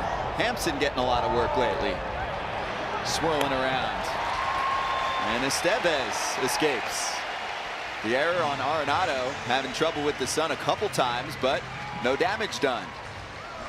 through 7.5, still scoreless in Colorado. All right, so how did we get to this point? Let's run through your game summary. And it starts with Tim Melville. His show continued. Still on the fan club, Jeremy? I'm still on the fan club. He only got through 5, but this is a different team. They have different approaches, and the defense he got right there from Story and the way he pounded the zone, I'm a huge fan. And Tehran with scoreless work as well through his 6 innings. Yeah, Tehran had a lot of runners on, but he got double plays, got out of them, struck out McMahon there, struck out Story to get out of things in the top 4th. It's been an absolute pitcher's duel, except for this. And then we had this play right here. We call it Melville Magic. The Melville Magic. I became on the Melville bandwagon when he walked off the field in the 5th, raising the roof. That's right. He did. All right, was Freddie out or safe? Man, I still don't know if he was out right there. I think he was safe. Yeah, I think he was probably safe. It was close. Yeah. And if this thing, I'm not trying to, be the bearer of bad news, but if this thing goes 15 innings, the umpires are going to get some bad looks from the Braves. And they're going to say, it's not us. Get up, Cervelli. Oh, it's still my favorite slide of the game. Bases loaded for Freddie Freeman. This was a key out from Tim Melville. Last batter he faces. That's when I officially joined the fan club right there. Raise that roof, 3-8. Raise that roof. Julio Tehran still going strong in the 6th. Trevor Story, this one past Albies. Steals 2nd. Okay. Rocky's first base runner at 2nd, but Daniel Murphy fly ball out to center. Here we are with a good old-fashioned duel in Denver. Usually you see 13+ runs scored on average per game at this park. Fans are probably welcoming this as something new. Oh, this is fun. No runs up. This is interesting. I would have missed on every prediction ever if you would have asked me what the score of this game was. I think I actually told my wife, I'm going to rush to the airport to get home tonight because it's going to be a 12-10 ball game. Yeah. I was wrong in many ways. I mean, the game's still going, but I don't think it's going to quite get to 12-10. Hey, Chris Martin is the new man on the mound for the Braves. Did you see that sign? I don't want to be the bearer of bad news, but Soroka is actually in Toronto already. Oof. You might need to make another road. Did it say Calgary to here? Yeah. Then you want to turn around and go back home. He's closer to Calgary than he is to here. I don't know. Can we get a distance on Calgary to Denver? Yeah, I was just corrected on Twitter that Calgary is like across the nation from Toronto. It is said he's above going back Washington. home. Yeah, it is. So, I mean, geography was my lowest grade in college. So you got the country right. That's good. Yeah. I know they spin loonies and toonies there. Yeah. Right? Yep. I love Canada. It's absolutely gorgeous. I love Toronto. I feel bad for Brian Snitker not getting to get his off day there. You know what, Canada? I'm going to take the ketchup chips. Are unbelievable. The potato chips that taste like they're dipped in ketchup. I'm telling you, it is a delicacy. That I would try. Not Rocky Mountain oysters, though, No. Scott. Well, No. they're fried. I can't have the bread. Oh. Celiac. I mean, we could probably get some unbranded ones brought up here for you. Yeah, we could get some non-fried Yeah. Rocky Mountain oysters. You can just. I'm down. They make raw oysters. You might as well have some raw Rocky Mountain oysters. I'll take the healthier version. I'm in. Oh. Dom Nunez behind 1 and 2. Chris Martin, 33-year-old, 6'8", 215-pounder, and traded over to the Braves from the Texas Rangers at the trade deadline. 54 strikeouts, 5 walks. 5 straight scoreless appearances after a rocky beginning with the Braves. That was the story for all 3. It really was. It started to turn for Chris against the Dodgers. He had two scoreless outings against the Dodgers, which really kind of looked like he got comfortable. They were clean innings as well. No runs, no walks, a strikeout in each inning. And then he goes Miami, has a shutout.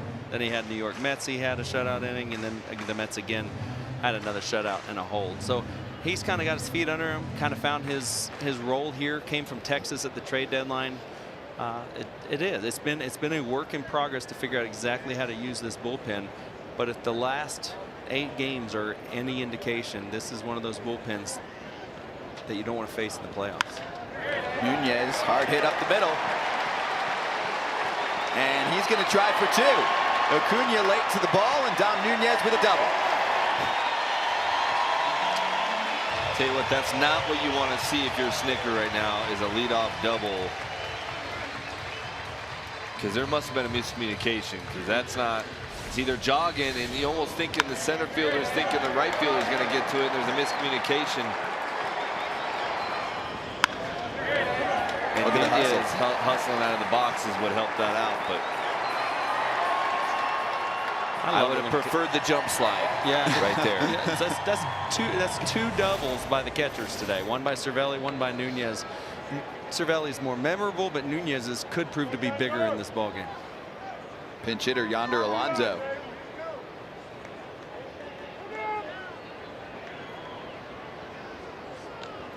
Chris Martin is one of those stories too. 2010 independent leagues, actually made his MLB debut for the Rockies. Bounced around in the Red Sox minor league organization. Leading up to that point, Colorado scooped him up. Spent some time in Japan, 2016 and 17. This was my favorite note. Learned the splitter from Shohei Ohtani. That's pretty amazing. That's cool. That'll change your career. Never cooked barbecue, but he had some interesting jobs, right? Yeah. Didn't he work for UPS at one point? Yes. In Texas, in the warehouse at Lowe's Home Improvement, and unloading trucks at UPS. So one day at a warehouse, he's playing catch, arm feels good, he's hitting 95 miles an hour. Who's catching this at this warehouse? Yeah, that's what I want to know. Yeah. He broke Did they have a some speed coer's pitch hand. machine up there or something?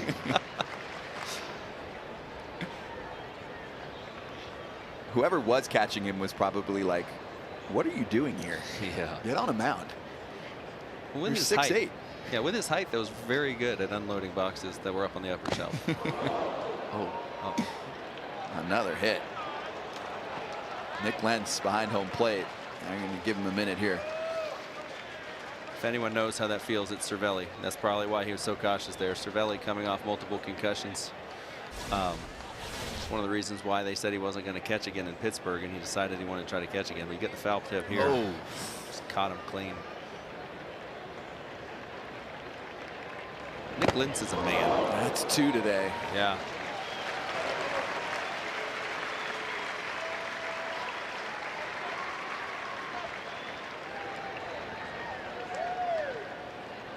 Just waved off the mound visit there. That was nice of him, not counting that mound visit. I'm not sure though, after I get smoked in the mask, that I'm gonna want to get my head tapped. Thinking twice. the same thing. I'm Cervelli looking just gone. did right there. Hey, dude, you're checking to see if I'm all right because my head's rattled, and then you smack me in my head twice to think it's all right.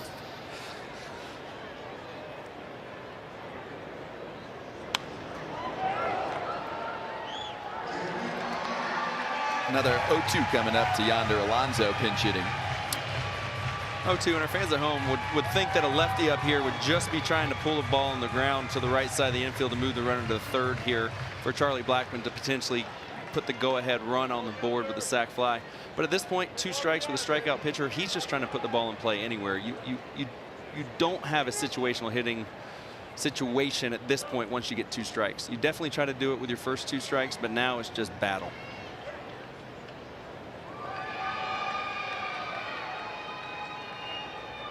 I was wondering if Bud Black was going to give us a little small ball. It's that kind of day. As soon as I saw Yonder go in the box, that thought went out. Yeah. I don't think he works on bunting a whole lot. I bet he could get it done, though. I called some of his games when he was the superstar at the University of Miami. He was the guy. I bet there was no bunting there throughout his career, and then comes up. High draft pick with the Cincinnati Reds, has bounced around a bit. Off to a really nice start with the Rockies. 967 OPS. And broke the bat. There's your second. And he does move the runner over. Look out, Chris Martin.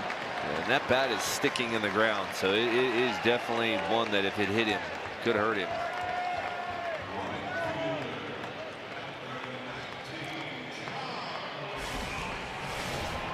Bud Black making the right decision there to not have him bunt early in the count. He has only 1 career sac bunt. knowing he's a professional enough hitter to find a way to put a ball in play. Good things happen here. Oh, the potential winning run has now moved up to third base. He lost almost the whole thing. He's got some moves. 6'8", he's got some agility out there trying to get around that bat. Charlie Blackmon is 0 for his last 16. RBI chance here.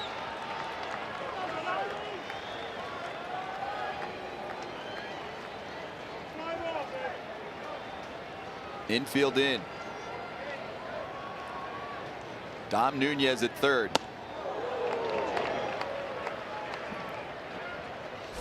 Here it comes. Oh, that was really close. Really close.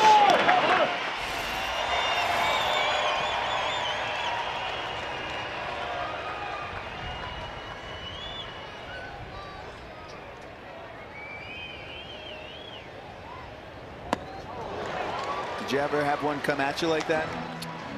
Yeah, I had some that were at my feet. Usually I had to hop over. I didn't have one that I felt. I don't remember one coming at my splintered like that at my head by any means. I think I avoided those because that's scary. I was at a game against Miami and I believe it happened and it actually got him and it stabbed him. He had pulled out of the game, hit him right in the back. I felt like it punctured a lung. It was a pitcher. I can't remember who it was. I think I was with the Reds. The end of my career, they got rid of the high density maple, and the maple bats had to become low density, but you were grandfathered in if you were into the big leagues before that. I wonder if that bat broke like the old maple bats did right there. I wonder if Yonder's been around a long time. He might have been grandfathered in on that rule. Yeah, you're right. That was one thing that happened. They splintered. Blackmon sends it to right. And it's caught, but it's got enough. Finally, we break the ice at Coors Field. It's 1-0 Rockies.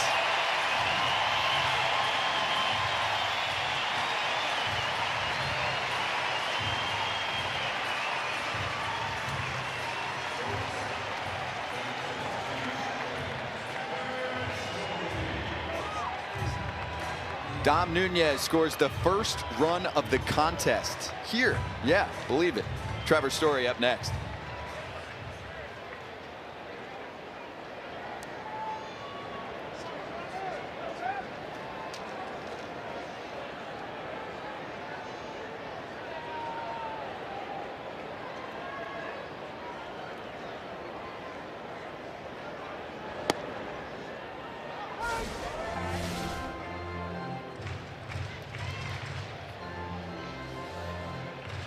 Definitely got enough there.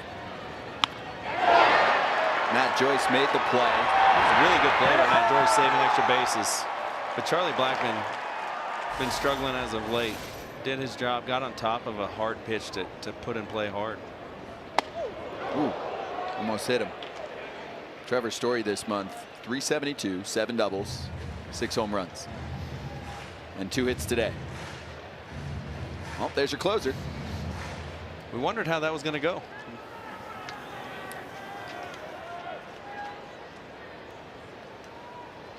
Bud Black did say about a week ago when Scott Oberg went down, Jairo Diaz and Carlos Estevez are 2 viable candidates. We saw Estevez just now, and we'll get a good look at Jairo Diaz pretty soon.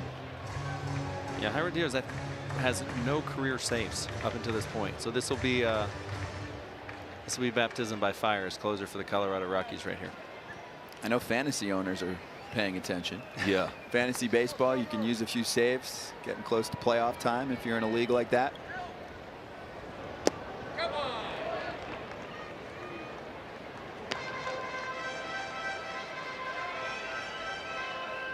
Once again, man, if it's the 4th closer you've used this year, there's a lot of instability going on down there in that bullpen. Yep. Well, the Braves have had quite a few, and it looks like they might have found their man in Mark Melancon. Arodys Vizcaino, AJ Minter, help me out, Matt. Luke Jackson. Yep. And then right after the trade deadline, it was Shane Green's job.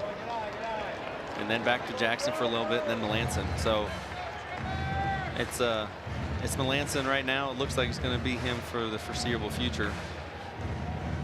But if Jairo Diaz does his job, we will not be seeing Mark Melancon in this ballgame.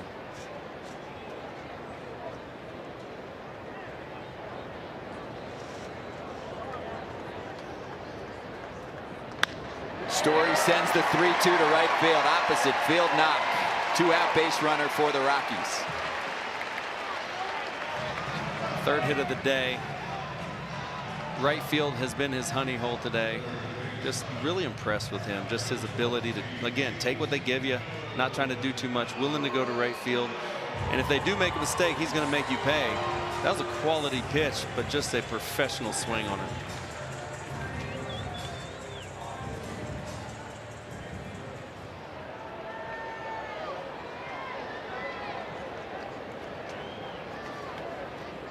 Another chance for Arenado. He had a tough half inning. Yeah, strikeout, 2 drop fly balls. Yeah.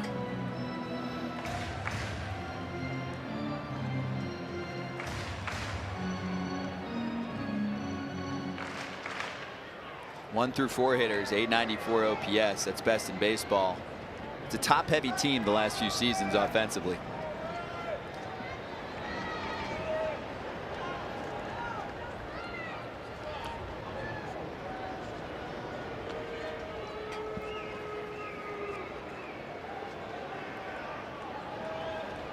Well, that Dom Nunez hustle for the double proving to be the difference at the moment. And the broken bat, ground ball out. Yonder Alonso moves him to third. Charlie Blackmon brings him home with the sacrifice fly.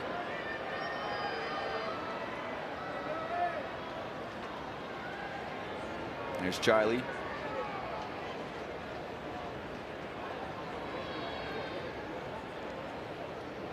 Oh, they got it. Story's out. Nice hesitation there. A little pause from Chris Martin to erase the base runner and get us through the last of the 8th. Story wants that checked. He does. He did a little funky slide here at the end, trying to avoid the tag from Albies. Albies went to tag him instead of the base, and he might have gotten in there. Might want to have that checked, which they're having. Yep, we'll review it. Late stages of the game, why not? Especially with Arenado up. He might have got around him. He really might have. When you as an infielder, I used to love sliding in when infielders would try to tag me because I can avoid the tag. What I can't avoid is the bag. I ultimately have to get to second base. If you just lay your glove down in front of second base and move it side to side, you're going to get me every time. I think his foot is off very temporarily as you stick the tag on when you're Albies. Watch. Oh, the last view. I think the foot was off briefly. There you see a little kickoff. A little bit, yeah. It'll be interesting to see how this pans out. Because he's not there. He's not there. Safe. Safe, but stay on it. Because once the foot gets there, that's why the infielders keep the glove on the base runner for a long period of time. Right there. Was there a little kickoff? I don't know, man. The toe might have stayed on it the whole time. Do you guys have enough evidence to make a call? I would think that there was a late tag there, but based on some of these reviews that I've seen lately, I don't have no idea what they're doing. The rule is if there's not enough evidence, whatever was called on the field will stand. Which see, he's on the bag and there's no glove touch till right there. He's safe. And then if that little kick though, if somehow they can slow it down and slide a piece of paper under there and he's off the bag by a millimeter, yes, he's out. But it looks safe to me there. Because he got it. He didn't get him till late. That was an athletic slide. I'll tell you that.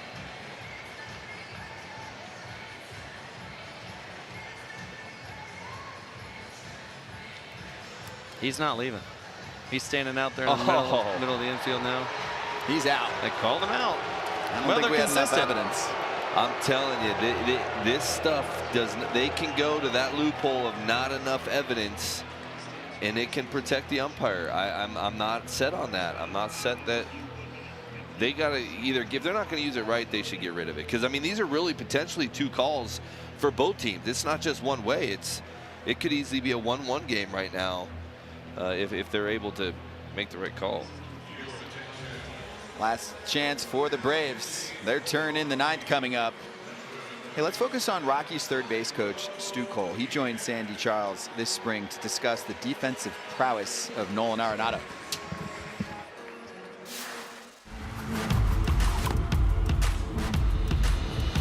I'm joined by Colorado Rockies third base coach and infielders coach Stu Cole. What exactly does a third base coach do? Well, third base coach gets with the manager and they go over the signs that we're going to use throughout the course of the game. Try to get to know the players as much as possible. Guys that like to take the extra base, knowing the speed of guys, when to send them and when to hold them up. Green light from Stu Cole. He will score easily. I don't want you to give any secrets away because I know they're winning secrets and we would never want you to do that.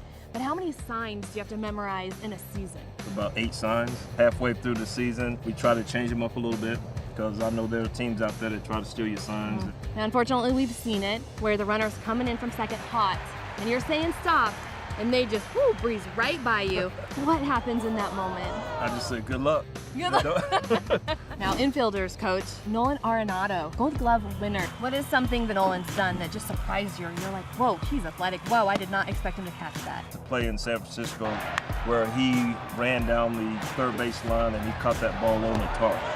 Oh my goodness, did he catch that? Caught that. You gotta be kidding me. Folks, you're not gonna see a better catch anywhere than what you see right here. To see him make that play and then have the wherewithal to come back and throw the ball to third base. I mean, he does some amazing things out there on the field. Thank you so much, Stu. All right, you're welcome. Take it back to the game. I love that. To see more exclusive behind-the-scenes videos from the Colorado Rockies, subscribe to their YouTube channel at youtube.com/Rockies.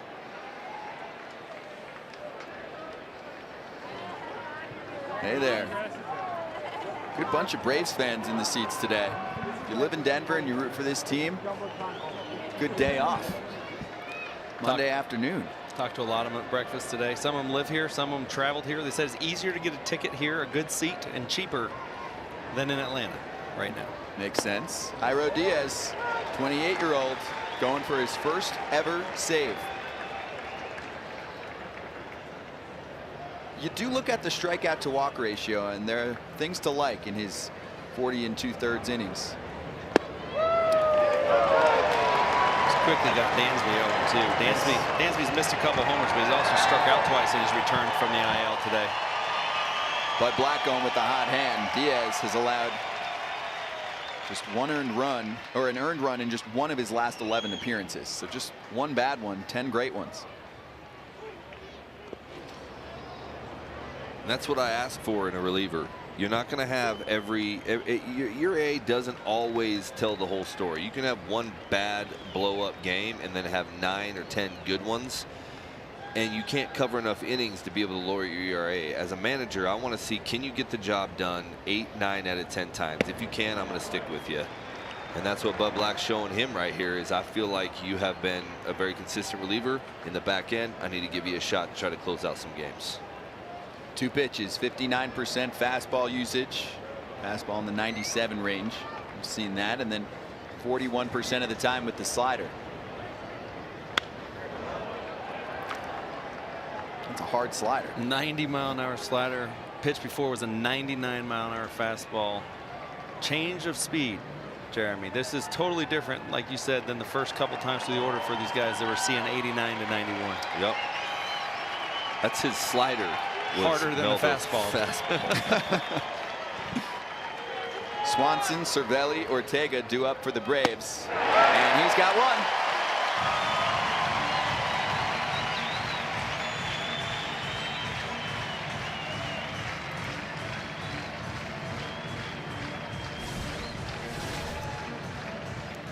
Almost a backup slider right there. It didn't quite finish, but again, that's one of those ones that you'll see hitters swing through a lot, and he's late on it even. I mean, they're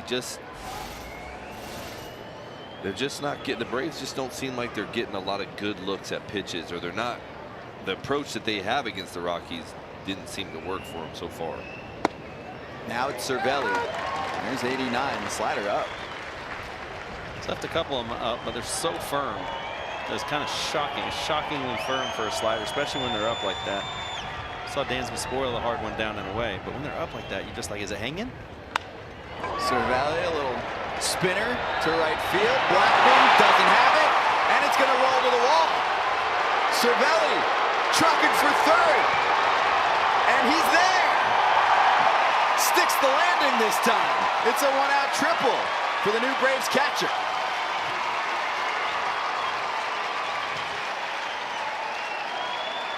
Francisco begging for oxygen from Ron Washington at third base, but hits another ball to the right side of the field. This ball hung up in the air. I thought long enough Blackman was going to get a play on it. He makes the dive, missed the ball, and it almost feels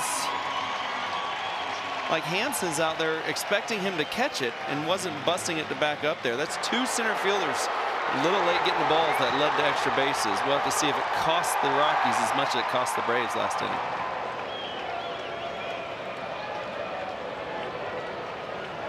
Probably a ball that Blackman probably could catch. Usually, it almost looked like he misjudged where that ball was going to be at, and he stuck his glove under the ball. And again, it could be. Well, it's Billy Hamilton time. If anything gets too far away from Dom Nunez, maybe a breaking pitch in the dirt. Billy's coming home.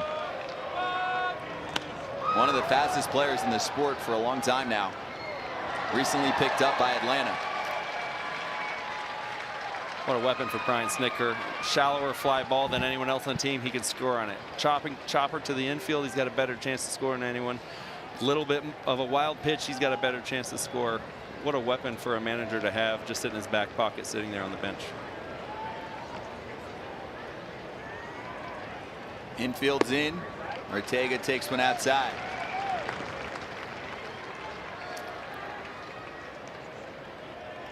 If you've watched the Braves at all this year, this is where they have become really good in the situation. It'd be real easy to cash in this game, but Brian Snitker's managing all the way through. He would happily stay here for 15 innings if it meant they got the win.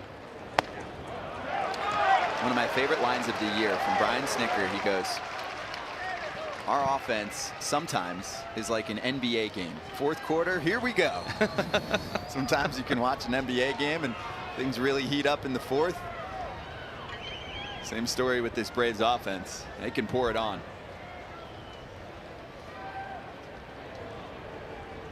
Ortega makes contact. It looks like it's going to spin back. It does. But now 2 strikes on him.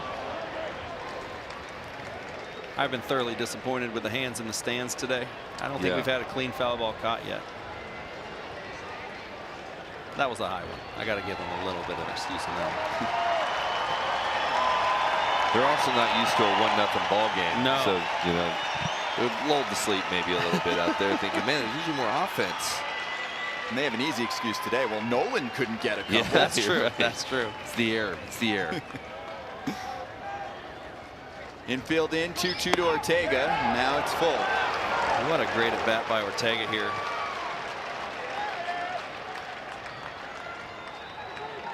He's in the same situation Yonder Alonso was. Early in the count, you want to get something up to elevate and at least get a sac fly on. Now you just got to put a ball in play.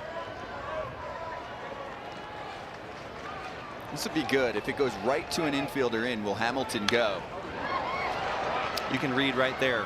Right there you see he's going on contact. So if there's a line drive to the infield, it's a double play, game over. But right now, Billy Hamilton is looking to score on contact. You watch him as soon as this ball's fouled off and he's on his way.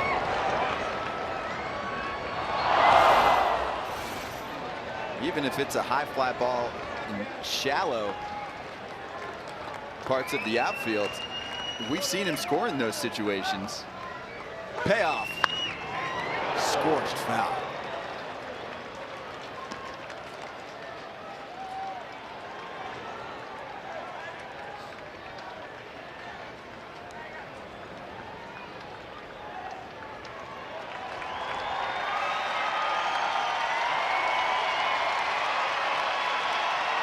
Mixed crowd today. Plenty of Braves fans in the house.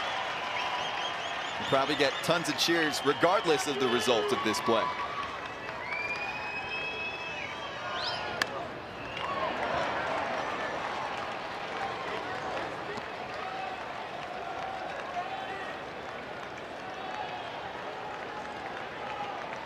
Ninth pitch of the bat coming up. This is an absolute battle by both these young players.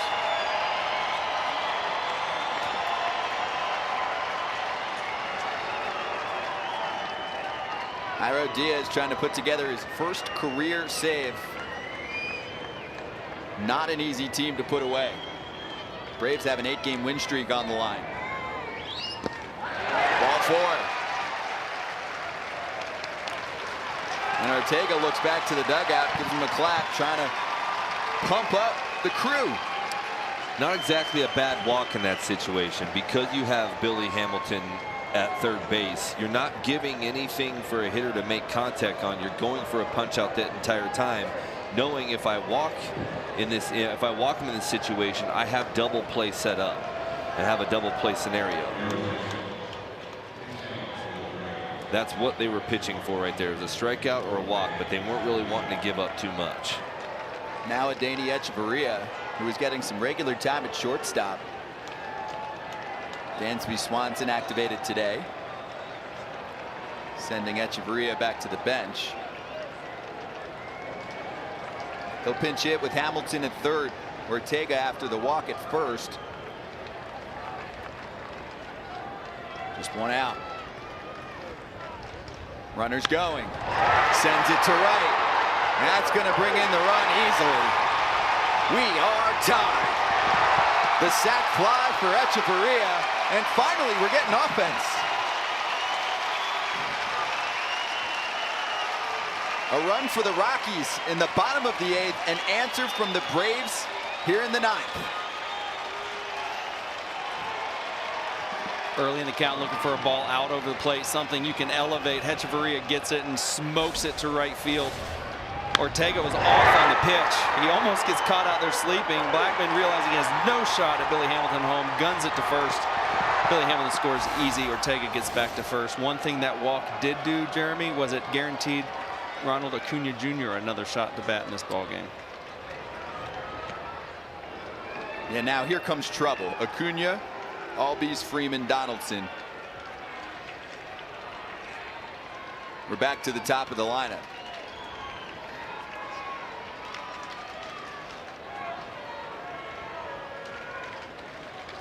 And he's hitless today. Did reach with that walk, stole another bag.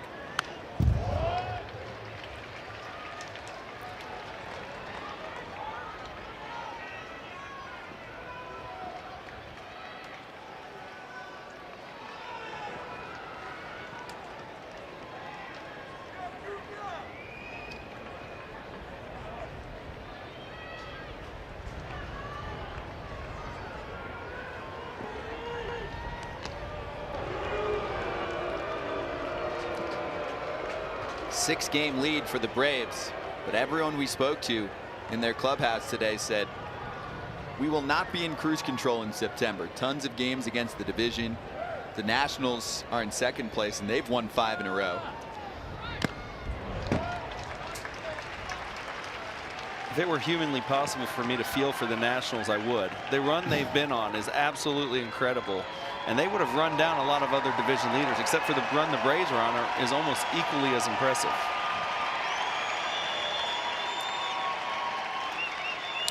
I went down to see Ortega moving again here. Diaz does a good job of picking off, but when he goes home to the plate, he is very deliberate to the plate. He's going. And Dom Nunez lost the baseball. So a stolen base for Ortega. A hit could give the Braves the lead.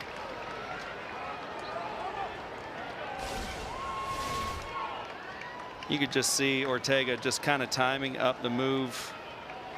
Diaz, rightfully so, with 2 outs and 2 strikes, more worried about the hitter than the base runner. But what he's created for himself here by not holding Ortega closer is a blooper, scores the go-ahead run.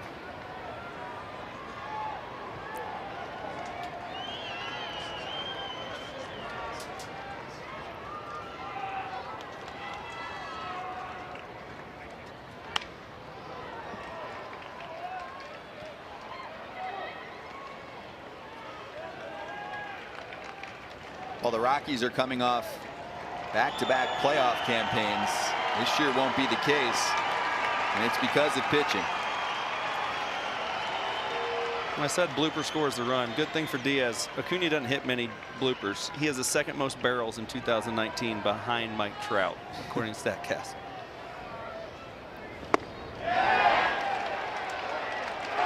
And he got him. The appeal to first. Acuna goes around. Braves do get a run. Walk-off chance for the Rockies coming up in the 9th. Colorado, though, has given up 69 runs in the 9th inning this season. That's 4th most in baseball, but Acuna jammed up a little here. Absolute gasoline on the inside part of the plate. Acuna does go around a little too much there. I thought he foul tipped it, actually. I thought I heard a tip as well. So out on both ends. We get to go to the bottom of the 9th. Nolan Arenado gets a shot to walk it off for the Rockies.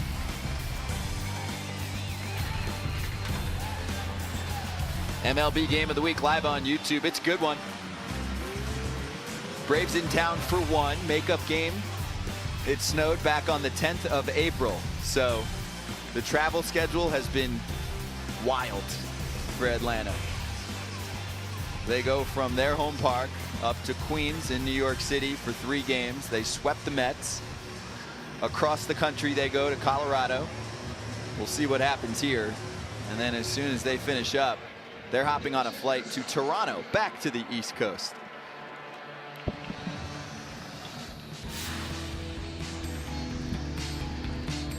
This is what they have left. Still 7 more against the Nationals, 7 more against the Phillies. They do have a few weak spots to face: the Blue Jays, the White Sox, the Royals.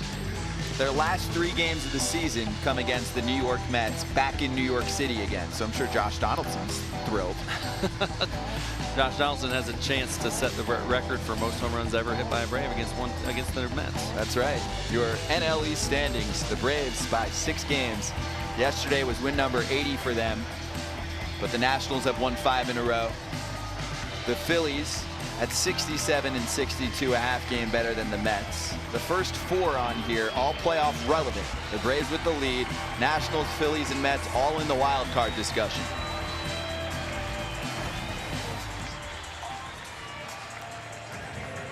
And after Chris Martin, it's Anthony Swarzak for the Braves next up to pitch the 9th. 1-1 game. Great year for Swarzak. This is a gem of a pickup by general manager Alex Anthopoulos.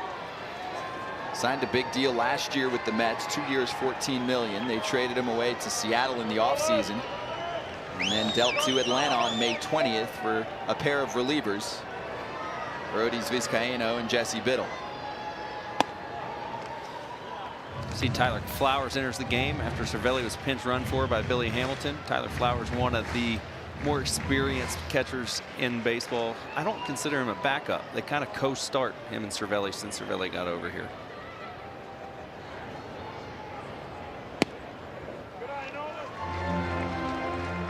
Brian McCann has chronic knee issues. They hope he comes back sometime in early September.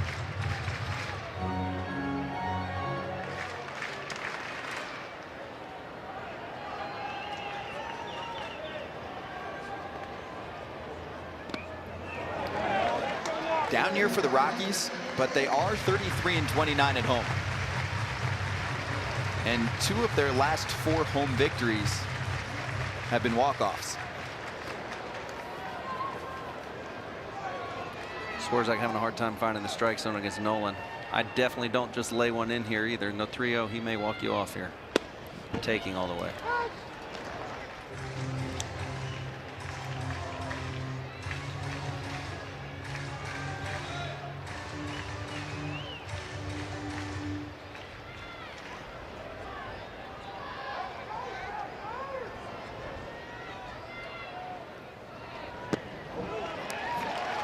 Take your base.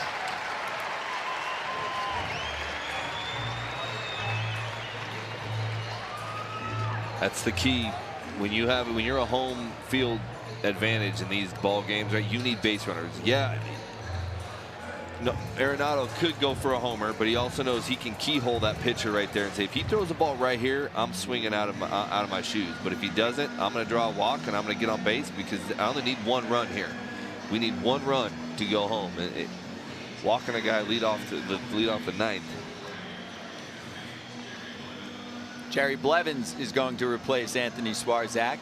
And we are going to take a trip back to 1995, the only time the Braves and the Rockies battled in the postseason. Game 1 of the best-of-5 division series. Vinny Castilla has just connected for a 2-run homer to give the Rockies a 3-1 lead. Home run for Chipper Jones to lead off the top half of the 6th inning. Down the third base line. Great play by Chipper Jones. Gets the out at second base. Chipper Jones has connected for his 2nd home run of the night. And the Atlanta Braves hold on, but barely. Welcome to Game 2. And on the first pitch of the ball game, Marquise Grissom gives the Atlanta Braves a 1-0 lead. 2nd homer of the night, 3rd of the series for Marquise Grissom. This game is tied as Larry Walker connects for a 3-run homer. Now Belliard steps in, grounds 1 to second. Young has it on to first, throws it away. 1 run is in. Here comes Mordecai. Down to second, Belliard. The Braves now lead it 7-4. Game 3 in the division series. 2-run homer for Vinny Castilla, giving the Colorado Rockies a 5-3 lead. Fly ball, shallow left field. Bichette coming on, can't get it. Base hit. Fusco scores. Down to second, Javi Lopez. We are tied 5-5. Lines this one in the right field. That's going to fall for a base hit. In to score, Larry Walker. And the Rockies now lead it 7-5. Colorado Rockies have scored their first ever playoff victory. The Atlanta Braves have taken the field for Game 4. Just there and just over the fence in right field. To left field and deep. Bichette back, and it is gone to give Atlanta the lead. 2 home runs tonight for the Braves. The Braves a strike away from advancing, a half swing, and they'll go to Cincinnati for the National League Championship Series. Advantage Braves back in 95. We'll see who wins this duel. Jerry Blevins on the mound to replace Swarzak, and he's got Daniel Murphy. So Blevins specializes against left-handed hitters, but Daniel Murphy has actually been much better against left-handed pitchers this year. They're just clearing up some scraps out in the outfield. I think Blevins specializes in Rockies players. 11 1/3 1-earned run over the course of his career. I don't think he has a problem pitching here. Former teammates on the Mets. Murphy's just 2 for 18 against him, 6 strikeouts. It's those next level matchups. You think, well, Murphy hits lefties. Historically, Murphy has not hit this lefty, so Snitker making the move to the bullpen to go get Blevins. A little deception here. He kind of almost steps behind the lefty. He's probably not very comfortable at bat for a lot of lefties. It's not a great swing. No, I don't think he's very comfortable. And now you got the shadows on top of it because it's getting later in the evening. So now the shadows are coming in. And it's an interesting shadow too because it's the light post up top there, and it's kind of an in and out. That ball's kind of going in and out of the shadows on the way to home plate. Pretty tough for hitters this time of day. I used to hate 4 o'clock games, even in the playoffs. I love being in the playoffs, but if you give me a 4 o'clock start time, you're just asking me to start off 0 for 2. That's not a good swing from Murphy either. Jerry Blevins, impressive against his former teammate. Good morning, good afternoon, good night right there. Pretty quick one. You don't see Murphy fooled quite like that in that at bat. Not very often. Look how that ball gets light, then dark, then light again. Yeah, it's going to be tough right about now. You're trying to pick up spin, you're trying to pick up pace, you're trying to pick up, location, and the ball's now changing color while you're trying to pick all that up in 60 feet 6 inches. It's really difficult. And you also got a cross-firing lefty who's starting the ball behind your head every pitch.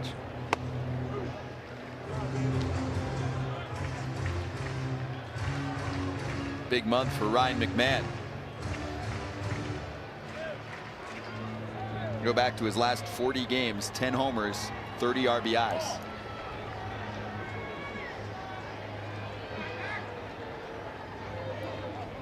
There's Arenado. He was walked by Swarzak. That's a strike.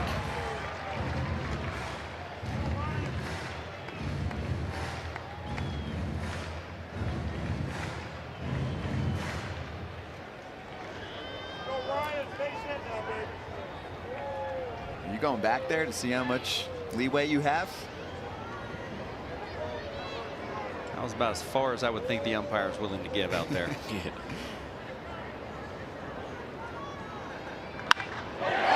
Solidly connected to right.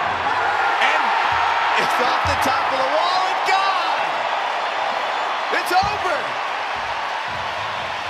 Ryan McMahon, bullseye on the railing, and the Rockies win it.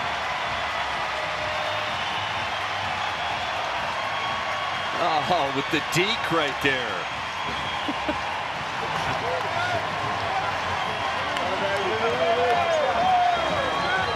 Good things happen when you give YouTube your bat flip / bat drop breakdown. He did it early in the game, and we got to see it live and in person.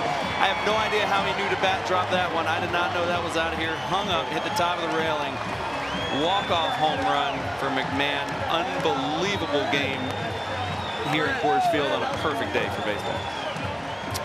Good pitching duel. That was not my prediction at all whatsoever how that game was going to end, but Rockies needed it after that rough road trip coming back home, facing a really hot Braves team. Just enough carry over the tall right field wall. Smack the railing, win a game. Rockies at 59 and 73 on the year. Braves fall to 80 and 53. Just a one-gamer here. A makeup game. It was snowed out back in April. That bad, right? The Braves come for a walk-off loss. Now they'll travel on to Toronto.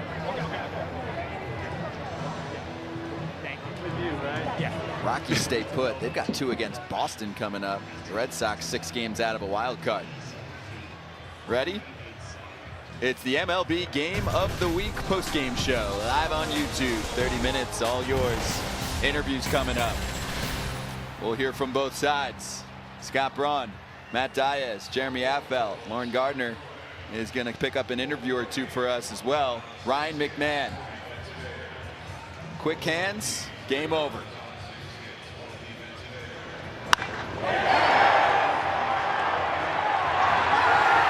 That's a missile. Absolute missile. Just stayed on it, left on left. We saw the bat drop there. Tough day up to that point. He had 2 strikeouts. He was 0 for 3. That's why you just don't give up. Just in support of a great start by Tim Melville. He grinded out five hard innings. Bullpen did his job. Gave up 1 late to the Braves where the Braves tied it, but stopped the bleeding there and gave McMahon a chance to be the hero in the bottom of the 9th inning. 3-1 winners. I think that was the little cucaracha thing or whatever they do on their head for the cockroach, right? That was the whole symbol thing. They're not going away. They're just going to be pests. Don't give up. And that team can be a pest. This Rockies team can be a pest to playoff contenders. Every playoff contender knows they have to come in here, and when the Rockies are not in it, they're going to try to ruin it for you too. And they make it really tough to win here in September, and they make it tough on some of these teams. They put some pressure on them. Well, you get that from your manager. You think about Bud Black, and that is a well-respected man in the baseball world, but also by his players. And they're not going to do anything to let him down. They're going to keep being pests. They're going to play to the end. They've won 5 in a row at home, and let's welcome in the man with the walk-off, Ryan McMahon. Ryan, congratulations. Thanks for hopping on here. Everyone watching worldwide on YouTube, take us through that last at-bat. The ball left in a hurry. I'm here, just joined the team last week, so good to see some fans out today. We have Ryan? Yeah.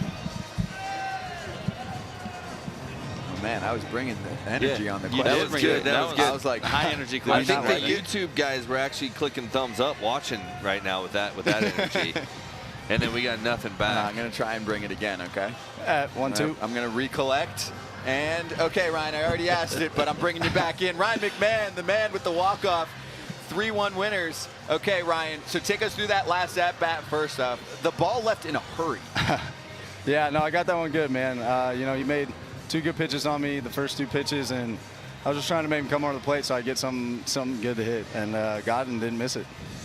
Well, we played a little YouTube clip from earlier in the game about you talking about your bat drop versus a bat flip. You bat dropped this quickly. Did I? Good. Yeah. Good. Did you know, or you were just a hopeful bat drop? No, I just hit it hard. I was trying to get ready to run, man, in case I need to get to second or something. Yeah, we're showing the drop right now. So actually more impressive than the homer is the deke move at home plate on the cooler. Yeah, you saw that? Very, Got out of the very way, impressive. Man. Hey, I got to save those BGs. Those are good BGs for me right now. I didn't want to ruin them. Those are great. That was great. That was awesome. Second career walk-off. How do you compare this one to the first one? Oh man, they're all pretty sweet, man. They're fun. You know, we beat a really good ball club today. Both sides had great pitching going, and you know, we got lucky and capitalized late. Talk about your pitching for a minute. A Tim Melville fan club has been started up here. Talk a little about him, his story. How's he fitting in that locker room? All the good stuff about Tim Melville. Oh man, he's great, man. He goes out there. He's a super competitor out there, especially after everything he's been through, and you know, his Tommy John and all that stuff. The guy's incredible, man. One of the most humble human beings that I've had the pleasure of knowing over just over this last week, man. He's made a huge impression on me, and I really like him. In the comment section on YouTube all game, everyone's like, we got to come up with a good nickname for him. He worked at the barbecue spot. Have we figured anything out yet, or at least gotten some free barbecue out of it? Man, we just call him Melly, and we just say, welcome to the Ville. We don't have anything too creative yet. We'll work on it, though. We'll get back to you guys on that. I'm thinking team party, and he's cooking the barbecue. It needs to happen. That might be happening real soon, hopefully. Hey, Ryan, last 40 games especially have been great for you. Anything going different? No, man, just getting comfortable, you know, getting used to kind of the pace of play and how things work up here in the big leagues. You know, I think getting more consistent playing times really helped me out too. Talk about what this game can kind of do. It was a rough road trip, to say the least. Yeah. Getting home against a really hot Atlanta Braves team, to be able to win this ball game, what can that do for you guys? Yeah, you know, I mean, obviously you come home, man, you just feel good. You're getting your normal routine, and this is kind of what you get used to. So we're working on getting better on the road, but yeah, it was good to get a good win today, and hopefully get rolling from here.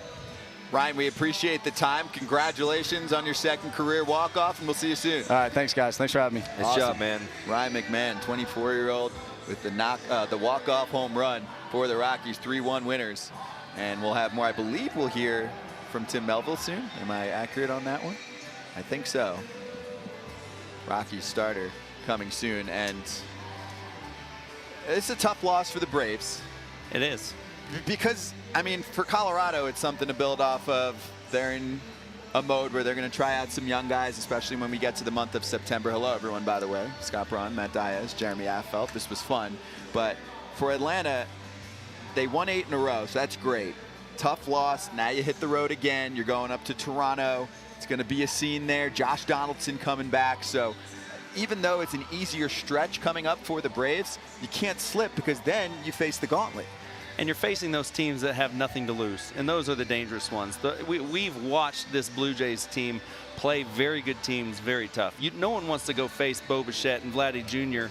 And this game right here, you don't want it to spiral out of control. So tomorrow, Mike Soroka for the Atlanta Braves has got to put up a gem. They need to put up some runs early on something they were unable to do tonight. They had runners in scoring position, almost not in scoring position, but on base almost every inning in this ball game. We're only able to push one across. So ultimate letdown for the Braves, but they're the Fighting Snickers. They're going to come back. They're going to grind it. They're not going to whine about the travel. They're going to be absolutely fine heading up to Toronto. I think it was Colorado. You got to tip your hat to Tim Melville. I mean, the fan club's just getting bigger and bigger every time. They've only got 2 wins in their last 7 games. He's got both of them, and he's coming out here and faced 2 really good offensive teams. And he had to work a little harder today than probably last week in Arizona.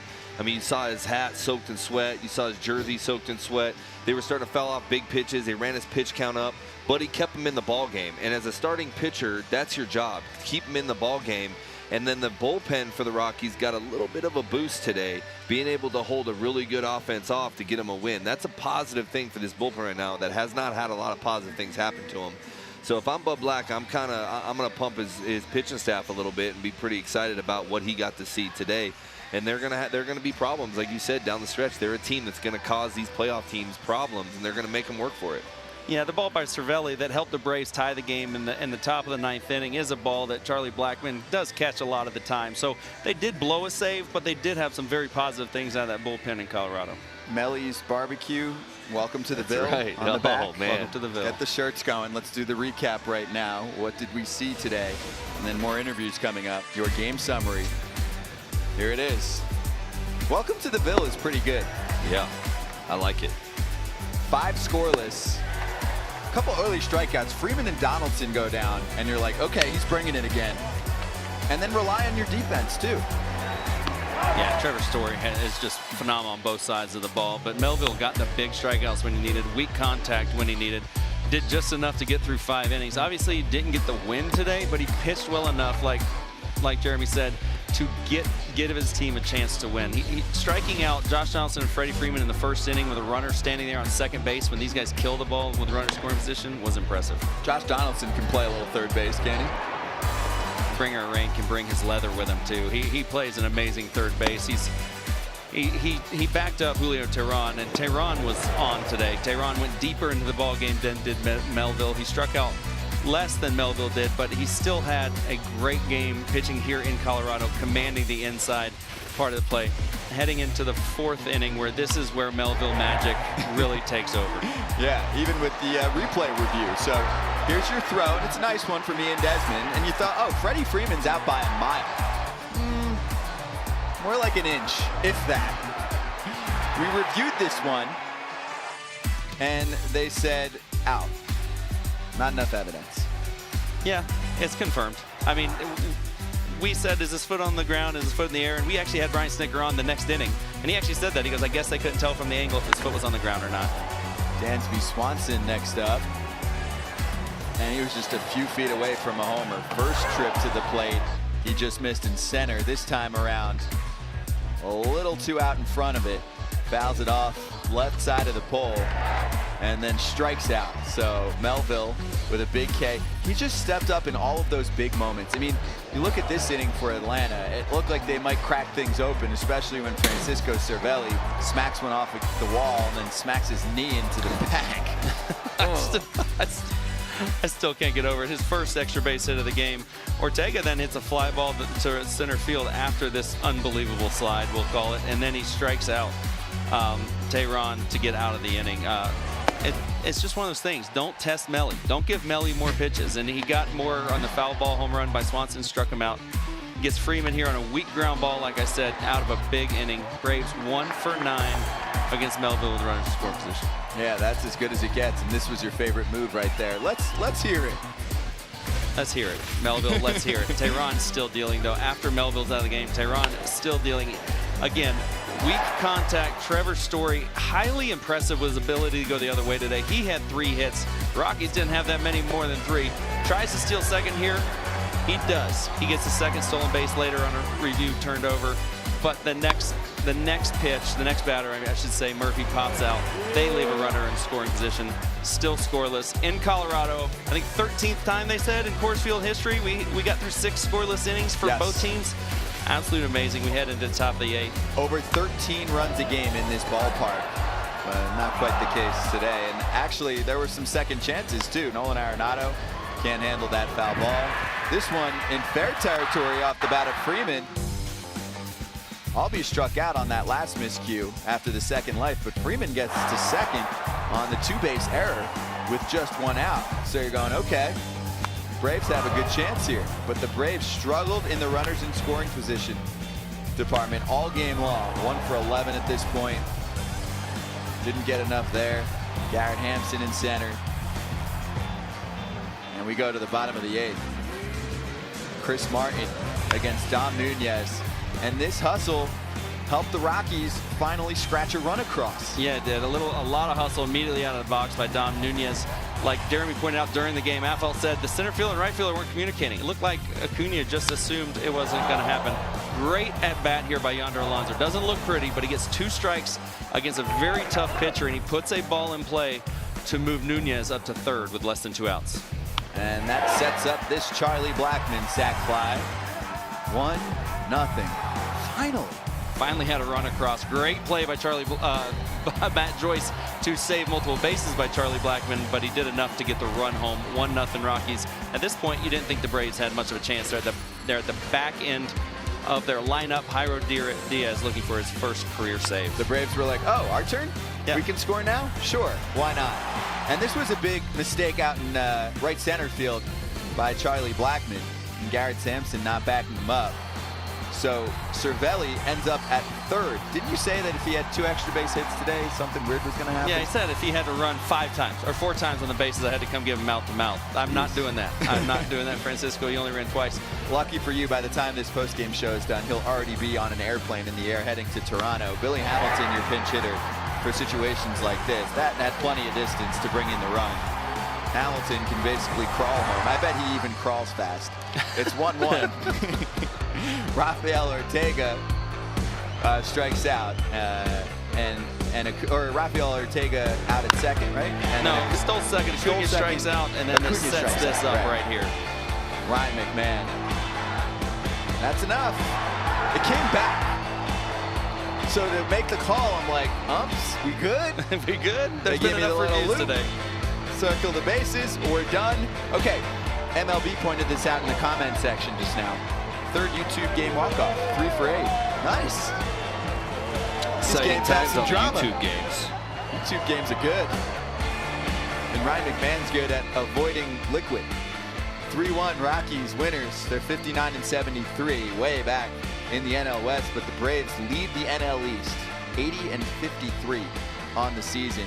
Tim Melville, part of the story, 5 shutout frames, so now 12 innings, 1 run so far in his 2 starts here in his 2019 campaign, and 2 YouTube interviews. Here's the second one that just happened with Lauren Gardner. We've talked so much about your story, about working for Little Miss Barbecue in Arizona. How does this compare? I mean, hopefully I'm doing okay that they'll, take me off bathroom duty next off season. Shout out to Scott and Becky Holmes there. They're great people, and it's a very similar kind of vibe. They're such a laid-back kind of business. I look at this kind of the same way. How you're interacting with people around you, and the culture of the clubhouse is important to me. So I'm that kind of guy, and I love to kind of spread the good times. Yeah, this should definitely get you off of bathroom duty. Let's take you to the 5th inning for a second. You were in a bit of a jam, but you were able to get out of it. Yeah. What were you able to channel in order to just figure it all out? Just execute a pitch. We just needed to execute a fastball right there to Freeman. He's a great hitter. And we had our defense shift, and he put a ground ball right where Ryan was. So it was a perfect play, and be able to get out of that was huge. I think for me and for the crowd. I came out, gave a little pump up to the crowd, and it was a lot of fun. Does this feel surreal to you? Not really. You think about it all the time. I've been playing pro ball now for about, since 2008. So you dream about these moments, and you always just want to prepare. You want to prepare for them. So it's just on to the next game now and keep preparing for the next one. You seemed really prepared, relying a lot on those secondary pitches. Is that what you're going to stick with? Yeah, I have a 4-pitch mix. So I threw all of them today, and whatever lineup I'm facing, I'll adjust here and there. And credit to Steve Foster and Dom Nunez for calling a good game. And it's just 1 pitch at a time for me, and just keep executing and have fun. Cater it to the team you're facing, the lineup you're facing. Speaking of catering, we're going back to the barbecue. Yeah. Before we let you go, best dish at Little Misses? Best dish? Yeah. 2-meat plate, pork ribs, brisket. And then I really like we have mac and cheese, and along with the beans, we have like ranch style beans. So I have a bunch of meat and then them mixed together. And then just add a side of a beef rib. Beef ribs are about 1 pound to 2 pounds each. They're massive, and you just kind of have that on the side to pick apart. And it's phenomenal though. My arteries are clogged just listening to that, but I also am so hungry. Congratulations, Tim. We appreciate your time. I need some brisket right now. Get this man some brisket, guys. We're on it. Find a good barbecue spot in Denver. I'm sure there are a few. Lowest ERA in your first 2 starts with the Rockies, because that's not easy, especially when one of them is at Coors Field. The other one in Arizona, that's not easy either. He is 3rd on this list. 0.75 in his first 2 starts. That's 12 innings and 1 run. He's a fun guy. And I know this from an interview with some of the people that he worked with out in that barbecue spot. They said the appetite is off the charts. And the way that he described his ideal dish really sold the story. Yeah, because he didn't even have to think. He just kind of went right down, and then he's like, and throw a side of this on there. Like he's got it locked down, man. He's selling. I'm thinking that they might have a line here at their restaurant here real shortly on the 2-plate or 2-meat plate or whatever he said. Yeah, brisket, pork ribs, and the I love baseball shirt. Right? Does that not just sing to your heart as a baseball fan?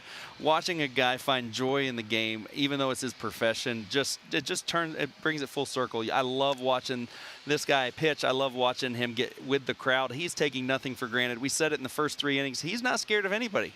You know, he's scared of cleaning bathrooms. That's what he's worried about. He wants to throw strikes. He's throwing strikes. That's what he's after. Love it. I love the line, too. He goes, I love to spread the good times. I mean, he's already so media savvy. Yeah, he is so media savvy. That was great. So Tim Melville and the Rockies pick up the victory 3-1 in walk-off fashion thanks to Ryan McMahon. Let's play our game. How'd we do? Based off our preseason or pre-game predictions and our analysis, and we start with Melville's magic. It was there again. You know, he had some magic in that first start, Jeremy, last week. Remember, first inning, Charlie Blackmon makes a great play, saves 2 runs. There was some nice defense. Replay review was on his side. I think it's Melville magic. It's real. It is. They're making one-handed plays for him in the infield. He's getting some big outs into the shift right there, bases loaded. Crowd's getting all pumped up. Yeah, Tehran and his touch. Yeah, Tehran, I mean, he doesn't throw hard. He doesn't throw hard, but we talked about it before the game, how he throws very well against the Colorado Rockies. He mixes in enough to speed up the bats. This was a funny play. I love that play. It was Nolan Arenado and Freddie Freeman at a couples dance. It was pretty fun to watch. But Tehran did just enough mixing and matching and side-arming. He was finding new pitches throughout the course of the game. Tehran definitely had his touch today. Someone had to score eventually. You figured with the Braves and their late offense and the Rockies and their success at home despite a tough season, Blackmon getting 1, the Braves doing the same thing. Fly ball, creating a run, but Ryan McMahon gets the job done. Bat drop. I haven't really heard that before. It's a new phrase for me, but I'm in. And then, of course, one of the highlights, our culinary adventure.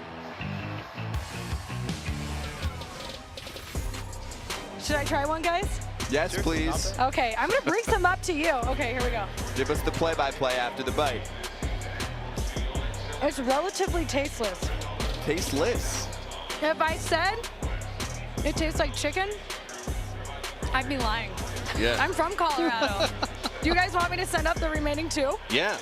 Really? Yeah, we need to do it. I've done it before, but it's been a while. We need to experience this, guys. Okay, they're coming your way.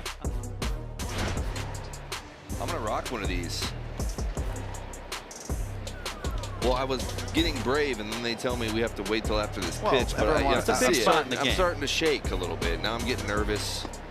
Trying to freeze you. That's a great pitch right there. Go ahead. Really? Cheers. I'm gonna try it. Cheers. Cheers. Okay, cheers. You didn't go? I mean, no, I got to call the game, and also I'm allergic to that. So go ahead. Great. Yeah, there wasn't bland chicken finger. The aftertaste isn't great. No. No, I'm not there yet. All right, so that was about an hour and a half ago. How are you feeling now, Jeremy? Well, the aftertaste is still in there, and it's not great.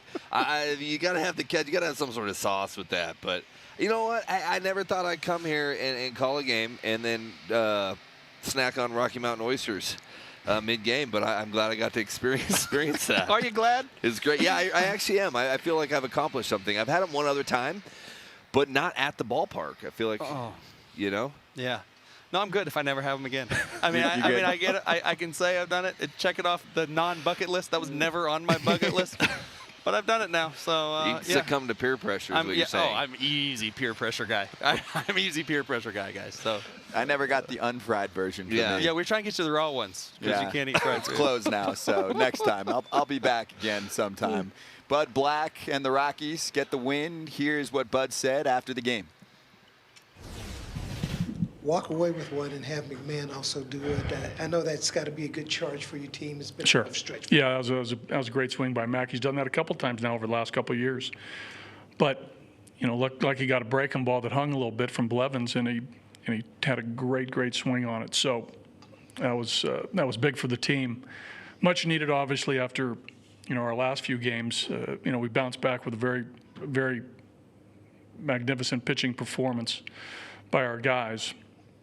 And we got a few runs when it counted, right? I think that's something we've talked about. When you pitch well, you need to win, and we pitched well tonight and won. In those games that we don't pitch well, sometimes we've got to outscore them, and we haven't really been able to do that consistently here in the second half of the season. How about Melville, his first 2 appearances here? I mean, it's not like he's a young kid that's trying to make a team. He's been around a while. Well, he's been around, and he's sort of, he's reinvented himself, I think, over the last couple of years from, where he was early in his career. Steve Foster and I were talking about Melville as a Kansas City farmhand in Double-A. Fossey said that he was throwing, 93 to 96 miles an hour in Double-A as a prospect with a big arm and and some size. And then, from that point, obviously things have changed to the type of pitcher he is now. So again, he's morphed into this, this pitcher that changes speeds, keeps the ball down, off speed behind the count. I mean, keeps him honest with a fastball. We'll throw a fastball in, we'll throw it away, keep it down. He mixes pitches. I think there's a little bit of deception in there, and he can spin the ball, and he's getting his outs.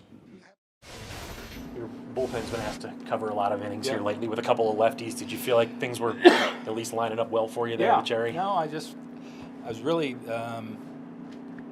feeling good about if we could put that inning down where we were in our lineup, and we were kind of poised to give it one more run. After that we'd have been on fumes a little bit, but it was a good spot for Jerry. And he's been really good. Julio was really good. You don't see many of these games in this place, that's for sure. But we just couldn't get a big hit. What is the feeling like when you guys are tying the game? You see Cervelli going for a triple there. I mean, it seemed like the dugout kind of erupted there. Yeah, I'm just in that oh no moment. Probably as much so as I was when he slid on top of the base on the double. I'm just glad he's okay. But he's got big hits already. He's made an immediate impact here, and we just couldn't get anything going offensively today. He said on Saturday he's going to start playing like a kid again, and I guess change of scenery can help guys like that who had struggled earlier in the year, you think? Yeah, absolutely. I think it does. I think coming into this situation, we're trying to win, trying to do something special into this clubhouse with the emotion and energy that's in there. A guy like that, he's played against us. He knows what we're all about, and I think he's excited to be here, and it does. It kind of has a tendency to bring out the best in people. Coors Field, makeup game, weird day, got to fly all the way back east. How quickly do you put this away, and how difficult might it be with all the jet lag and everything else going across time zones to kick off a series tomorrow? Yeah, we'll get in early, or not early. We'll get in, enough time to get a good night's sleep, and something we do. You don't belabor that or dwell on it because it's just what we do. We signed up to do this. It's not easy all the time, but you just have to do it. And the good thing in coming out here now, we have an off day in 2 days, so it wasn't like we came out here and we lost an off day and we're playing 25 in a row or something. We had an off day earlier last week, and we have one on Thursday, so it's probably about as good a situation in this type of thing happening as you could have. Bats kind of go quiet the last couple of days. Yeah. Josh obviously was great yesterday, but any concern there? No, not at all. Not at all. I mean, we've won 8 out of 9 and really haven't swung the bats as a team very well at all, but we've really pitched, so that's great. Rarely do you have everything hitting on all cylinders. Hopefully when, the bats come alive, they'll pick the pitching up and it'll be a good balance. Dansby had nothing to show for a couple of early games. I mean, he has the best attitude, Brian Snitker. Appreciating where he is, what his job is, how this team is performing, and that it's just a loss. Yeah, is it unfortunate that you fly all the way over here to fall and not much offense gets put together? But he said, there's bright spots. Tehran was great. Right. Relief pitching, aside from the end there, has been really good for them. So this team is still in a great spot. Great spot. They won 8 out of 9, and we talked about it during the broadcast. The last manager you're ever going to whine to about travel is Brian Snitker. He's been on more 12-hour bus rides than that entire locker room combined in his managing career through the minor leagues. Yeah, and I just like as a manager, he doesn't make excuses for his team. He understands that this is not convenient, but it's what you signed up for. They have to go to Toronto, and they still have to win those ball games. And they got a pitcher up there that's been rested. They're going to get in, not early, but not late. They're going to be able to sleep and get some good rest. And they're going to continue wanting to win. And as a manager, he's got to keep these guys focused on winning. You lost here. Oh, well, move on, go. We got 2 big games here. Toronto will get an off day to recover, and then we're business as usual. So I like that. We've got another Braves game coming up on our schedule. 6 games left on the YouTube agenda. But first, it's an NL East battle. The Mets and the Nationals on Wednesday, September 4th. Next day, Blue Jays and Rays, Indians and Angels. There's that Braves-Nationals game that we have on September 13th. Rays and Dodgers should be fun in Los Angeles. And then the Cardinals and Diamondbacks round out our schedule here in 2019. So Mets, Nationals coming next. The New York Mets and the Washington Nationals ripped in the air, deep left center field. It is gone! He did it! Flores! It's over his head and off the wall. Lucas Duda. It is gone! 3 home runs in a stretch of 5 pitches. And the Mets have swept the Nationals. David Wright comes through with a cannon shot into left center field. And the Mets are ahead of the Washington Nationals. Save! David Wright pounds his fist, got in under the tag. It's out of here! Kurt Neuenhuis gives the Mets the lead. The New York Mets have swept the 3-game series from the Washington Nationals. Robles to left, lifting one deep. Game tied on a home run by Victor Robles. Blasted deep right. See you later. Juan Soto gives the Nationals the lead. Carter Kieboom's first major league hit is a home run to dead center field. The Nationals have hit back to back to back to back home runs. Pete Alonso crushes one. 473.5 feet. Reaches out, makes the catch, crashes into the protective netting, and holds on. Unbelievable play by McNeil. That one's gonna go too. Home run, and the Mets take the lead. And Pete Alonso has just set the National League rookie record. Full speed ahead, diving. Oh my goodness, Robles. It's a 2-run homer for Juan Soto. The Nationals have the lead. It's out of here. Luis Guillorme ties the game. Ball game.